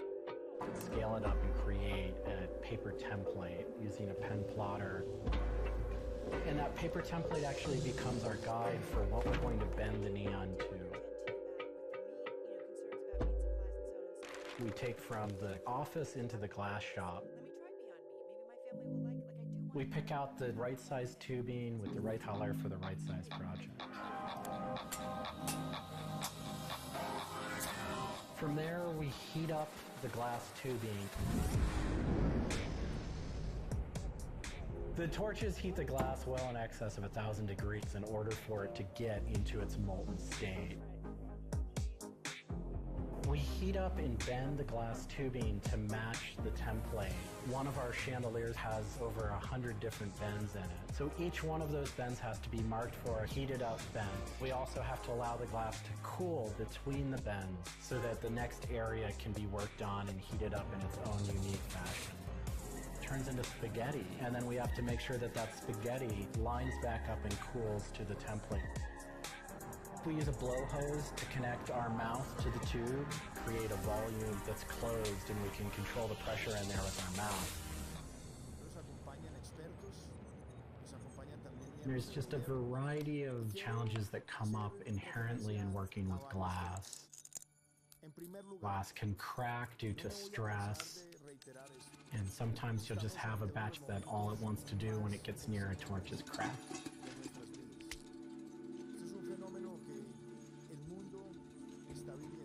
After we've bent various components, we have to go in using the crossfire or the hand torch and actually weld all of those pieces together. The last step on that is then to weld on electrodes onto either end. Each one of those steps is very, very specific. I draw inspiration from so many different experiences. It's hard to come up with one thing that's particular, but one of the ways that I really am able to connect with the creative is to float. Floating is a similar experience to meditation, to psychedelics. Going into a blackened room and laying out in a body of water and salt that's heated to your body temperature, and it allows for all sort of external stimulation to fall away. And your internal world really begins to bubble up and manifest.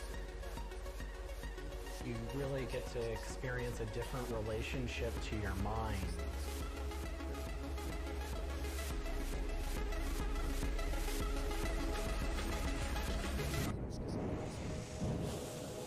I think I work with neon because I can't not work with it. It's so challenging and so rewarding. And those things are so intertwined that there's no way of separating it out.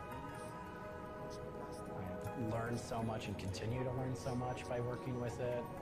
I find so much inspiration in working with it, and I just continue to experience new and different things through the medium. It's that close to me at this point.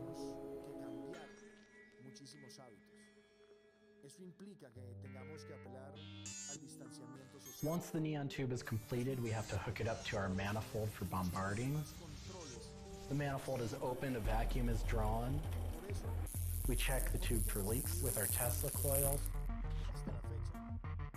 We close the tube back off, and we heat it up using a very large and powerful transformer. As the tube is heated up, it releases anything that's not inert inside the tube, and we evacuate that out. We introduce the gas into it. and we seal the tube off, sealing into that tube whatever gas we introduced into it. I think my favorite part of making a neon light is when I see it lit up for the first time. Different gases, when electrified, emit different wavelengths of light. Neon gas is this very bright orange, fiery red color. Argon gas creates a very intense blue, but that light output that is produced can then be expressed in a different wavelength by coating the inside of the tubes with a phosphor coating that takes that one wavelength of light and emits a different wavelength. We bring it over to the aging table where we hook it up to an age-in transformer and allow it to settle, age the gas in that we've introduced to it. There's always a stray particle of something left inside the tube. But that time that the oxide coating can act to scrub whatever is left inside the tube while things are getting settled into place.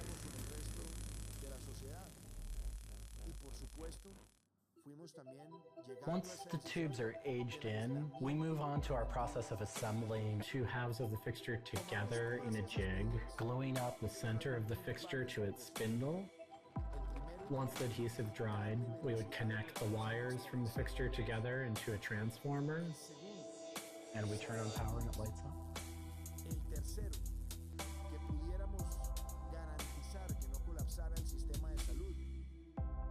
Part of what we love about what we do here is that we try and put out into the world the kind of things that we'd like to see. I still am surprised when it lights up. I'm still excited when I get to see it illuminated. There's an ineffable quality to it. To me, it is this insight into the inner workings of the universe. It literally is. It's a way of looking at what is surrounding us in the cosmos in a new light. Teníamos efectos de carácter social. ¿Por qué? Porque al quedar muchas personas en el hogar, se iban a afectar sus ingresos. Y justamente pensando en mitigar esas situaciones, fue que nosotros desplegamos las capacidades de los programas de transferencias condicionadas, como Jóvenes en Acción, Familias en Acción, Adulto Mayor, como llevamos los refuerzos nutricionales de ICBF, fuimos llegando también con el PA en casa y por supuesto como surgió Ingreso Solidario,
This is Bloomberg Daybreak Middle East. Our top stories this morning. President Trump intensifies his push to reopen the country, saying Americans should begin returning to their everyday lives, even if it leads to more sickness and death. Chinese stocks are flat as traders return after a holiday, and amid increasing tensions between Beijing and Washington, we'll have the latest. And Dubai hotel mogul Khalif Al Habtoor says his companies are bleeding because of the coronavirus pandemic, and the economy cannot wait for a vaccine to become available before major activity resumes. Here are exclusive interviews. It's just gone 8 a.m. across the Emirates. It's Daybreak Middle East. I'm Manish Krenny in Dubai. And I'm Yusuf Gaminadine right alongside you. Let's get straight to some of the market action for the S&P 500 mini futures at the moment. And after a very important few hours overnight in the U.S., we're just barely called higher here. Overnight, stocks were higher despite a late-day swoon as optimism.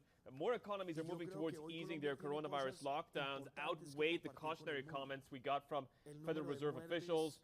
Investors are turning to stock picking at the expense of S&P 500 funds. That's what the Bloomberg data is showing. And that means exposure to broad-based ETFs, that is losing relative momentum. U.S. Treasury futures, another important indicator. Remember that the cash treasuries are closed during the Asian hours due to the Japanese holiday, so they reopen at 7 a.m. But futures a little bit softer here. The curve overnight steepened. You've got the corporate supply that's weighing again, almost $17 billion priced. We're looking at a halfway point to the projected $70 billion. A big discussion on primary dealers as well. We got a swoon, I got a boon. Have a look at WTI. We're off the $26 level this morning, but we rallied by 20% yesterday. Yes, I will say that again. We rallied by 20%. We're on the longest winning streak since 2019. Morgan Stanley say the great mismatch between supply and demand is probably behind us. It's going to be a long, painful road, they say, to rebalance the market. And the trifecta of issues is coming to play. OPEC plus cuts, shut-ins. Okay, the Texas regulator isn't going to order shut-ins, but you're looking at Exxon, Chevron, and Conoco taking 600,000 barrels off the market. Dollar yen, we're in a risk-off mood. You got a 7-week high on yen.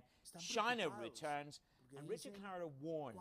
He warns a very sobering view in terms of the jobs, and that the Fed will be proactive, aggressive in terms of their actions.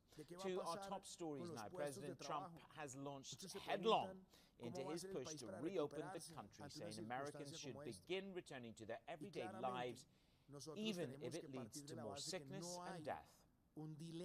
The people aren't going to accept it. They won't accept it, and they shouldn't accept it. We have a great country. We can't keep it closed. I mean, I've had doctors say, well, why don't we close it for a couple of years? This is the United States of America. And yes, will some people be affected? Yes. Will some people be affected badly? Yes. But we have to get our country open, and we have to get it open soon. Meanwhile, the British Chambers of Commerce say that most of UK businesses could be up and running days after restrictions are lifted, with smaller firms primed to return the quickest. That came as the UK's coronavirus death toll soared, that toll passing that of Italy, making it the worst-hit country in Europe. Let's bring in Mike McCarthy. He's the CNC Markets Chief Market Strategist. Mike, as you hear some of that commentary and clearly an accelerated drive to try and get these economies back up and running, how concerned are you that we could get an early setback? Very concerned. I think the reality here is that we know so little about the virus. We can't even say with certainty that people who have been infected can be reinfected with the virus, and the dangers in moving towards an lifting of lockdown restrictions for economic reasons actually take further economic risks. Because if the lockdowns have to be reinstituted, if there are further outbreaks once the restrictions are lifted, we'll do more economic damage in shutting down the economy again. So this is not just a health matter, and the economics of it are not as clear as some headlines are suggesting. The White House is talking about, good morning to you, Mike, a phase 2 where they phase out. The task force will be disbanded. Anthony Fauci and Deborah Birx will step away from these daily briefings. Is this when the wheels on the health bus literally come off? And how should I prepare myself for the risks of rolling lockdown and new peaks, if that is the scenario? Well, that is a major concern. From a personal point of view, I think people are stocking up on the sort of equipment that might help protect them should we see further spreading or a lift in infection rates in any nation. But in terms of the market, this could be the start of another leg down. And the problem, I think, for markets, and in particular the US, is that politics is becoming increasingly important as we approach the November election. The reality is that all political leaders gain from beating up perceived enemies overseas, and the danger is that with Mr. Trump's main plank for re-election, that is the strong US economy, ripped out from underneath him by the outbreak of the virus, that we might see more vilification of global players as we head towards that, and that of course brings other risks, including that of a trade dispute. I mean, Mike, there's almost a growing consensus now that there's going to be some form of pullback given the rally that we've had. But I want to put a little bit meat to those bones because it would be good to get a specific level from you, a specific range for the S&P 500, for example, in terms of that kind of scenario.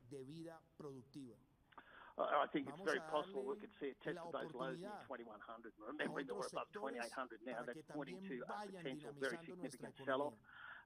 It might not be the case, and particularly given the action we've seen from central banks and governments to support economies, we might see that blow cushion, but I can't rule out that sort of a pullback. And I think the rallies that we've seen are really about optimism. They're not about facts, because even though we are seeing countries moving away from lockdown measures, the economic damage is adding up. And we saw it in the US factory orders and durable goods orders. We've seen it in the PMIs around the world. Both the UK and the US last night released services PMIs that were at all-time lows. And given how important services are to economies these days, the reality is the economic damage is continuing to mount. And even if all nations came out of lockdown tomorrow, that damage will continue to echo through the economies for months and possibly years to come. Mike, you would say that we are at peak optimism in terms of the equity market. You talk about the potential for a re-eruption of a trade dispute in rhetoric, maybe not in action. But concurrent with those two themes, you say not only will equities reprice to the downside, you also say that gold will as well. By how much and why? Why do you take that view? Is it about portfolio rebalancing? Coming up again, why is it that you think that gold will implode as well? Well, as we all rely on often, gold's inverse relationship with equities makes it a very powerful portfolio hedge. But over the last 2 months, we've seen periods lasting 6 or 8 sessions where gold has behaved badly. In other words, it's moved with share markets instead of in the opposite direction. And one of the reasons for that could be, and it occurred largely when equity markets were near their lows in March, the problem for gold as a safe haven is that in a dire situation, investors will sell what they can, not what they necessarily should. And with gold prices still holding above $1,700 an ounce, there is potential for a pile-on there should equity markets become disorderly again, and for gold to plummet with it. Now, we've got good support around 1650, but if that cracks, we've got room to move down to around 1480 in US dollar terms. And that sort of fall could be very distressing for those who think they have a portfolio hedge in gold holdings. Mike, we're also seeing a bit of a reaction to the Chinese yuan coming off the back of a holiday, and so it's still trying to price in a lot of the heated rhetoric coming from the United States towards China. GTV Go for our clients. Blue is the line on the CNH, yellow is the line on the CNY, and pink is the daily reference rate. Given how heavily managed a currency trade this is, how useful an indicator is the Chinese yuan? Well, I think it gives us an idea of how authorities in China are thinking about the international trade situation and the broader picture internationally. But you're right, it's not a market indicator in, say, the way copper is a good indicator of industrial demand. It really speaks much more to domestic policy in China than it does to market forces. And that weakening towards the record lows for the yuan or highs against the dollar does suggest that there is some preparation being done in Beijing or Shanghai for an arcing up of rhetoric as we head towards the November election. I don't get the sense, Mike, if I look at dollar yuan, we had a stronger fixing this morning. We do our surveys here at Bloomberg, periods of stronger fixing. The yuan comes back on the leash. I like what Macroman said this morning, is that China needs to be in a soft power advantage island. So they're going to keep the yuan in a bandwidth. Do you think the PBOC would tolerate an eruption of FX vol in the yuan? Almost certainly not. We know that the key driving force in China economics and politics is social harmony, and the disrupted currency cuts directly across that major aim for authorities in China. Given their control over the fixing, I think it's very unlikely that we'd see a highly volatile yuan environment.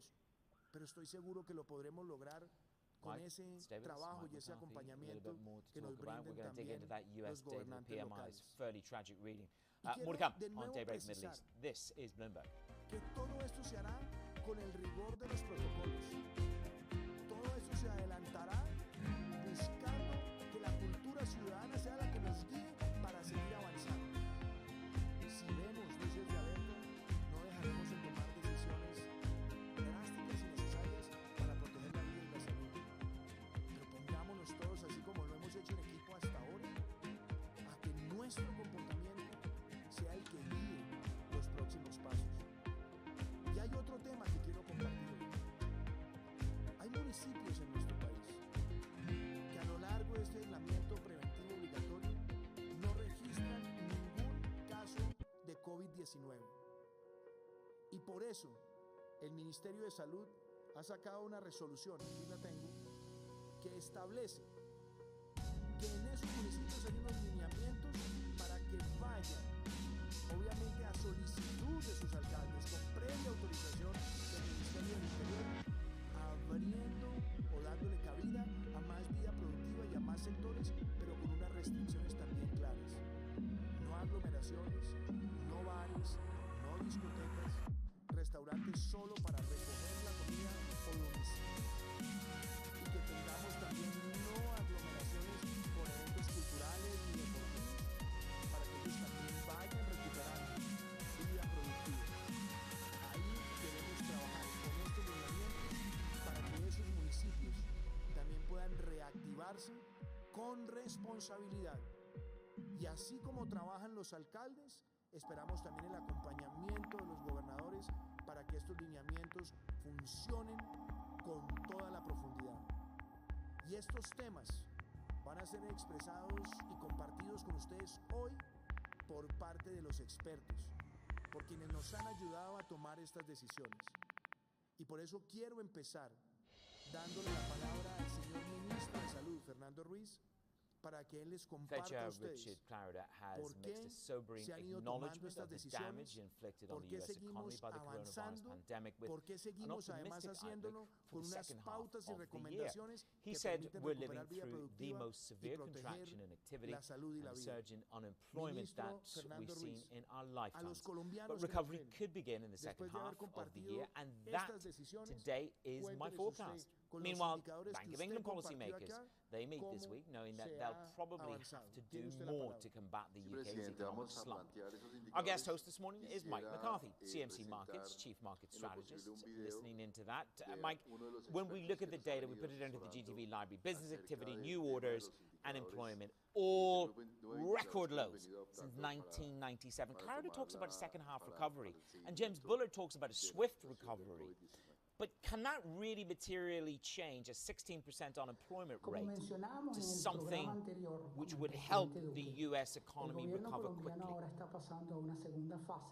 It seems very unlikely. I'm just not sure what those forecasts are based on. I think there's a lot of hope being expressed, and unfortunately hope is not a useful investment strategy or guide to how we should be acting in markets.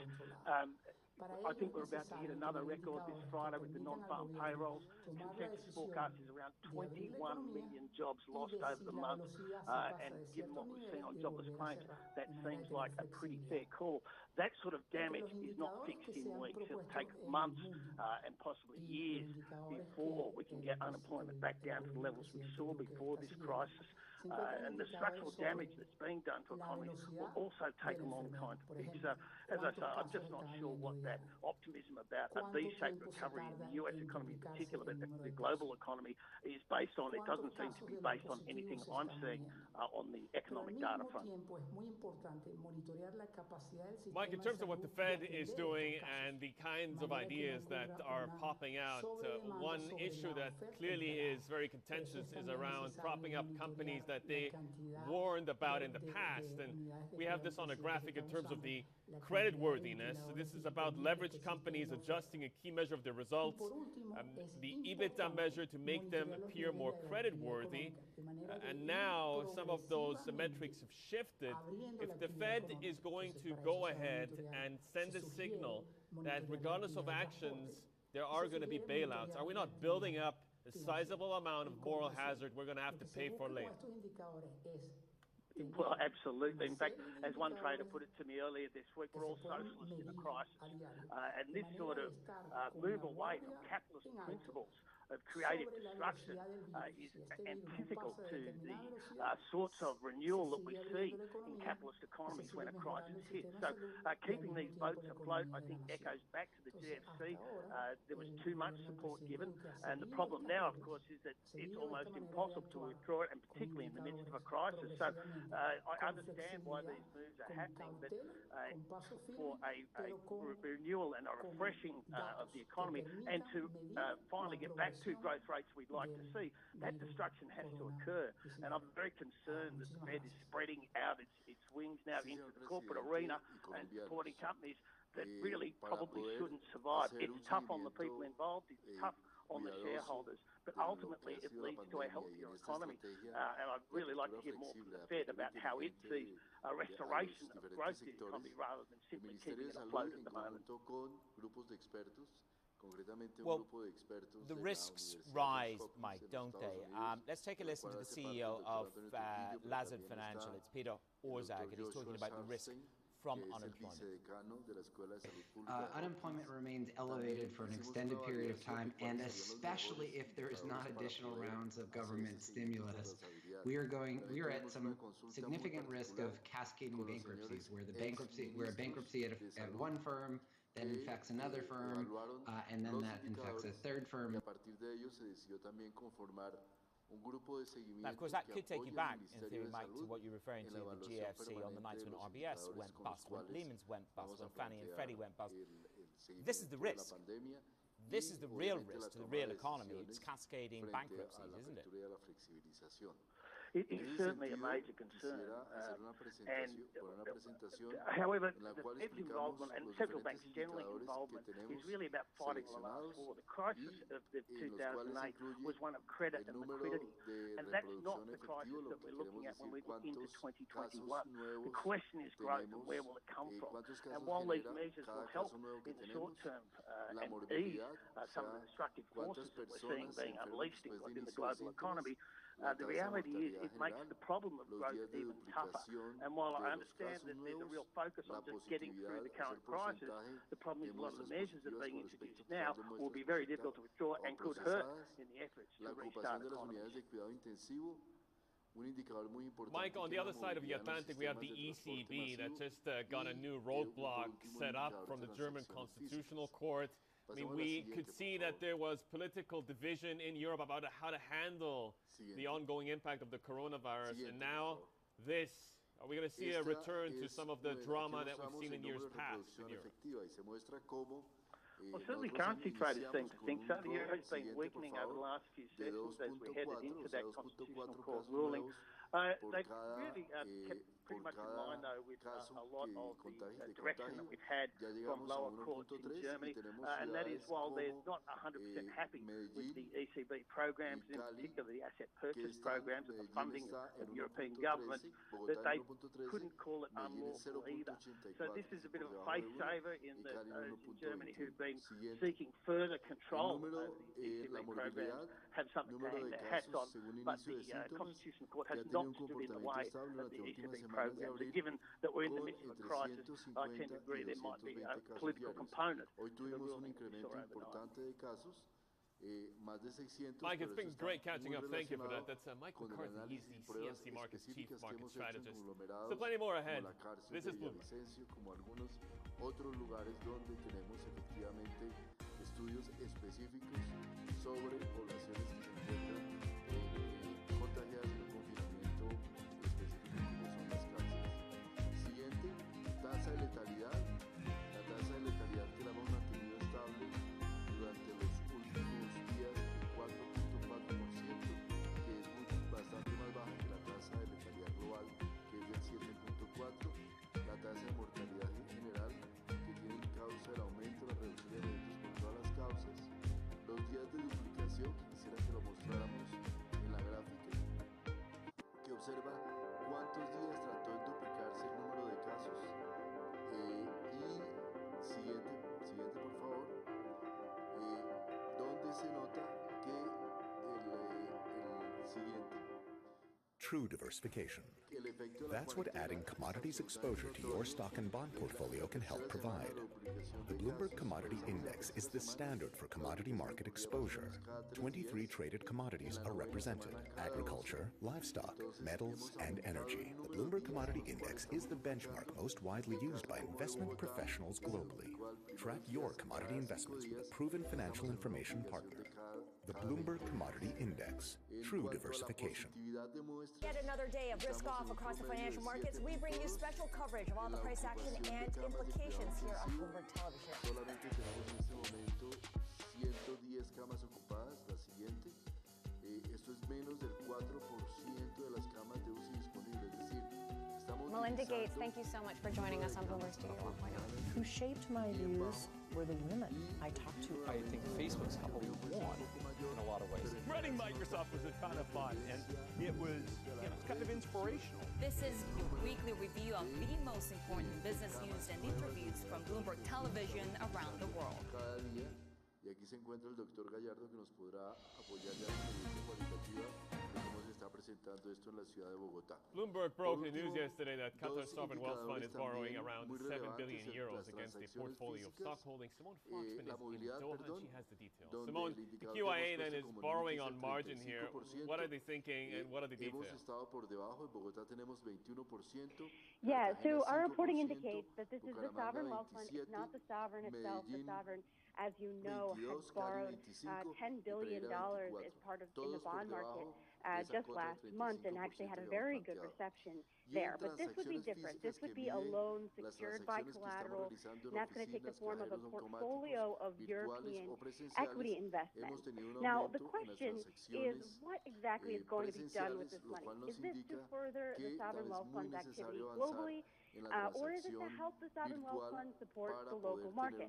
And there's been evidence to support essentially both possibilities. Order submitted.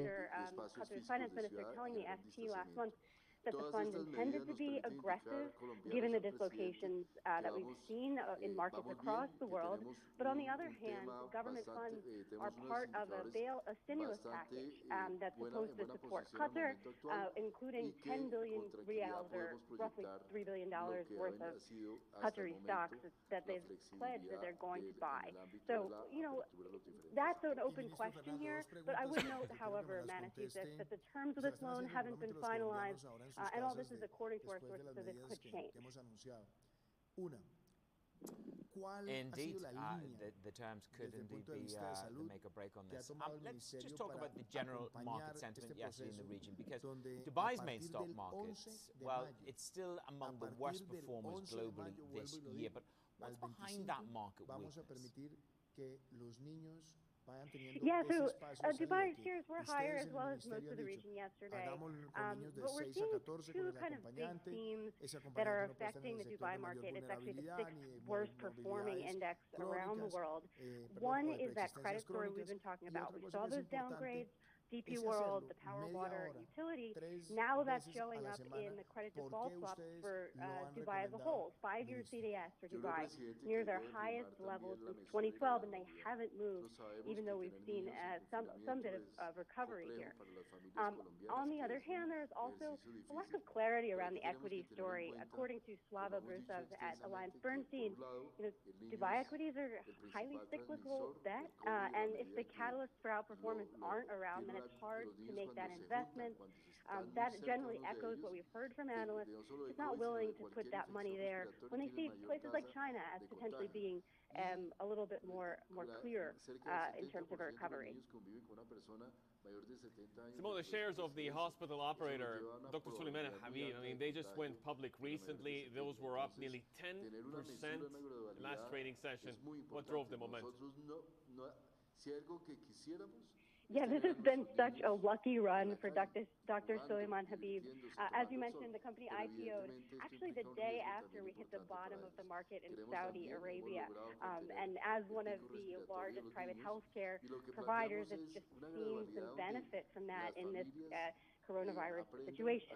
So yesterday we got a report from Nauman Khan at NCB Capital, and that's probably what was behind this upswing.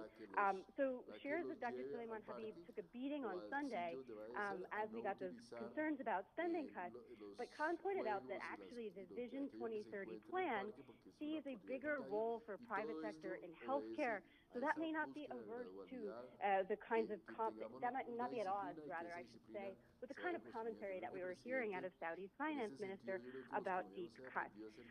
So Khan seeing a long-term capacity increase. We also got a positive earnings report last week, profit rising in the first quarter. All of those things contributing not just to the gains yesterday, but also partly why shares are up more than 25% actually since that stock debut. Y estos lineamientos que ha sacado hoy el Ministerio de Salud, que obviamente queremos transmitírselos a los señores acá para que a partir del 11 de mayo, Clarida, the vice chair over at the Fed. Still, Asian markets, you got China coming back online up by a third of 1%.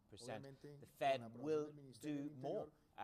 Proactive and aggressive, the language from Clarida. So that, to a certain extent, reinforces that backstop, Yusuf, doesn't it? Yeah, in the meantime, we're keeping a close eye on U.S. stock futures as well. I mean, overnight, the index rising for a second day, led by gains in healthcare, utilities, and information technology. But it was the cautionary comments from the Federal Reserve officials that really weighed a little bit into the tail end of the session, into the last hour. Currently, for the S&P 500 mini, though, we are called marginally higher by 0.1%.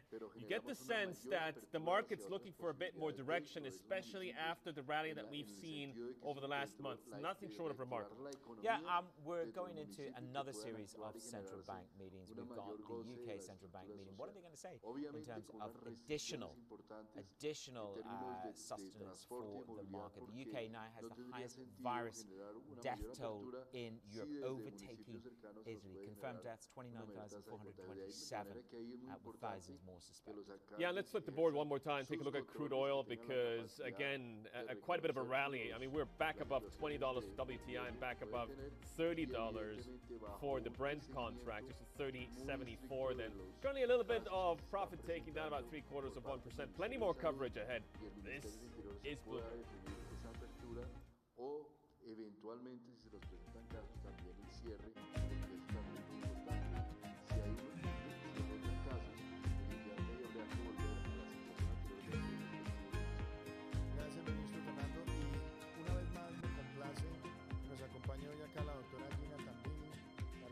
De la Organización Panamericana de la Salud y la Organización Mundial de la Salud en Colombia. Doctora Gina, gracias porque en todas estas decisiones que le hemos ido compartiendo los colombianos a lo largo de todas estas semanas, usted ha estado ahí con nosotros, ha sido validadora, ha sido orientadora, nos ha planteado cuáles son las inquietudes que tiene la Organización Mundial de la Salud. Hoy, por ejemplo, la Organización Panamericana de la Salud, a través de su directora, hizo un pronunciamiento donde decía hay que avanzar en retomar vida productiva, pero con gradualidad, no se vayan a acelerar demasiado. Y yo creo que nosotros hemos ido llevando esa gradualidad de la mano con ustedes. ¿Qué quisiera usted hoy compartirle también a los colombianos, doctora Gina, de este proceso y de cómo esa gradualidad que estamos dando, avanzando responsablemente y con inteligencia colectiva, representa una armonía entre la calidad de vida, la recuperación de vida laboral y la protección de la salud. Gracias, señor presidente. Bloomberg Television is reinventing one of the most iconic brands in financial television for a new audience. Consistency is more important than volatility. There's very likely to be a decoupling between the United States and China. I think the reality is this is highly unusual. This is a really good example of the intersection of business and government. Join me to see the news program for the clever investor. This is Bloomberg Wall Street Week. Y también esa habilidad para poder reintroducir medidas de salud pública y de distanciamiento físico si lo fuera necesario. Yo creo que en esta gran tarea y sobre todo en este momento, ahora más que nunca, es importante no solamente todo este actuar de Dubai gobierno, hotel sino Mogyul como Khalif lo Al hemos venido Habtour diciendo, says his companies el actuar are de la bleeding sociedad because of the en pleno. coronavirus La pandemic participación de and that the cada uno economy de cannot ustedes, wait for a pobladores de vaccine to Colombia, become va a ser available fundamental. before major Y para activity poder resumes. evitar que se The billionaire desborde el says número the de group casos, hasn't va a ser yet cut importante jobs la in the hope identificación de los that the casos global confirmados con lockdowns will be pruebas rolled y back hacer by ese July, rastreo allowing de todos thousands sus of tourists to contactos. return. I spoke to him deben yesterday and we aislar began los by casos y discussing poner en cuarentena whether los he contactos. agreed with the Así Damac también Chairman la that participación de cada 2008 will look ciudadano. like a piece of Si el cake ciudadano compared to tiene this síntomas, crisis. tos o fiebre, quedarse en casa, de 2008, hacer la I llamada call a it ese the número Judgment Day, telefónico which is para was poder shocking all acordar over the la world. toma de la muestra. But Cada I agree, individuo debe piece of guardar cake ese compared distanciamiento to what de al happening menos recently. 1,5 metros, I mean, 2 this one, metros entre las I personas. mean, Más paralyzed aún si all vamos over a the comenzar a world, salir y vamos a financially, salir con los niños. economically, En lugares health-wise, concurridos se debe usar las tapabocas even o las caretas even protectoras, como mentally, bien ya se ha indicado desde el mentally, Ministerio de we Salud. have been Las kidnapped, medidas de higiene and de manos que son básicas paralyzed. y sencillas, I no mean, podemos people cannot think, olvidarlos. people Y cannot también plan, higiene people cannot. respiratoria, que I mean, tenemos something que which is utilizarlo really en el día a shocking. día. Todas estas How medidas hopeful deben ser are you usadas, that we can incorporadas begin en to esa open up the cotidianidad. business Y again tenemos que hacerlo parte de by the esta nueva summertime, normalidad. by the third quarter? Es What do you importante think para is possible? terminar, señor presidente, Well, que con esa vigilancia epidemiológica, I con la assume, detección de los hopefully, casos I mean, y if de let sus us say contactos, el open the aislamiento y la business cuarentena de here by contactos, the al end of identificar estos May conglomerados de and personas geográficas by que July, tengan the la world infección, open habrá que again, poner the nuevamente en airports, aislamiento y the tomar medidas en harbors, esas zonas everything, geográficas. seaport. I think Estas we will medidas que indicó work el very señor hard ministro de and Salud, de los business indicadores will precisos, react midiendo la tasa de quickly because the infección, el business número reproductivo doesn't efectivo, want to be, va a ser on the muy stores, importante doesn't para want the poder ir business evaluando la and necesidad everything o no to de be locked nuevamente in. aplicar It's y jumping modificar from medidas the de salud window. The pública business o itself también de cannot distanciamiento afford to Muchas stay. gracias, doctora And we Gina. cannot Y afford como except usted y la to Organización push Panamericana hard, de la Salud tanto lo But, repiten, aquí hay unas they should recomendaciones y be, we unas should not prácticas exaggerate que a lot. debemos tener We should todos really work hard. interiorizadas.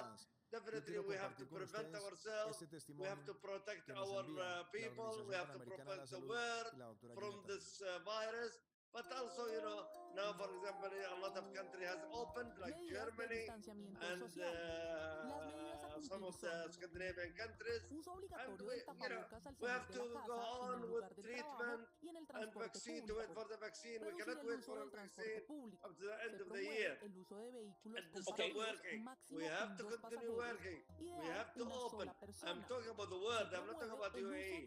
I'm talking about the world because UAE, without the world, we cannot react. Can I ask you then, preparing the business, you've got an auto business, hotels, and schools. Are you having to cut staff, cut salaries? What changes have you had to make on that front? We are, I mean, the world is paralyzed. I mean, no doubt that we give a lot of people, they have their due holidays. We give them their holidays to go live locally, overseas, whatever. Most of them, people who doesn't have a holiday, we are giving them, I mean, unpaid leave, some of them, and we are feeding them, transporting them, medicating them, and give them accommodation temporary for, I mean, few weeks. Hopefully things will come back. And if this stretches on, are you going to have to cut back on the staff numbers across the business? I think you will have no choice. I mean, I have to be honest. I mean, we will have no choice except to cut, but we have to be very careful also, I mean, to cut. But I am hopeful, I'm hopeful that things will react again positively and will work. But in case, I mean, definitely we will minimize in case of anything else, you know. We will minimize staff to go for open leave for a few weeks, few months. Can I ask you, Khaled, then, in which case, the hotel business, do you see you reopening all of the hotels? I hope so, but I don't think when all the borders closed, you cannot open the hotels. I mean, we opened the hotel, we have Tour Palace open, but we are paying losses. I mean, and will you be able to when you progress and reopen some of the businesses, do you think you're really going to be able to rehire everybody? Well, we haven't released anybody. We haven't released anybody until now, and hopefully we will not release anybody. I mean, for example, two of our company working, for example, Diamond Lease. Diamond Lease is hiring cars, leasing cars. I mean, we are working, pushing hard on that to compensate some gaps, you know. Schools is working, even it is from distance, but, you know, still working, and we are helping some of the parents in that area who's, we take case by case. But the major thing is hospitality in the world, and airlines, and car business, motors. People, for example, they don't come and buy as much as before, you know, cars. You used to sell to cover your overhead. Now we cannot cover your overhead. We are bleeding, we are paying. You know, we cannot throw everybody out. We cannot release everybody out. We try our best to put a plan, you know, to work together for until things improve. When you look at the landscape, as you say, you're bleeding, there are other people under pressure as well, Khaled. Do you think it's time to cap the number of hotels that are opened here in Dubai? Too late to cap, but you know, Dubai is blessed. Dubai is blessed. And I can say that as soon as the airport open their gates, I don't think we need to add more hotels or rooms, but it's enough what we have, and there will be really, you know, gradually filling up. How are you going to incentivize people to travel to Dubai again? Yeah, I think yes, we will satisfy them with a better package. Definitely. With a good package. Take discounts to incentivize people to come. Yes, sir. Yes, we'll do that. Khaled, what is the biggest risk that you see from this crisis? Are you talking about Dubai, or are you talking about the world? Dubai in the first instance. The risk is unemployment. The risk is the employment, which this is a little bit my concern. I mean, I feel very sorry if I am going to give somebody, I mean, unpaid leave, or fire them, or release them. I mean, to me, this is not my habit. I haven't born with this. I am hiring rather than firing. And, you know, I hate that. But sometimes you have no choice, and you have no alternative except to protect yourself. Have you had to restructure any debt? Have you approached the banks? No, we haven't approached the bank for the time being, because we have a lot of time to see after the end of the year. And before that, definitely we will talk, and the banks, I mean, is ready to work with us, to work with everybody, and keep a good relationship. We are partners, and this is like Catholic marriage with them. A recuperar esa vida productiva. Y quiero destacar esto, obviamente, de la mano de las autoridades locales, que como usted lo ha dicho, son los que llevan esa llave de la gradualidad para que los protocolos estén debidamente aplicados. Lo escuchamos, ministro de Estado. Arrancamos entonces desde el 11 de mayo un nuevo proceso de gradualidad en el inicio de actividades productivas en nuestro país. Es un proceso que reconoce primero como principio fundamental cuidar de la vida de los colombianos y, en segundo lugar, contribuir a la generación de ingresos y generar empleos en los sectores productivos. Algo muy importante, no es indiscriminado, no significa de ninguna manera que el 11 de mayo estos sectores que voy a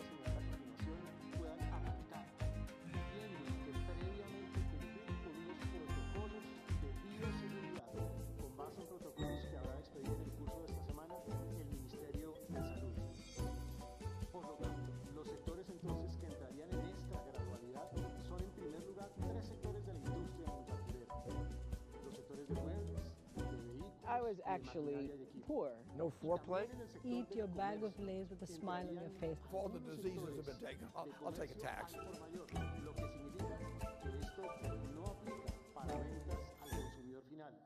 A José, a Juan cuando sale a comprar. Esos sectores son muebles, enseres, son también prendas de vestir y vehículos. De nuevo, ventas a instituciones, ventas al comercio mayorista, ventas a industriales. Y en comercio al por menor, al detalle, al usuario, al consumidor, entrarían los sectores de vehículos, las librerías, es muy importante en este momento. So we've had some bleak data in this part of the world. In the United Arab Emirates, the overall PMI dropped for the 6th month running to a record low.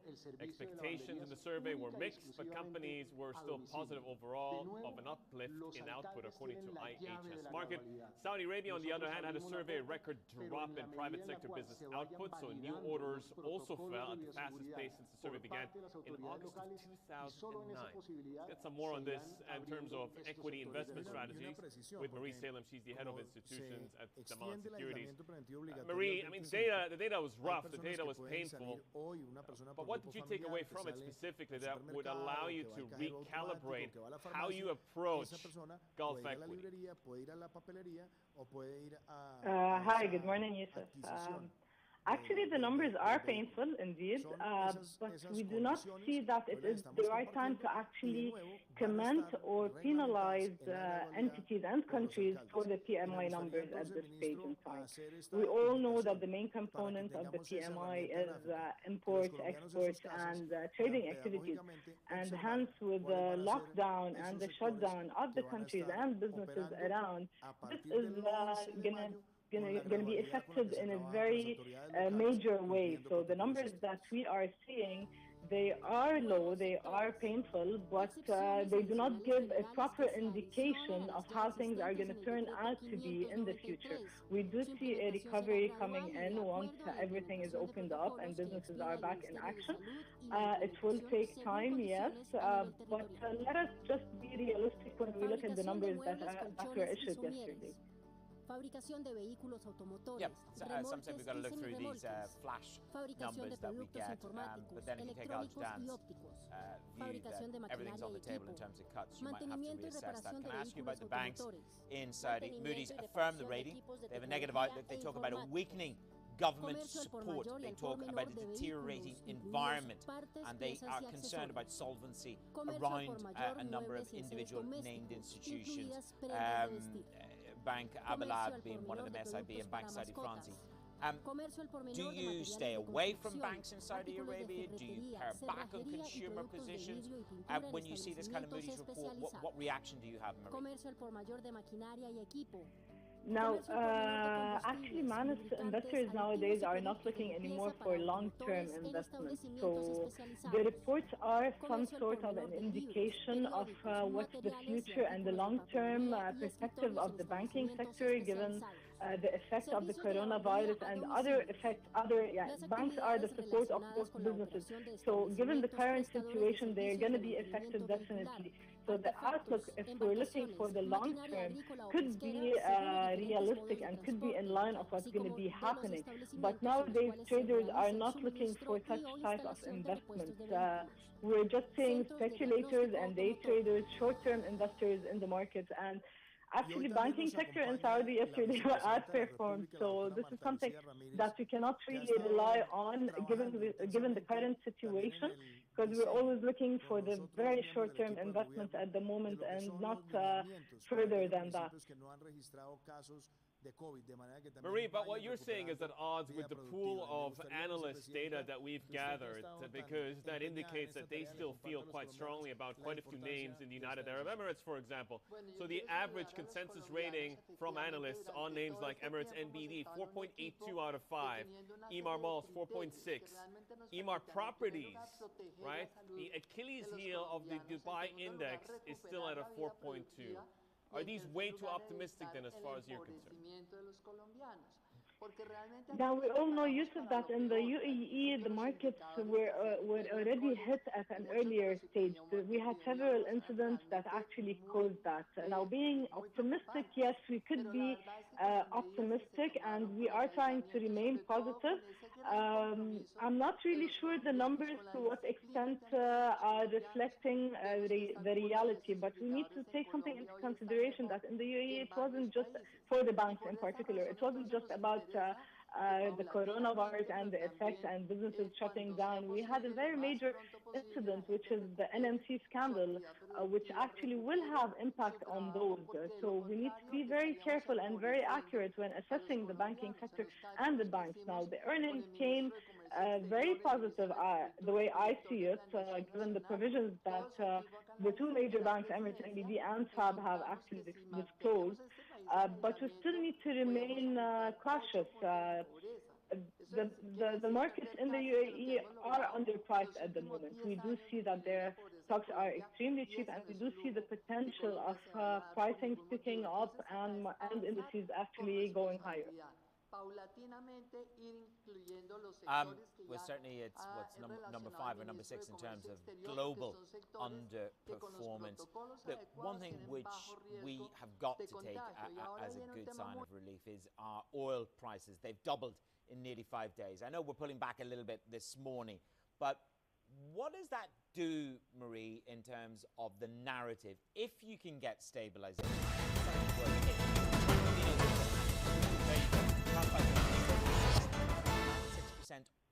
Hola, ¿qué tal? Los saludamos como todos los días en este espacio de semana. Son las 12 del día, 12, 1 minuto a esta hora.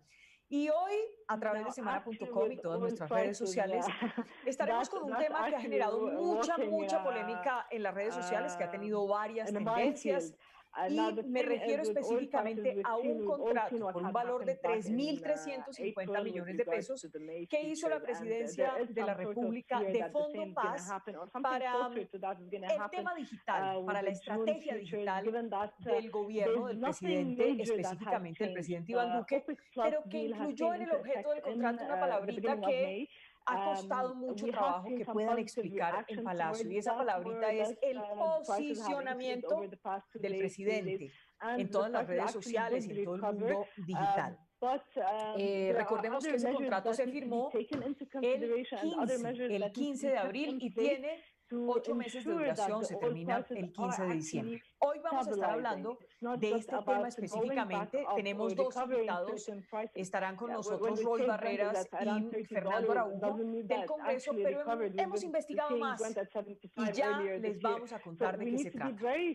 Porque hay más contratos de esa misma empresa y en este mismo gobierno. 12 del día, 2 minutos. Saludo primero que todo a nuestros invitados. Senador Roy Barreras, gracias por acompañarnos. It is not the actual reality on the ground. So we will need to wait for the lockdowns to come up. Después de haber presidido la Comisión de Paz que ha sesionado presencialmente en la mañana de hoy en el Salón Boyacá del Congreso. Lo oigo como si tuviera un catarro espantoso, pero es el micrófono de su computador. Entonces miremos a ver si lo podemos mejorar. Entre tanto, saludo a Fernando Araujo. Gracias por acompañarnos.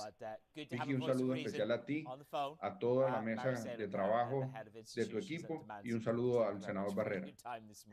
Muy bien, pues ya son las 12 del día, 3 minutos, y a esta hora saludo también a nuestro compañero, el periodista Javier Barragán, quien ha investigado a fondo este tema. Javier, hemos encontrado más contratos. Empecemos por el principio, el que está cuestionado a esta hora en las redes sociales.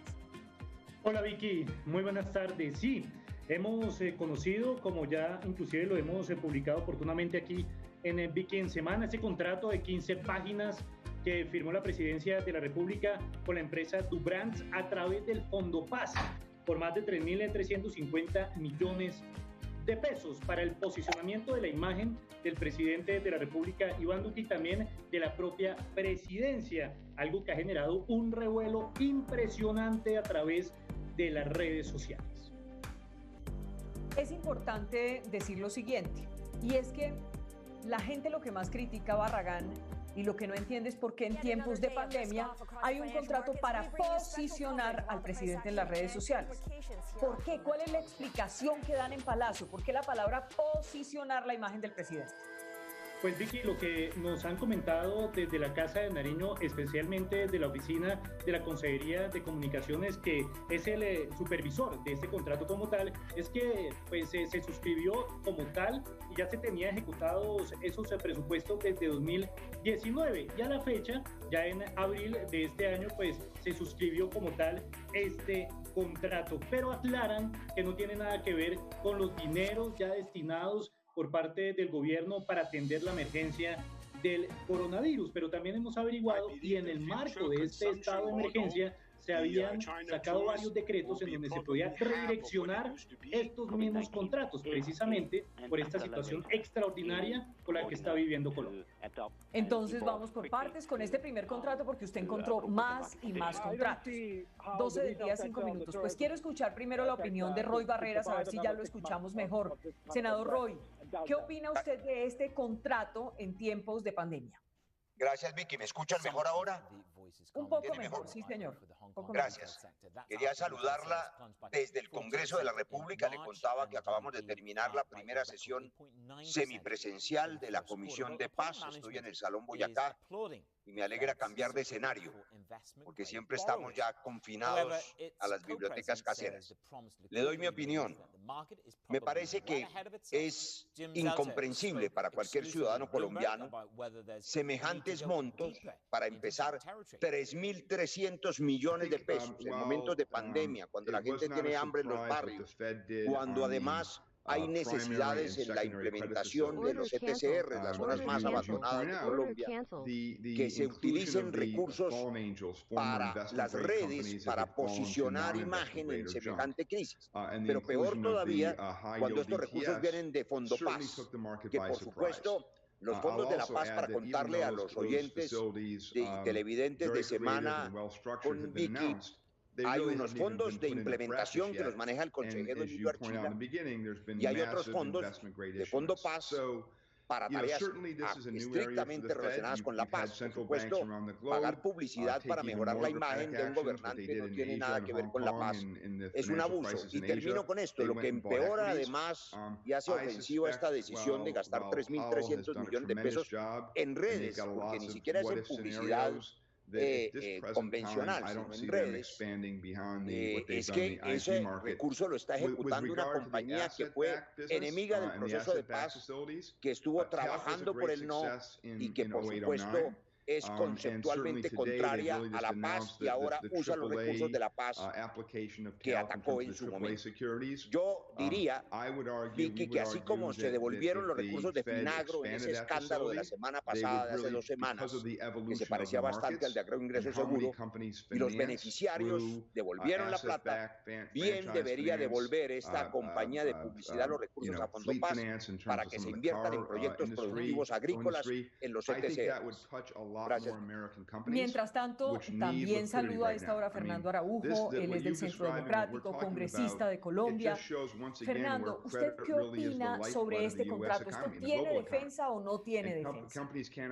Vicky, a ver, primero hay que hacer una mención especial a que es bienvenido el control político a todas las acciones contractuales y políticas del gobierno nacional. Lástima que hay unos sectores que simplemente se dedican a hacer un control político seleccionado a quien se lo hace. Y no se lo hicieron al gobierno anterior y no se lo hacen a otros gobiernos. Dicho lo anterior, hay que aclarar primero, Vicky, que estoy leyendo el objeto del contrato y no veo la palabra posicionamiento del presidente. Yo no quiero detenerme a leerlo, pero... No, pero se lo voy a leer porque no quiero que quede que estamos utilizando una palabra que no es real. Javier Barragán, léame ese punto donde habla de posicionamiento. Pero no está claro que sí, Vicky, mire, es el punto 6 de este contrato que firmó la Presidencia de la República. Dice lo siguiente, abro comillas, definición e implementación de la estrategia de imagen y posicionamiento online del presidente de la República, la presidencia y demás iniciativas. Yo te leo el objeto, Vicky. El objeto dice lo siguiente. El contratista se obliga a prestarla a la entidad por sus propios medios con plena autonomía técnica administrativa, los servicios profesionales especializados de apoyo a la gestión de la Consejería Presidencial para las Comunicaciones en la elaboración, implementación y seguimiento de estrategias digitales integrales, así como la producción de contenido y la administración de canales digitales de comunicación, presidente de la Presidencia de la República, sobre las diferentes iniciativas temáticas tendientes a mantenimiento de la paz en el marco de equidad, legalidad y emprendimiento. Vicky, yo quisiera agregar lo siguiente. Primero, este es un contrato que se viene realizando desde el año pasado. Segundo, que este es un contrato muy parecido al contrato que tenían anteriormente con una empresa que se llama del gobierno en la administración anterior, con una empresa que se llama Apple Tree y que tenía un valor muy parecido a este, simplemente ajustado al valor presente. Además, hay que decir, Vicky, que este no es el fondo que tiene los recursos para la implementación del Acuerdo de La Habana. Como ustedes saben, yo tengo muchas reservas y que a mí me gustaría en algún momento poder corregir, pero ese no es el asunto que nos atañe hoy. Lo que sí debo decir es que estos no son los recursos del Acuerdo de La Habana, estos son recursos de funcionamiento de la Presidencia de la República y representan menos del 0,5% del presupuesto total de la Presidencia de la República. Yo soy partidario de que este tipo de contratos sean austeros, y creo que este es un contrato austero, toda vez que si uno lo compara con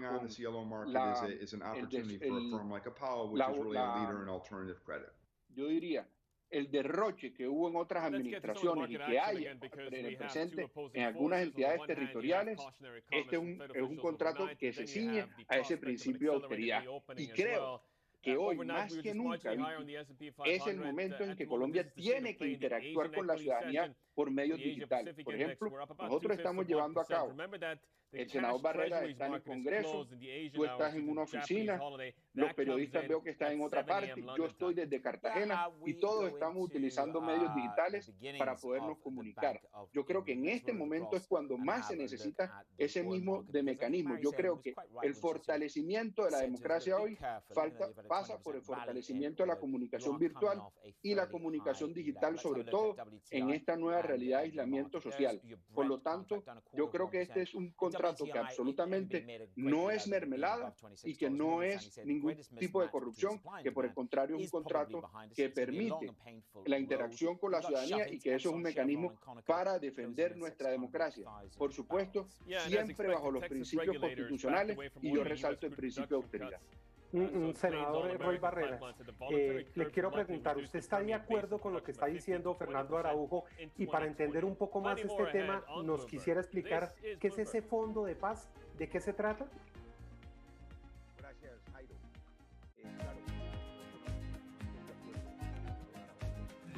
Otra vez algo le pasó a su computador. Se le bajó el volumen. No lo escuchamos, Roy. Es mejor quitar el... Ahora tampoco le oigo. Déjeme y cuádrelo como estaba, que estaba muy bien. Antes habría que hacer una precisión, y es que como lo dice Fernando Araujo, es cierto que esta empresa tenía más contratos.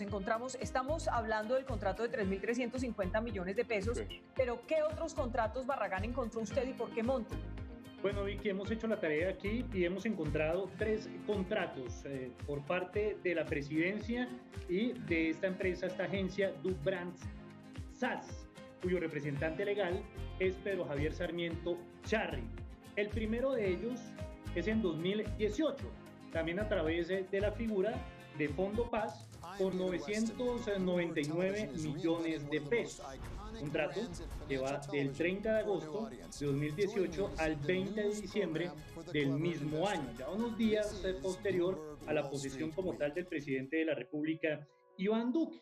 ¿Y qué dice este contrato?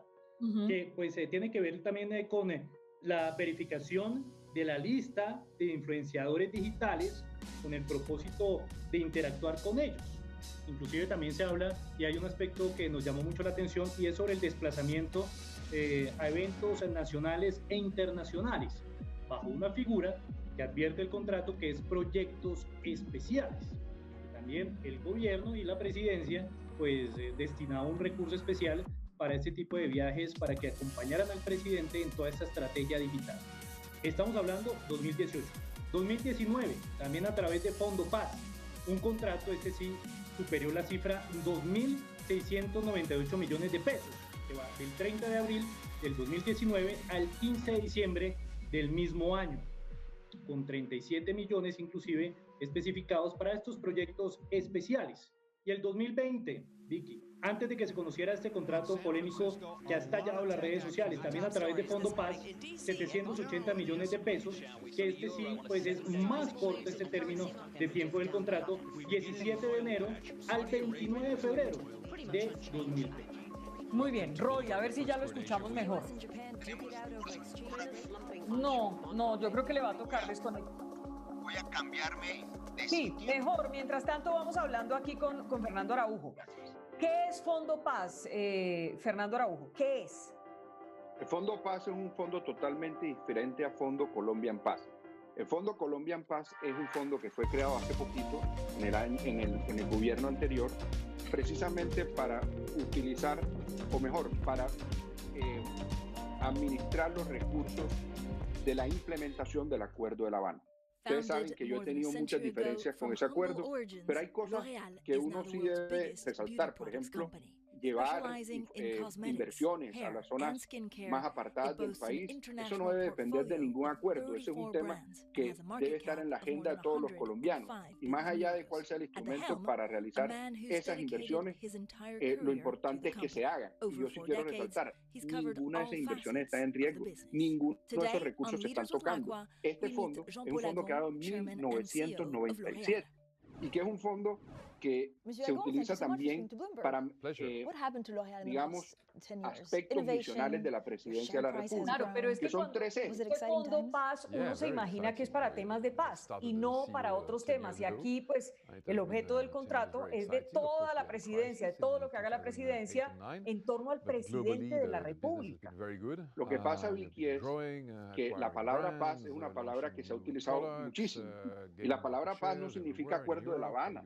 La palabra paz también significa convivencia. La palabra paz también significa legalidad. La palabra paz también significa comunicación asertiva y austera con los ciudadanos para preservar esos valores. El gobierno del presidente Duque tiene tres ejes fundamentales o tres principios fundamentales con los que está gobernando, que son emprendimiento, equidad y legalidad. Y el presidente Duque ha dicho, nosotros queremos implementar una paz, pero sobre la base del principio de la legalidad. Y ese es un elemento transversal no solamente a su gobierno, sino por supuesto también a los asuntos administrativos de la presidencia de la República. Pero eso que tiene que ver con posicionar al presidente digitalmente. ¿Qué tiene que ver con ese es uno de los aspectos que la palabra posicionar, perdóneme un segundo, posicionar es lograr afincarlo en las redes sociales, que tenga un mayor impacto. Cuando uno lee todo se da cuenta que es sobre la imagen del presidente. No, Vicky, mira, ustedes acaban de leer muy claramente que este es un contrato que se está renovando, que no es un contrato nuevo, es un contrato que viene desde 2018, acaba de decir doctor Jairo Barragán. Sin embargo, este es un contrato que se está renovando en el año 2020 y por lo tanto es un contrato que hoy se hace un poco más necesario por la coyuntura de aislamiento social. Segundo, este es un contrato que tiene un aspecto fundamental y no es el de posesionar al presidente, sino es el de utilizar unos medios de comunicación mucho más económicos, mucho más eficientes en este momento. Por ejemplo, tú que has hecho comunicación tanto en los medios tradicionales como en los medios no tradicionales, nos puedes decir que hoy cuál ha sido el crecimiento de las redes sociales. No estar en las redes sociales. Eso no está en discusión. Yo creo que no estar en las redes sociales. Obligaciones específicas del contratista. 1.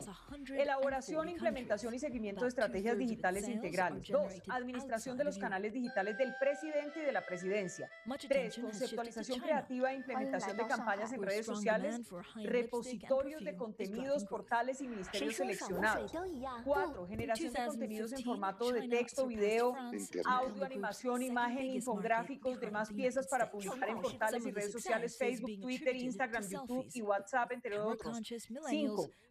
Evaluación y definición de acciones y tácticas encaminadas a la generación de tráfico orgánico y a la formulación de recomendaciones sobre el contenido y los horarios de publicación con base en los análisis de métricas de las cuentas del señor presidente y de la presidencia. 6. Definición e implementación de la estrategia de imagen y posicionamiento online del presidente de la República y la presidencia y demás iniciativas. 7.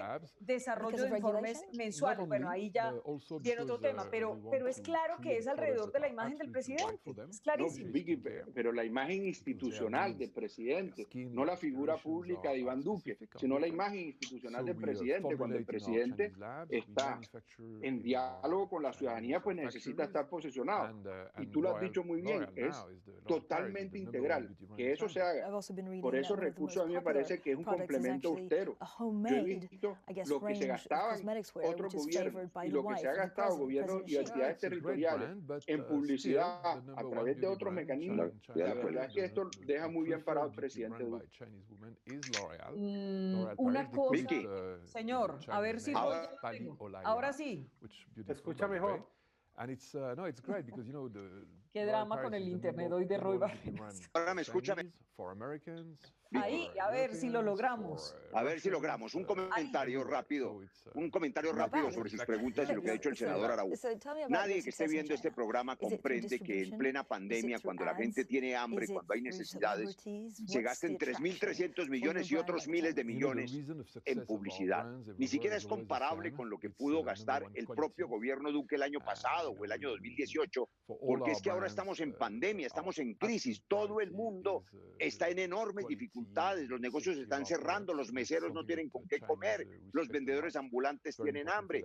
Y en las 16 zonas más lastimadas por el conflicto, donde todo está por hacer, acueductos, alcantarillados, escuelas, vías terciarias, se necesitan recursos. Me preguntaba Jairo sobre el origen de los fondos. Y el origen de los fondos es la Bolsa Paz que creamos para poder implementar la paz. Por ejemplo, para crear el fondo de tierras, para poder darle tierra a los campesinos que nunca la han tenido, para poder pagarle a 100.000 familias campesinas que abandonaron la coca para hacer sustitución de cultivos voluntaria.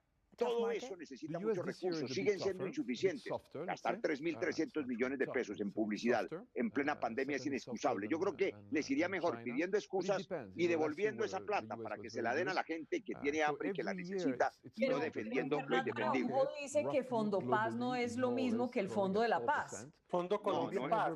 No es cierto. La Bolsa Paz tiene dos fondos, ambos dedicados a la paz. El fondo de implementación, que es el que maneja el consejero Archila, ese va para las obras de las 16 zonas PEDES. Y todo lo demás que hay que financiar con respecto a la paz, todo lo demás está en Fondo Paz. Por eso se llama así. O sea, no se llama Fondo Publicidad. Se llama Fondo Paz, pero es que no solo es ofensivo que gasten de la paz, además para una empresa enemiga de la paz. Supongamos que fuera de otra parte, supongamos que lo sacó el ministro de Hacienda del bolsillo y se gastó miles de millones de pesos. Ustedes han informado otros contratos de muy corta duración que también cuestan miles de millones. En esta pandemia y en esta crisis, gastarse miles de millones en esa imagen no les es suficiente. Con media hora diaria o una hora de alocuciones presidenciales. Hasta cuando llevé la cuenta llevaba 50 el presidente de la República todos los días en los horarios estelares hablando con la gente. Está bien que lo haga, pero gastarse en publicidad con una además sospecha muy compleja. Esto es para redes, en época de chuzadas, de bodeguitas, de redes que difaman periodistas. Yo no creo que haya sido una buena idea gastarse 3.300 millones de pesos financiando esas redes. A ver, Fernando. Y es que se va volviendo un poco agotador, digamos, la discusión de si estos son recursos de la paz o no. No lo son.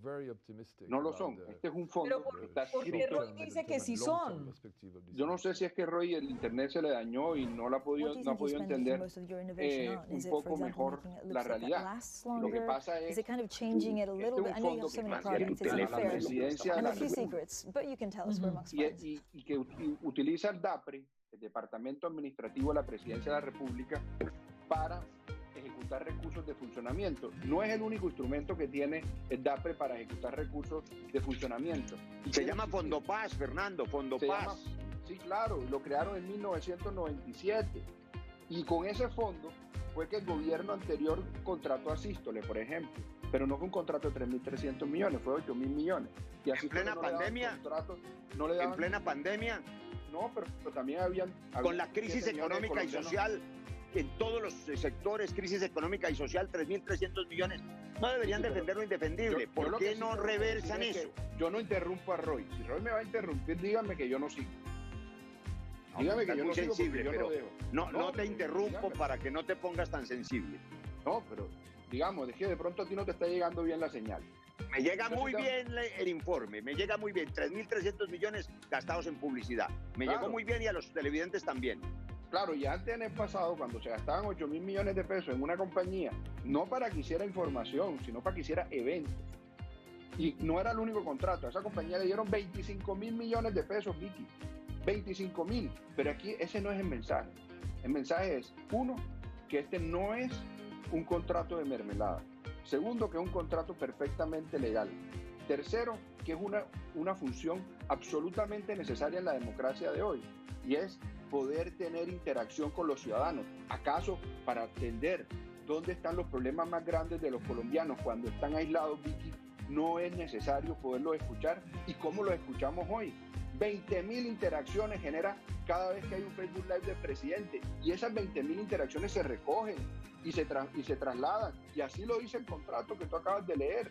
Y esos son elementos fundamentales para que el presidente pueda seguir corrigiendo. Por eso el presidente hoy ha logrado no solamente crear el ingreso solidario, porque está escuchando a los informales y a los independientes, a los colombianos que están en condiciones de pobreza, pero que no están en los programas de subsidios condicionados. Y eso ha logrado que el gobierno esté mirando la posibilidad de un subsidio al desempleo. Y eso ha logrado la posibilidad de que el gobierno esté escuchando a la microempresa para que le pueda transferir recursos para sostener la nómina y evitar una debacle del empleo en Colombia, como se puede avecinar si las condiciones económicas tan difíciles persisten.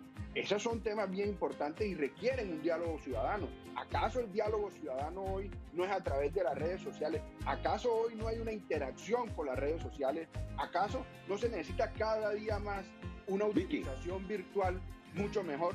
Seguramente lo que necesita Roy es una empresa que lo asesore para que pueda tener una mejor interacción con la ciudadanía. Vicky, para que no quede en duda ni su palabra, ni la mía, ni la de todos los que sabemos que estos fondos son fondos para la paz, hay que volver a leer. Aquí está el artículo 10 del objeto del Fondo de Paz, es clarísimo. El Fondo para la Paz tiene por objeto la financiación de programas de paz encaminados a fomentar la reincorporación a la vida civil de grupos alzados en armas. Es eso.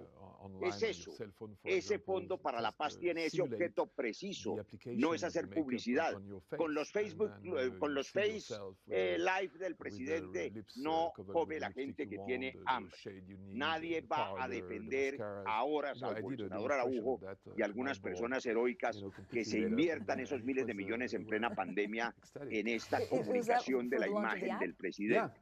Yo creo que deberían reversar. ¿Por qué no devuelven la plata y se la dan a la gente que la necesita, como hicieron con Finagro? Es que en Finagro metieron la pata, hicieron unos contratos abusivos y devolvieron la plata.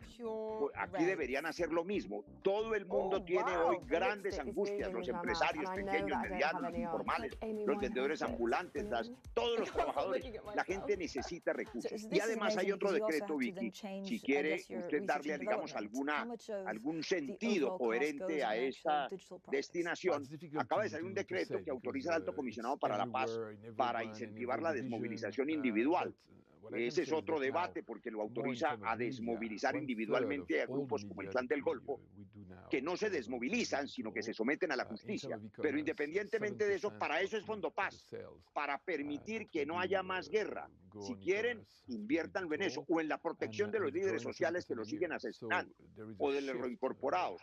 Pero no es momento para estos despilfarros. Eso es lo que averiguan los periodistas. Yo quiero notar una cosa que es curiosa en la democracia colombiana. Hoy estamos en un programa de Vicky David de semana, y es en este tipo de programas que se conocen estos abusos.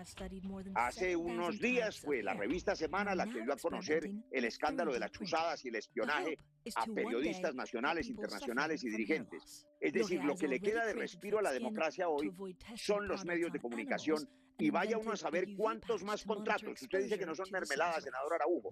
Llaman mermelada al premio a los amigos del poder en cada gobierno.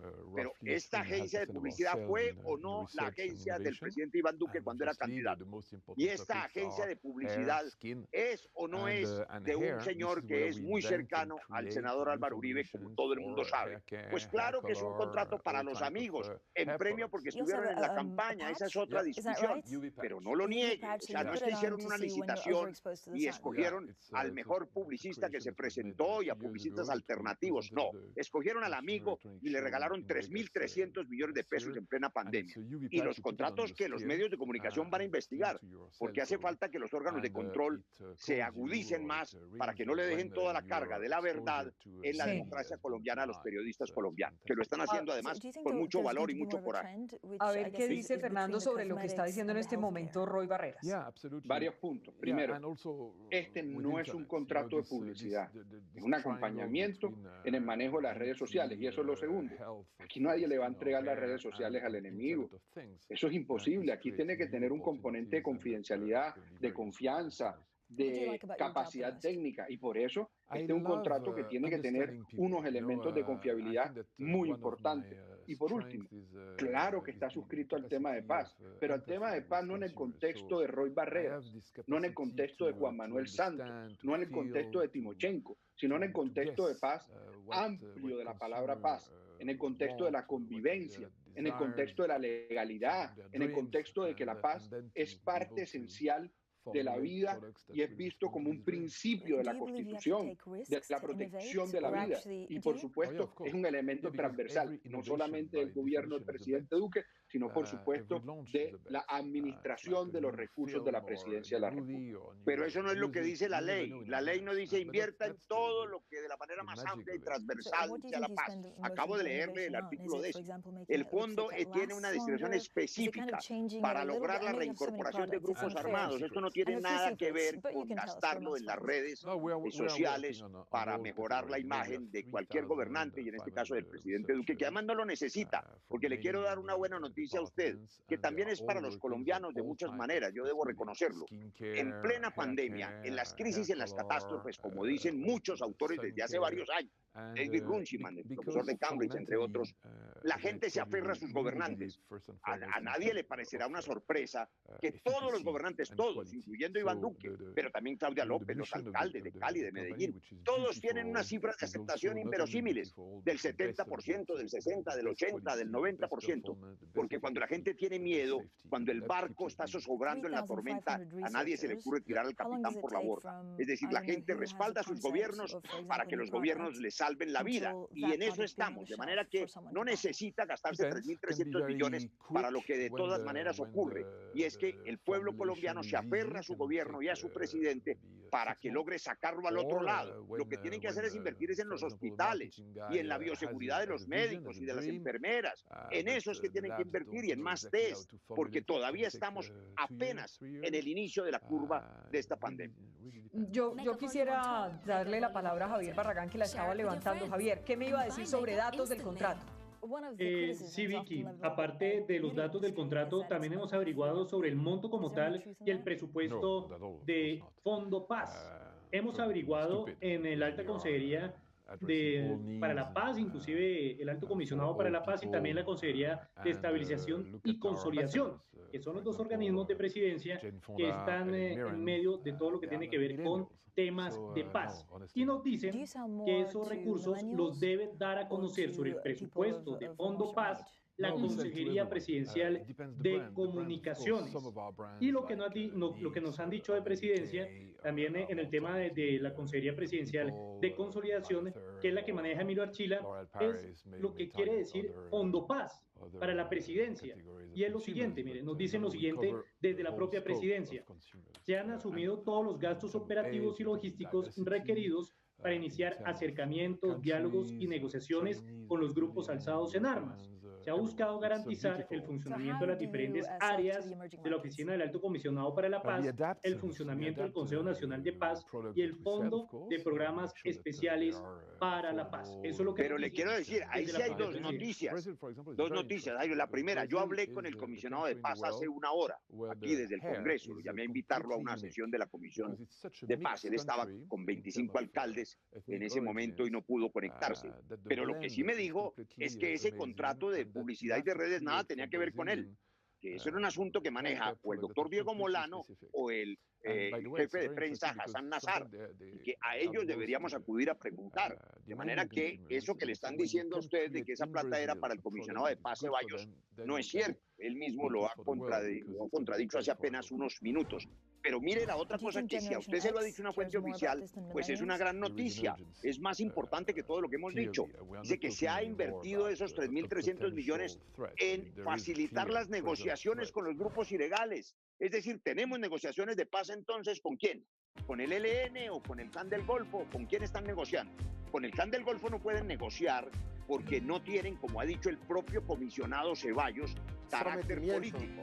Esa es frase de él, eso se llama sometimiento a la justicia, y eso no le corresponde al comisionado de paz, sino al fiscal general de la Nación, al fiscal general de la Nación, con la ministra de Justicia quizá. Entonces esa plata tampoco es para eso, porque no se la dieron al fiscal, salvo que lo que les queda, según usted nos ha informado, gran chiva, es que están facilitando negociaciones con esa plata. Eso es solo con el ELN, como lo ha dicho el propio comisionado Ceballos, que con el ELN es con el único grupo que podría haber negociaciones de paz. Eso quiere decir que hoy nos está informando su fuente de gobierno que hay inicio de negociaciones de paz. Yo lo celebro si es cierto, pero no lo creo. Creo que están disculpando una plata que desperdiciaron en redes y en publicidad en plena pandemia. A ver, Fernando, ese contrato es vital. Digamos, ese contrato se puede decir que es vital, que es definitivo. No podía ser un contrato, digamos, si el presidente tiene una aparición en todos los medios de comunicación de verdad de 1 hora diaria, de lunes a domingo, ¿cómo vamos a decir que no es necesario tener estos canales de comunicación en medio de la pandemia? Claro que sí, eso no lo podemos decir que no, pero no se podía coger y no hacer esa inversión que con eso, y perdóneme la expresión, pero no es por populismo, sino porque es realidad. 3.350 millones sirven para comprar muchos mercados, no sé cuántos respiradores, camillas y demás. Entonces, ¿era vital ese gasto? Hoy se están invirtiendo en Colombia 15 billones de pesos para atender la pandemia. No son suficientes. Esto es una crisis de tal magnitud que nada es suficiente. 3.300 millones, por supuesto, tampoco lo son. Ahora viene lo que están llamando el segundo tiempo. Y en ese segundo tiempo, ¿en dónde hay que profundizar, Vicky? Se tiene que profundizar en salvar el empleo. Se tiene que profundizar en salvar, proteger el tejido empresarial en Colombia. Se tiene que profundizar en poder llegar de nuevo a los sectores más vulnerables con las ayudas que ya existen y de nuevo con el ingreso solidario. Se tiene que profundizar incluso, si es necesario, aumentar algunas de esas ayudas, y yo creo que el país va a tener que irse acomodando a esa nueva realidad de este coronavirus. No es una situación para nada fácil. Ahora, que uno pueda prescindir de las redes sociales para interactuar con la ciudadanía en este momento se me hace casi imposible. Yo creo que es necesario. Ahora, incluso, ahí lo dice también lo que leíste tú, Vicky. Hay claridad que este no es solamente un tema de Twitter. Esto no es publicidad. Esta es una estrategia completa de acompañamiento en la administración de todas las redes de difusión, incluso YouTube. Es decir, por ejemplo, yo veo al presidente Duque todos los días a las 6 de la tarde por YouTube. Yo no lo veo por los canales oficiales. Yo no lo veo por los canales de televisión y por los medios tradicionales. Y así como yo, mucha gente. Porque hoy cada día la interconexión digital es mucho más virtual y mucho más, ¿cómo decirlo? Permite mucha mayor diálogo y cercanía a través de las redes. Yo creo que esos son mecanismos importantes. Y yo sí prefiero 3.300 millones de pesos utilizados para profundizar en las redes sociales que gastarse 6.000 millones de pesos en medios tradicionales como lo han hecho otros entes territoriales. Incluso, Vicky, hay que decirle, Vicky, yo prefiero muchísimo la austeridad que ha tenido este gobierno con los medios tradicionales ha sido muy grande, incluso ha sido muy costosa. Este gobierno ha tenido una enorme austeridad y tiene que seguir profundizando en ella. Bienvenida a la discusión de este contrato, pero que no sean selectivos. Fernando, ¿por qué dice costosa? ¿Por qué dice que la austeridad del gobierno con los medios ha sido costosa? Bueno, Vicky, porque la ha dificultado la comunicación al presidente de algunos de sus logros. Vea, Vicky, habrá que decirle a los ciudadanos de Ciudad Bolívar, del distrito de Agua Blanca, de la comuna nororiental en Medellín, de María la Baja, de Buenos Aires, Cauca, de Acarí, en el norte de Santander, que se conecten a YouTube para que puedan ver al presidente todos los días a las 6:30 de la tarde. Que no les van a llegar más ayudas, pero que se conecten a YouTube, que con eso van a tener satisfacción en plena pandemia. Pero no es cierto que no le van a llegar más ayudas. Si fuera, pero es que han pasado 2 meses, Fernando, yo se lo digo como colombiano, ni siquiera como médico. Hay cosas increíbles. Los países se encerraron, algunos tarde, otros más temprano, como Colombia, para darle tiempo a los gobiernos para que hicieran las cosas. Ese no es el objeto de este programa, pero hay que repetirlo y hay que decirlo. Es posible creer que hoy a esta hora, 12:45 del día, todavía no ha llegado un solo peso de los recursos de esos 15 billones del FOME de emergencia a un solo hospital de Colombia. Solo están usando recursos ordinarios a través de las EPS y las ADRES. Tampoco ha llegado un peso a los entes territoriales para ayudar en mercados, para llegar al transporte de los migrantes, para ayudar a que se financien los test. La plata de emergencia se ha ido a intermediarios financieros, a los bancos, a las EPS, a las aseguradoras.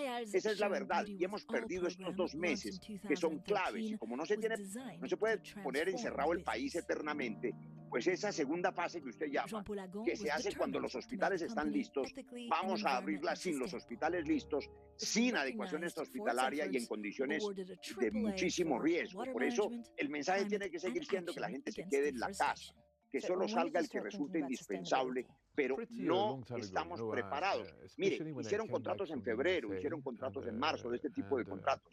¿Cómo es posible que, por ejemplo, para soluciones que son su especialidad en las comisiones económicas, la gente está reventada cerrando sus restaurantes, sus almacenes, sus tiendas? Necesitan subsidio a la nómina. Lo estamos pidiendo desde la expedición del decreto 444.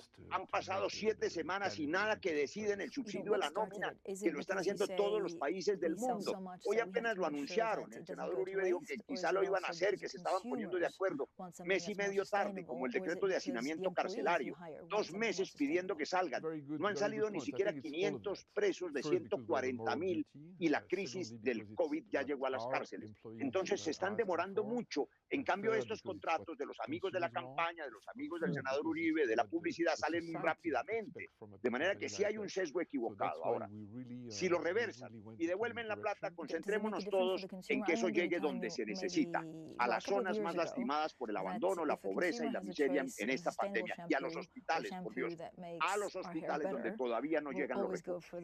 Senador Araujo, yo quiero insistirle en algo que estaba diciendo el senador Roy Barreras, y es, ¿el contrato definitivamente va o hay alguna posibilidad de que se frene por ahora, por la pandemia, y que esos recursos sean trasladados, por ejemplo, a la gente que necesita más alimentos? Quiero que sea concreto en esto. Ese dato no te lo puedo contestar porque no lo tengo. Lo que sí te puedo decir, apreciado Jairo, es lo siguiente. El gobierno ha hecho un esfuerzo inmenso con una estrechez fiscal que no creó este gobierno. Es que también tiene que asumir responsabilidad los que nos dejaron un país con una estrechez fiscal enorme.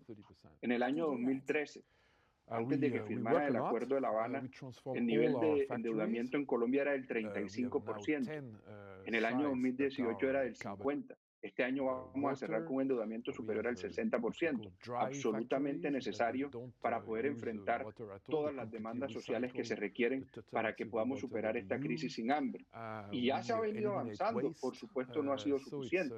¿Qué se ha hecho? Por ejemplo, ya se han girado a más de 57.000 beneficiarios del ICETEX alivios. Ya se han entregado a más de 4.5 millones de familias alimentación a través del plan de alimentación escolar en el hogar. Ya se ha entregado a más de 2.600.000 colombianos el subsidio de jóvenes de familia en acción y a casi 270.000 a un poco más de 270.000 el de jóvenes en acción. Se han entregado ayudas a través del bienestar familiar. Pero nos estamos desviando un poco del tema, porque el tema es si estos contratos para posicionar la imagen del presidente en el mundo digital son vitales en este momento de la pandemia. Me parece que ese es el punto. ¿Son o no son vitales en este momento este tipo de contratos? Que ya yo creo que, Vicky, perdóneme, termino, señor.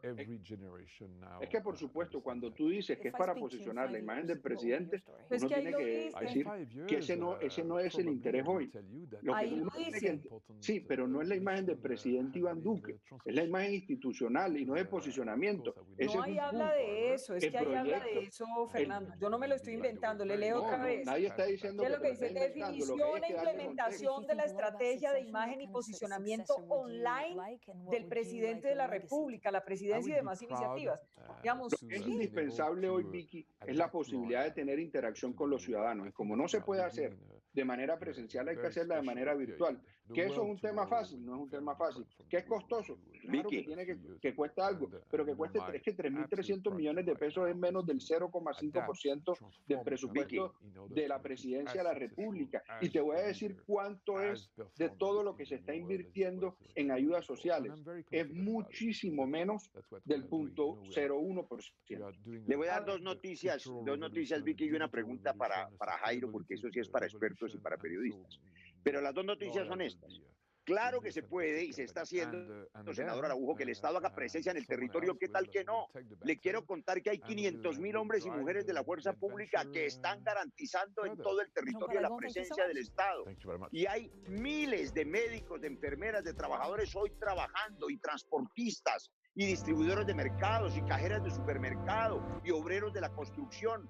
Claro que hay presencia del Estado en las regiones y hay gente que está trabajando. Claro, probablemente algunos senadores cómodos que no quieren cumplir con su deber, y son muchos, prefieren estar en su casa, pero hay hoy 7.400.000 colombianos trabajando. La mitad de ellos funcionarios públicos. Usted ve los alcaldes, los gobernadores en la calle, en los territorios, el propio presidente y su gabinete. Claro que están trabajando presencialmente, de manera que no es cierto que no se puede hacer presencia en el territorio y toca a través de YouTube. Le doy otra noticia. Todas esas cifras que se han invertido y que no llegan a los hospitales, se han invertido gracias a un fondo que creamos en el 2011. Yo fui el ponente de esa reforma. El FA, el Fondo de Ahorro, permitió guardar el 20% para crisis, y a eso le echó mano este gobierno en buena hora, porque era necesario. ¿Qué tal que no lo hubiéramos ahorrado?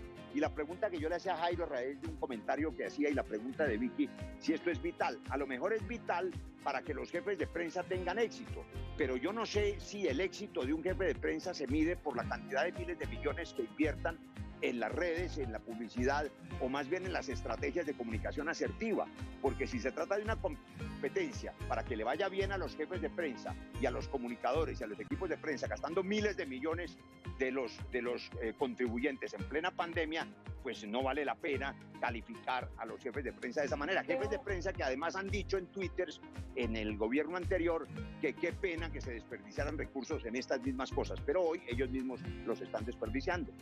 Barragán, cuéntenos quién es el encargado en presidencia de supervisar este contrato. Bueno, Vicky, de acuerdo con este contrato que recordemos se firmó el 30 de abril de 2020, el supervisor, de acuerdo con estas 15 páginas de este documento, es el consejero presidencial para las comunicaciones, Hassan Nasrallah. Él tiene que vigilar el contrato, supervisarlo. Exactamente, supervisarlo de acuerdo con lo que establece el propio contrato entre la presidencia y Dubrans SAS. Bueno, entonces ahí está lo que dice Roy Barreras, Fernando, y esto es para posicionar la imagen del presidente para un beneficio particular del presidente de la República. La imagen como tal es para el éxito del consejero presidencial, ¿o es para el beneficio de quién? Vuelvo, insisto, Vicky, aquí presentar un contrato para defender a la figura del presidente Duque no se necesita en este momento. En eso es lo único en lo que estaba de acuerdo con el doctor Roy en mucho tiempo. yo tengo muchos desacuerdos con el doctor Roy, pero digamos que estaría de acuerdo en decir que hoy el presidente no necesita posicionamiento, el presidente ha venido actuando bien. La mejor forma de posicionar al presidente es ser asertivo, darle la mano a los colombianos, poder resolver sus problemas, pero para poderlo hacer también tiene que escuchar a la ciudadanía. Por ejemplo, una comunicación del presidente a través de Facebook genera 20.000 interacciones y eso requiere quien lo grabe, quien lo acompañe. Esos son costos muy grandes y no solamente el presidente, son muchísimas las entidades del gobierno, ministerios, los altos consejeros, los secretarios, etcétera, que están haciendo actividades de comunicación permanente a través de diferentes medios digitales que son los que mejor se posicionan en este momento. Lo que mejor permiten la interacción. Y quiero volverlo a aclarar, estos no son recursos del Acuerdo de La Habana, que muy costoso nos está saliendo y que vale la pena, en virtud de la austeridad, ser revisto. Me deja hacerle una pregunta, Vicky, que es que me llama la atención una cosa, y a sus equipos de redes. Dice el senador Araujo que una de estas comunicaciones produce 20.000 interacciones del presidente. 20.000, lo ha dicho él. A mí me parece una cosa muy curiosa. Yo que no soy el que más interacciones tiene, pues puedo tener 120, 140.000 interacciones en algunas de mis redes y en algunos de los canales esas mismas cifras, 10.000, 15.000 interacciones sin gastarse un peso en publicidad. Esos 20.000 son menos que los funcionarios del gobierno. Es decir, quiere decir que los funcionarios del gobierno son los que interactúan con el gobierno y se meten a escuchar al presidente. 20.000 no es muy poquito para gastarse esas millonadas cuando yo estoy seguro que usted tiene más interacciones en sus propias redes, digamos, personales, y muchos las tenemos sin esas millonadas. Entonces me parece que ha fracasado. Yo no sabía la cifra, pero me parece que entonces ha sido también un desperdicio, porque 20.000 apenas, 50 millones de colombianos, eso parece muy poquito, cuando uno puede tener más sin invertir esa plata. Hay un punto 20.000 comentarios. 20.000 comentarios, dice usted. Sí, muy poquitos. Hay un punto que me parece importante antes de que terminemos este debate hoy aquí en Semana en torno a estos contratos que suman pues al tiempo de gobierno del presidente Duque, 7.977 millones de pesos, pero que se cuestionan los 3.350 millones de pesos en medio de la pandemia. Todo indica, Barragán, que también Dubrans ha tenido contratos en otras entidades, ¿no? En este gobierno. Parece que tiene muchos más contratos.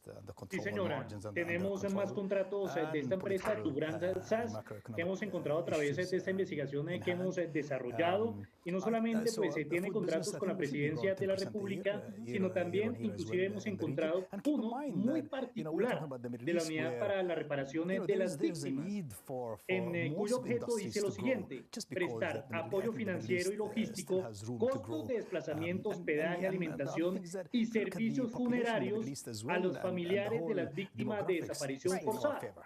El monto de este contrato, más de 4.435.000 millones de pesos.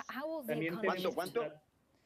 ¿Cuánto, senador? 4.435.000 pesos. Mire, la curiosidad, Vicky, es que ustedes están dando noticias increíbles y que además son un análisis increíble. Mire lo que él acaba de leer. Un contrato para prestar servicios funerarios a las víctimas de las personas de desaparición forzada. Hay miles de colombianos, 200.000, que están desaparecidos hoy. Y les van a pagar servicios funerarios a los desaparecidos. Primero los tienen que encontrar. ¿Qué tal si mandan esa platica a la unidad de búsqueda de personas desaparecidas para ayudarles en una tarea que están haciendo con mucha dificultad en esas fosas comunes donde fueron enterrados las víctimas de falsos positivos y de masacres que nunca fueron informadas? A mí, masacres hechas por las guerrillas también, por los paramilitares, por agentes del Estado, porque las guerrillas también cometieron actos de crueldad innombrables. Para eso hicimos la paz, para que no hubiese más de esos actos. Pero ¿cómo van a darle servicios funerarios a las personas desaparecidas? Esa me parece una curiosidad. Y 4.000 millones para servicios funerarios, ¿cuántos entierros de esos han hecho? Valdría la pena hacer. ¿Y cuánto dura el contrato? Preguntaría yo. Porque quiere decir que van a hacer esos servicios funerarios en lo que dure el contrato, en los meses que dure. ¿Y cuántos entierros han hecho de personas desaparecidas? O sea, ya las encontraron. Permítanme que me parece importante, les decía, poner sobre la mesa este tema antes de que vamos a terminar. Fernando, muchos de los que han criticado este contrato han dicho, en tiempos, y lo decía Roy hace un rato, en tiempos de bodegas, de campañas de desprestigio a través de las redes sociales, de lo que se ha denunciado en semana, pues de este perfilamiento, y muchas de estos perfilamientos se hacen a través de lo que pasa en las redes sociales. ¿Esto no es peligroso que se le salga de las manos al gobierno y que termine pagando 3.350 millones de pesos y que de pronto se vayan hacia ese tipo de estrategias? La gente que critica al gobierno, la gente que no está de acuerdo, que lanza un trino, que tal, no puede desviarse eso hacia allá. ¿Cómo hacer para controlar eso? O sea, ¿será que el consejero presidencial Hassan Nasar va a poder controlar eso? When you look at how you spend your time for each of the units and also each of the countries, ese es un tema que le corresponde al consejero, como bien lo dicta el contrato, porque él es quien le corresponde hacer la supervisión. Ahora, yo creo que el gobierno tiene la impronta del estilo del presidente Duque, que siempre ha sido un hombre decente. El presidente Duque no ha estado nunca ni en trapisondas, ni en puñaladas rastreras, ni mucho menos. El presidente Duque ha sido un hombre frentero, pero además siempre ha sido decente. Y la discusión política, y la discusión, la controversia en la que se ha podido estar el presidente Duque siempre han sido con decencia, con responsabilidad y con respeto con la contraparte, a pesar de las diferencias. Así que yo creo que insinuar ese tipo de instrumentos a la luz del espíritu y la esencia del presidente Duque me parece desproporcionado. Pero eso se podría controlar, es decir, porque es cierto, en las redes quienes están haciendo la oposición al contrato y dicen que esto se podría desviar, la utilización, ¿eso se podría controlar o no? Pues para que todo sea transparente y se utilice en lo que debe ser. La pregunta es clave suya, Jairo, y la que hizo Vicky. ¿Cómo puede uno creer que pueden controlar dineros que van a las redes y que no terminen en las bodeguitas difamatorias, cuando no han podido controlar ni siquiera el espionaje y las cruzadas a los periodistas internacionales, a los periodistas más importantes de Colombia, a los magistrados de las Cortes, a los dirigentes de la oposición? Y digo que no han podido porque le voy a decir esto. Mire, dos hechos claros. Unas horas después de que la revista Semana hizo su segundo informe sobre este espionaje ilegal, apareció en las redes un dossier con videos difamatorios y revictimizantes y un cartel que decía "se busca", y ahí aparecían varias personas, entre ellos Fidel Cano, Cecilia Orozco, Alejandro Santos, estaba mi fotografía y otras más. Eso apareció en unas pocas horas, lo que quiere decir que el aparato político difamatorio de las bodeguitas está financiado y activo y funciona. Pero le doy otro dato. Yo mismo denuncié el 15 de junio junto con los senadores Sanguino y Cepeda esta chuzada. El 15 de junio, no es que lleven 5 meses apenas. Es decir, va a ser un año. El gobierno no lo pudo controlar. Al principio se hizo creer que era la Dirección Nacional de Inteligencia la que estaba haciendo el espionaje. Vinimos a saber después que no era cierto, que ellos eran inocentes. Es decir, que el propio Jorge Mario Isman estaba siendo chuzado. Y ahora sabemos que la propia gente de la DNI, ¿qué quiere decir? Que el gobierno no ha podido controlar las fuerzas oscuras detrás de él que montan estos espionajes. ¿Cómo va a controlar que esta plata, dada a unos amigos del senador Álvaro Uribe en campaña, no termine financiando esas redes que son incontrolables en las mismas bodeguitas que destruyen la reputación de los periodistas o de la gente que les resulta incómoda? Por donde usted lo vea, la mejor idea es la que se ha planteado aquí, que devuelvan esa platica y se la den a la gente que la necesita o que se la manden a los hospitales. Eso sería una muy buena idea y una muy buena conclusión de este debate. El senador Araújo tiene mucha influencia en el gobierno, es el gobierno. Ojalá pudiera transmitir ese mensaje y que esa plática se la den a los hospitales a donde están llegando los enfermos y van a seguir llegando. Le quisiera preguntar a Fernando Araújo si ha hablado con el presidente sobre este tema, si esto lo tiene incómodo, ¿qué ha dicho el presidente específicamente? Porque hemos escuchado por ahí la versión, de hecho Semana habló con Hassan Nasar, pero no sabemos si el presidente está cómodo con esto. De repente nos sorprende y nos dice no estoy cómodo. No he tenido chance de hablar sobre este tema particular con el presidente Duque. Yo lo veo a él asumiendo con total responsabilidad este problema, la pandemia, y yo veo que además está haciendo una gran labor. Debo decir lo siguiente, Vicky, yo sí quiero dejar esta reflexión sobre ese tema de chuzadas y espionaje, etcétera, del cual soy muy ajeno. A mí sí me llama la atención que todos los hechos positivos que ha dado las fuerzas militares siempre ha tratado de cobrarlos el expresidente Santos, pero siempre han tratado de enlodar al presidente Uribe y al uribismo con los hechos negativos que se puedan dar en las fuerzas militares, y con eso no quiero violar la presunción de inocencia, pero quiero decir lo siguiente: aquí quien ha tenido mayor influencia en el estamento de inteligencia militar en los últimos 10 años ha sido Juan Manuel Santos y algunos de sus áulicos y seguidores. Por supuesto, ahí también valdría la pena que el periodismo independiente como el que ustedes revisan, como el que ustedes realizan, haga una investigación a fondo. ¿Cómo no decir, Vicky, que esto es un modus operandi repetitivo? Es decir, hay condenas ya en la justicia colombiana, estos hechos son históricos. En los años 80, en los años 90 hubo lo mismo: chuzadas a periodistas, chuzadas a las cortes, chuzadas a opositores, amenazas a la oposición. Hoy tenemos chuzadas a las cortes, chuzadas a periodistas, chuzadas a la oposición. Eso viene desde los años 80, desde los años 90. Ojalá terminaran en las chuzadas solamente, en los seguimientos, en los montajes, las calumnias. El problema es que en los territorios, la gente más débil, que son los líderes sociales, a ellos sí los acallan matándolos. Y ahí están los números. Los números son trágicos. Este año, que va de este año, primeros 3 meses y medio, 4 meses de este año, han sido asesinados más líderes sociales que en el mismo periodo del año pasado. ¿Por qué? Por la maldición del narcotráfico, sin duda, pero significa que nuestra inteligencia, para hablar de eso, que no es el tema, me excuso por Vicky por saltarnos del tema, pero la inteligencia debe estar dedicada a eso, y no a perseguir periodistas, sino a perseguir a aquellos que están matando líderes sociales. Yo quiero recordar, Jairo, que hechos tan lamentables como el montaje que hicieron del hacker no tienen nada que ver sino donde hemos sido víctimas. Las chuzadas contra Uribe, esas nosotros, digamos, en eso hemos sido víctimas. Así que yo sí quisiera entender que el modus operandi del que habla el senador Barrera no viene, por supuesto, de un mecanismo institucional, sino de otras fuerzas oscuras que él debe comprender mejor que yo. Senador Roy. Claro, la comprendo muy bien, la extrema derecha. Esa es. Senador Roy Barreras, volviendo al tema del contrato, usted dice que este se le ha dado pues a personas cercanas al gobierno. Puede ser posible que eso sea cierto, pero también recuerde que en el gobierno pasado a una persona muy cercana al presidente Juan Manuel Santos, Roberto Prieto, recibió también contratos por más de 80.000 millones de pesos. Marques Medios, incluso la Procuraduría también pidió investigar eso. Un señor que creo que está condenado, y por eso yo decía ahora que es usual que los amigos de los gobiernos terminen siendo premiados.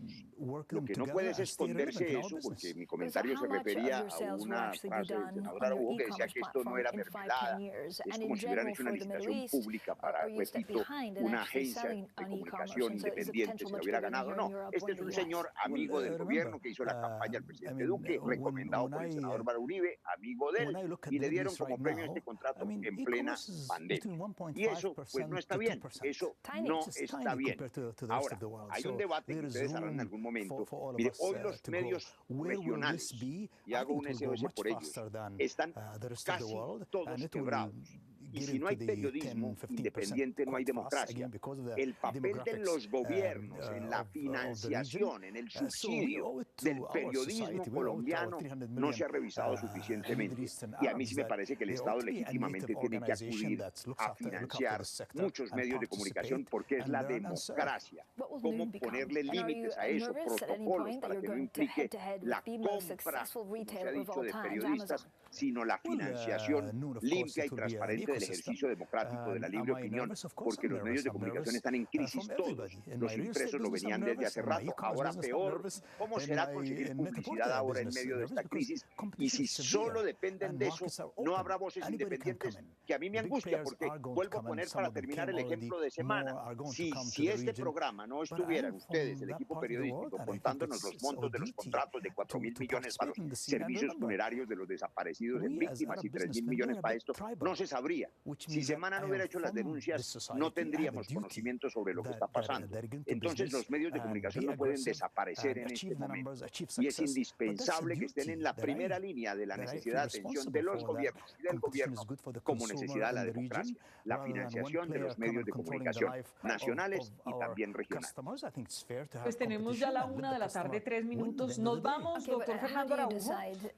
Nos vamos con, pues, me parece, primero, le agradezco mucho que usted ponga la cara a un tema. Usted no firmó el contrato, usted no decidió, usted no lo vigila, usted es un congresista del partido de gobierno, pero usted no tiene nada que ver con el contrato y sin embargo está aquí poniendo la cara de alguna manera, explicando lo que debería estar explicando pues la gente de Palacio. Para ser franca, yo se lo agradezco inmensamente y le quiero decir que hicimos un barrido en varias personas del Centro Democrático y muchos nos dijeron, no, yo no les hago eso. Así que a usted le agradezco inmensamente. Ojalá le agradezcan en Palacio. No, Vicky, aquí no estoy buscando gratitudes de Palacio, sino tratar de defender unos principios y unos valores. Importante, eso sí, que se pueda seguir profundizando en las medidas sociales para poder superar esta crisis sin hambre y espero que todos los instrumentos que sirvan para poder lograr ese propósito los pongamos al servicio de los colombianos. Yo sí quiero agradecerte, Vicky, por el espacio y decirte, hombre, yo sí tengo una gran preocupación por el sector de la salud. A eso me le dedico más del 50% del tiempo hoy, a que los hospitales estén financiados, a que los recursos de las EPS le lleguen y las EPS que se robaron, que acabaron en el pasado, no se vuelvan un lastre que termine cobrando vidas en el presente. Ya a la 1 y 4 minutos, pues Roy, nos vamos. Es al final la que en sus casas o en donde se encuentre toma la decisión con respecto a la conclusión que le deje todo este debate, pero pues es innegable que en la opinión pública ha generado un fuerte rechazo el hecho de que el 15 de abril, en plena pandemia y aislamiento, en medio de tanta necesidad, pues el gobierno firme un contrato de 3.350 millones de pesos con una empresa que había estado en la campaña del presidente Duque, que además había estado en la campaña del plebiscito y que nadie niega que el gobierno tiene que comunicar sus acciones y tener una comunicación con la gente, y más en estas épocas, pero tal vez el gasto suena suntuoso, exótico, en medio de la emergencia del coronavirus. Quiero despedirme, Roy. Gracias. Vicky, no, gracias a ustedes, dos comerciales apoyando que está Fernando Araujo. No demoren más el subsidio a las nóminas que lo estamos viendo hace 2 meses y denle una solución a los arrendadores, los que 4 millones de personas, porque a los arrendatarios ya se les alivió por un buen decreto, pero los 4 millones que viven del arriendito hoy están fregados, para no decir otra cosa. Se necesita un seguro de no cumplimiento del arrendamiento que lo pueda hacer positiva. Cosas puntuales para aliviar a la gente que ustedes pueden hacer porque están en el gobierno. Gracias Vicky, gracias Fernando, gracias a todo el equipo por este espacio. Fregados es lo único que hay, Fernando. Así es. Lo único que hay. La gente, cuando uno mira todos los comentarios, la gente lo único que quiere es un auxilio, una ayuda, que alguien le quite la incertidumbre de qué va a pasar con su empresa, con su empleo, con su economía familiar, con su futuro, con su educación. Toda la gente quiere alguna luz al final de este túnel en el que estamos metidos y que esperamos todo el mundo salir pronto, muy bien y lo mejor posible. Pero pues todo esto es lo que genera esta gran indignación. La gente, el gobierno nacional debería tal vez pensar, y lo digo con respeto, mejor cuando haga este tipo de inversiones en tiempo de coronavirus. ¿No ve que pasa lo mismo en el tema de Avianca? Tanta gente necesitando, y aquí estamos en el debate de si hay que rescatar o no a Avianca, que ni siquiera es colombiana. Nos podemos quedar aquí en el debate, pero ya se acabó. Fernando, Roy, mil gracias por estar con nosotros ahora en Semana. Muchas gracias. Chao, gracias a todos. Y aquí, muy bien. Déjame decir lo último, Vicky. No, decirle a los colombianos que vamos a trabajar de manera incansable porque podamos superar esta crisis sin hambre y que ese es el único motivo que tenemos hoy para estar dando esta batalla. Muchas gracias a todos. Un abrazo. 1 de la tarde, 7 minutos. Nos pasamos. A ustedes mil gracias, como siempre, por acompañarnos aquí en Semana.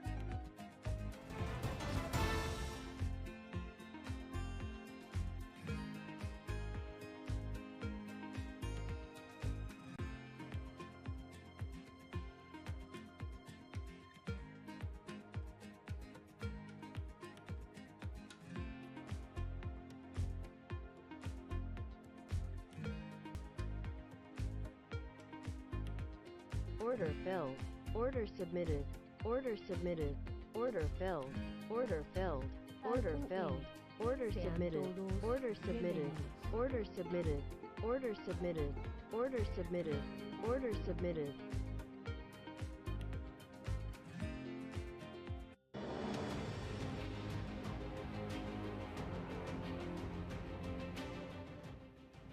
MR Properties has grown more than threefold since 2011 and expanded heavily in the Middle East and North Africa despite political instability in the region. So what kind of leadership does it take to shepherd a global company through turbulent times? Well, Mohammed Alibar, chairman and founder of MR Properties, is here. What kind of leader are you? Throughout the program, we were talking about encouraging your leaders, your regional leaders, and also your portfolio managers to be aggressive. Do they always need to be on their toes? Well, I think, number one, they have to be relevant, because the change is taking place in the world. So are you relevant? And the other thing I like is that I think we all have to believe in the reset. Are you in this upgrade? Are we upgrading every 1 month? Primero, and himno do we really act? I mean, that's, so we have to be relevant, we have to act, we have to have discipline, we have to believe in the best people, and we have to take care of our society. These are things that are, these are the elements that I really depend on to manage my business. Okay, but what does it mean being relevant? Because in more traditional times, you could ask a customer what they wanted, and you're saying, okay, I'm relevant, but now the change of pace is so fast. Well, relevant is that, are you watching social media daily, what's going on with your customer? And what's going on with your business? There's no more I'll do a research and I'll wait 30 days. How alert are you? And how alert about how your customer feel, or alert what's going on to the industry, what's going on with politics, what's going on with the economy, what's going on in new tools of management, how fast can you go? So I think, are you awake? What do you need to be awake for more? Is it for your clients, or is it politics, or is it how your business interests are going? Well, it's about my customer, number one, my people, number two, the society, what's going on in politics, what might happen to interest rate. You almost have to have all that construction risk in my business, what's going on in technology, what's going on in digital. You almost have to be alert of all this but number one, number people. And then you have to make sure that you share with them this environment, and are they fit in this environment? So what does that mean? What do you see your role? Are you putting the fire under your manager's feet to kind of keep them going, or do you micromanage?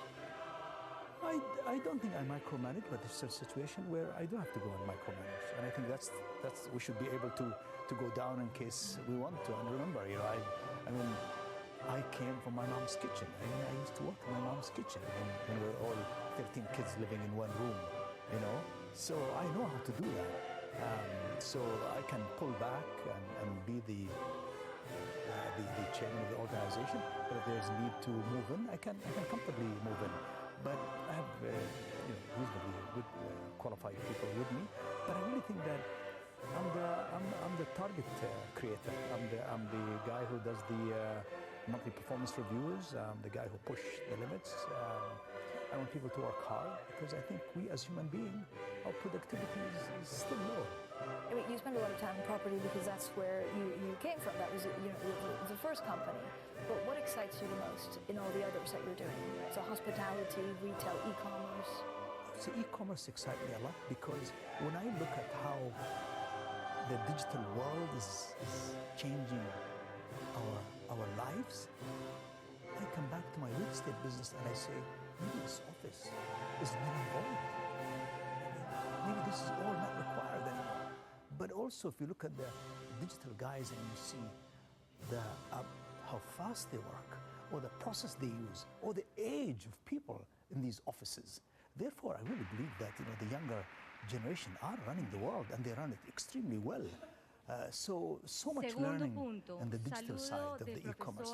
But I think my investment in MEVP, which is a private equity firm that specializes only in digital and technology in the Middle East with almost 80 ventures, that's amazing learning about what's going on in the Middle East as well, Muy and the buenas industry that are tardes, about to come. bienvenidos Do you todos focus a a la lot on Universidad diversity Nacional de Colombia, for your companies? Is that patrimonio important? de Yes, todos very los important, colombianos. very important. And I Quiero think it's happening agradecerle naturally. al I mean, we don't even have to do it expresidente anymore. It's Rafael just naturally. Order That's how filled. haber so Order most of our filled.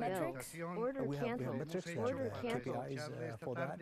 But as I said, it's so nice that it's really embodied in the organization. It's happening automatically. And I like that. Do you think it will increase with time, or are you going to see more female workers? Well, the female workers are really taking charge. I mean, if you look at the people who run my organization, most of our organization, I would say most of our organization, our food boys have to have more of that. But look at our government.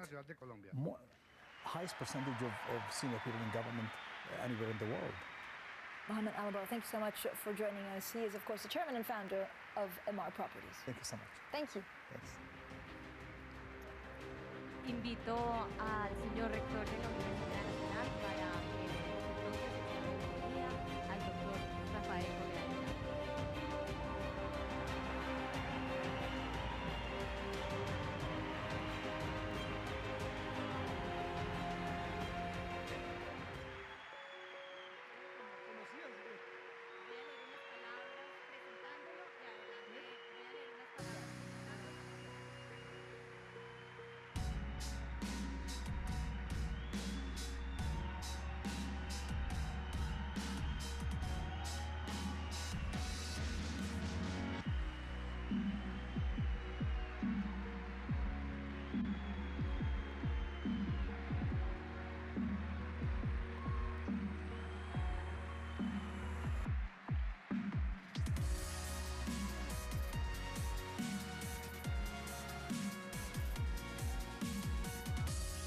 Vamos a proceder entonces con la conferencia magistral, la Universidad Latinoamericana. Order filled. Order filled. Order filled. Order submitted. Order submitted. Order submitted. Order submitted. Order submitted. Order submitted. Order filled. Order filled. Order submitted. Order submitted. Order submitted. Order submitted. Social y económico de su presidencia son comparables a las realizadas por el general Eloy Alfaro, una de sus fuentes de inspiración y el honor a quien ha dedicado construir un centro de pensamiento para producir y difundir investigaciones de carácter académico. Rafael Correa dedicó la mayor parte de su vida a la academia. Estudió economía en la Universidad Católica de Santiago de Guayaquil. Tras obtener su título y pese a tener varias posibilidades de continuar con sus estudios en el extranjero, decidió hacer un voluntariado en la comunidad indígena de Sumbawa. Posteriormente realizó los estudios de la maestría en Ciencias de la Economía en la Universidad Católica de Lovaina, en Nueva Bélgica. Tras un periodo dedicado a la docencia y trabajar como consultor privado, cursa los estudios de maestría y doctorado en Economía en la Universidad de Illinois en Urbana-Champaign. El liderazgo siempre estuvo presente en la vida del expresidente. Fue presidente estudiantil en sus estudios de pregrado y también presidente de la Federación de Estudiantes Universitarios Particulares del Ecuador. Tras un breve paso por el Ministerio de Economía, decide lanzarse a la presidencia en el 2007. Pese a ser elegido por 4 años, puso a disposición de la ciudadanía su mandato tras la aprobación de la nueva Constitución en el 2008, siendo elegido para el periodo 2009 y 2013 y reelegido por tercera vez para el periodo 2013-2017. También ejerció la presidencia pro tempore de UNASUR en el periodo 2009-2010. Durante el gobierno del Dr. Correa, Ecuador recuperó la estabilidad política, particularmente por los grandes avances en materia social generados durante su administración, los cuales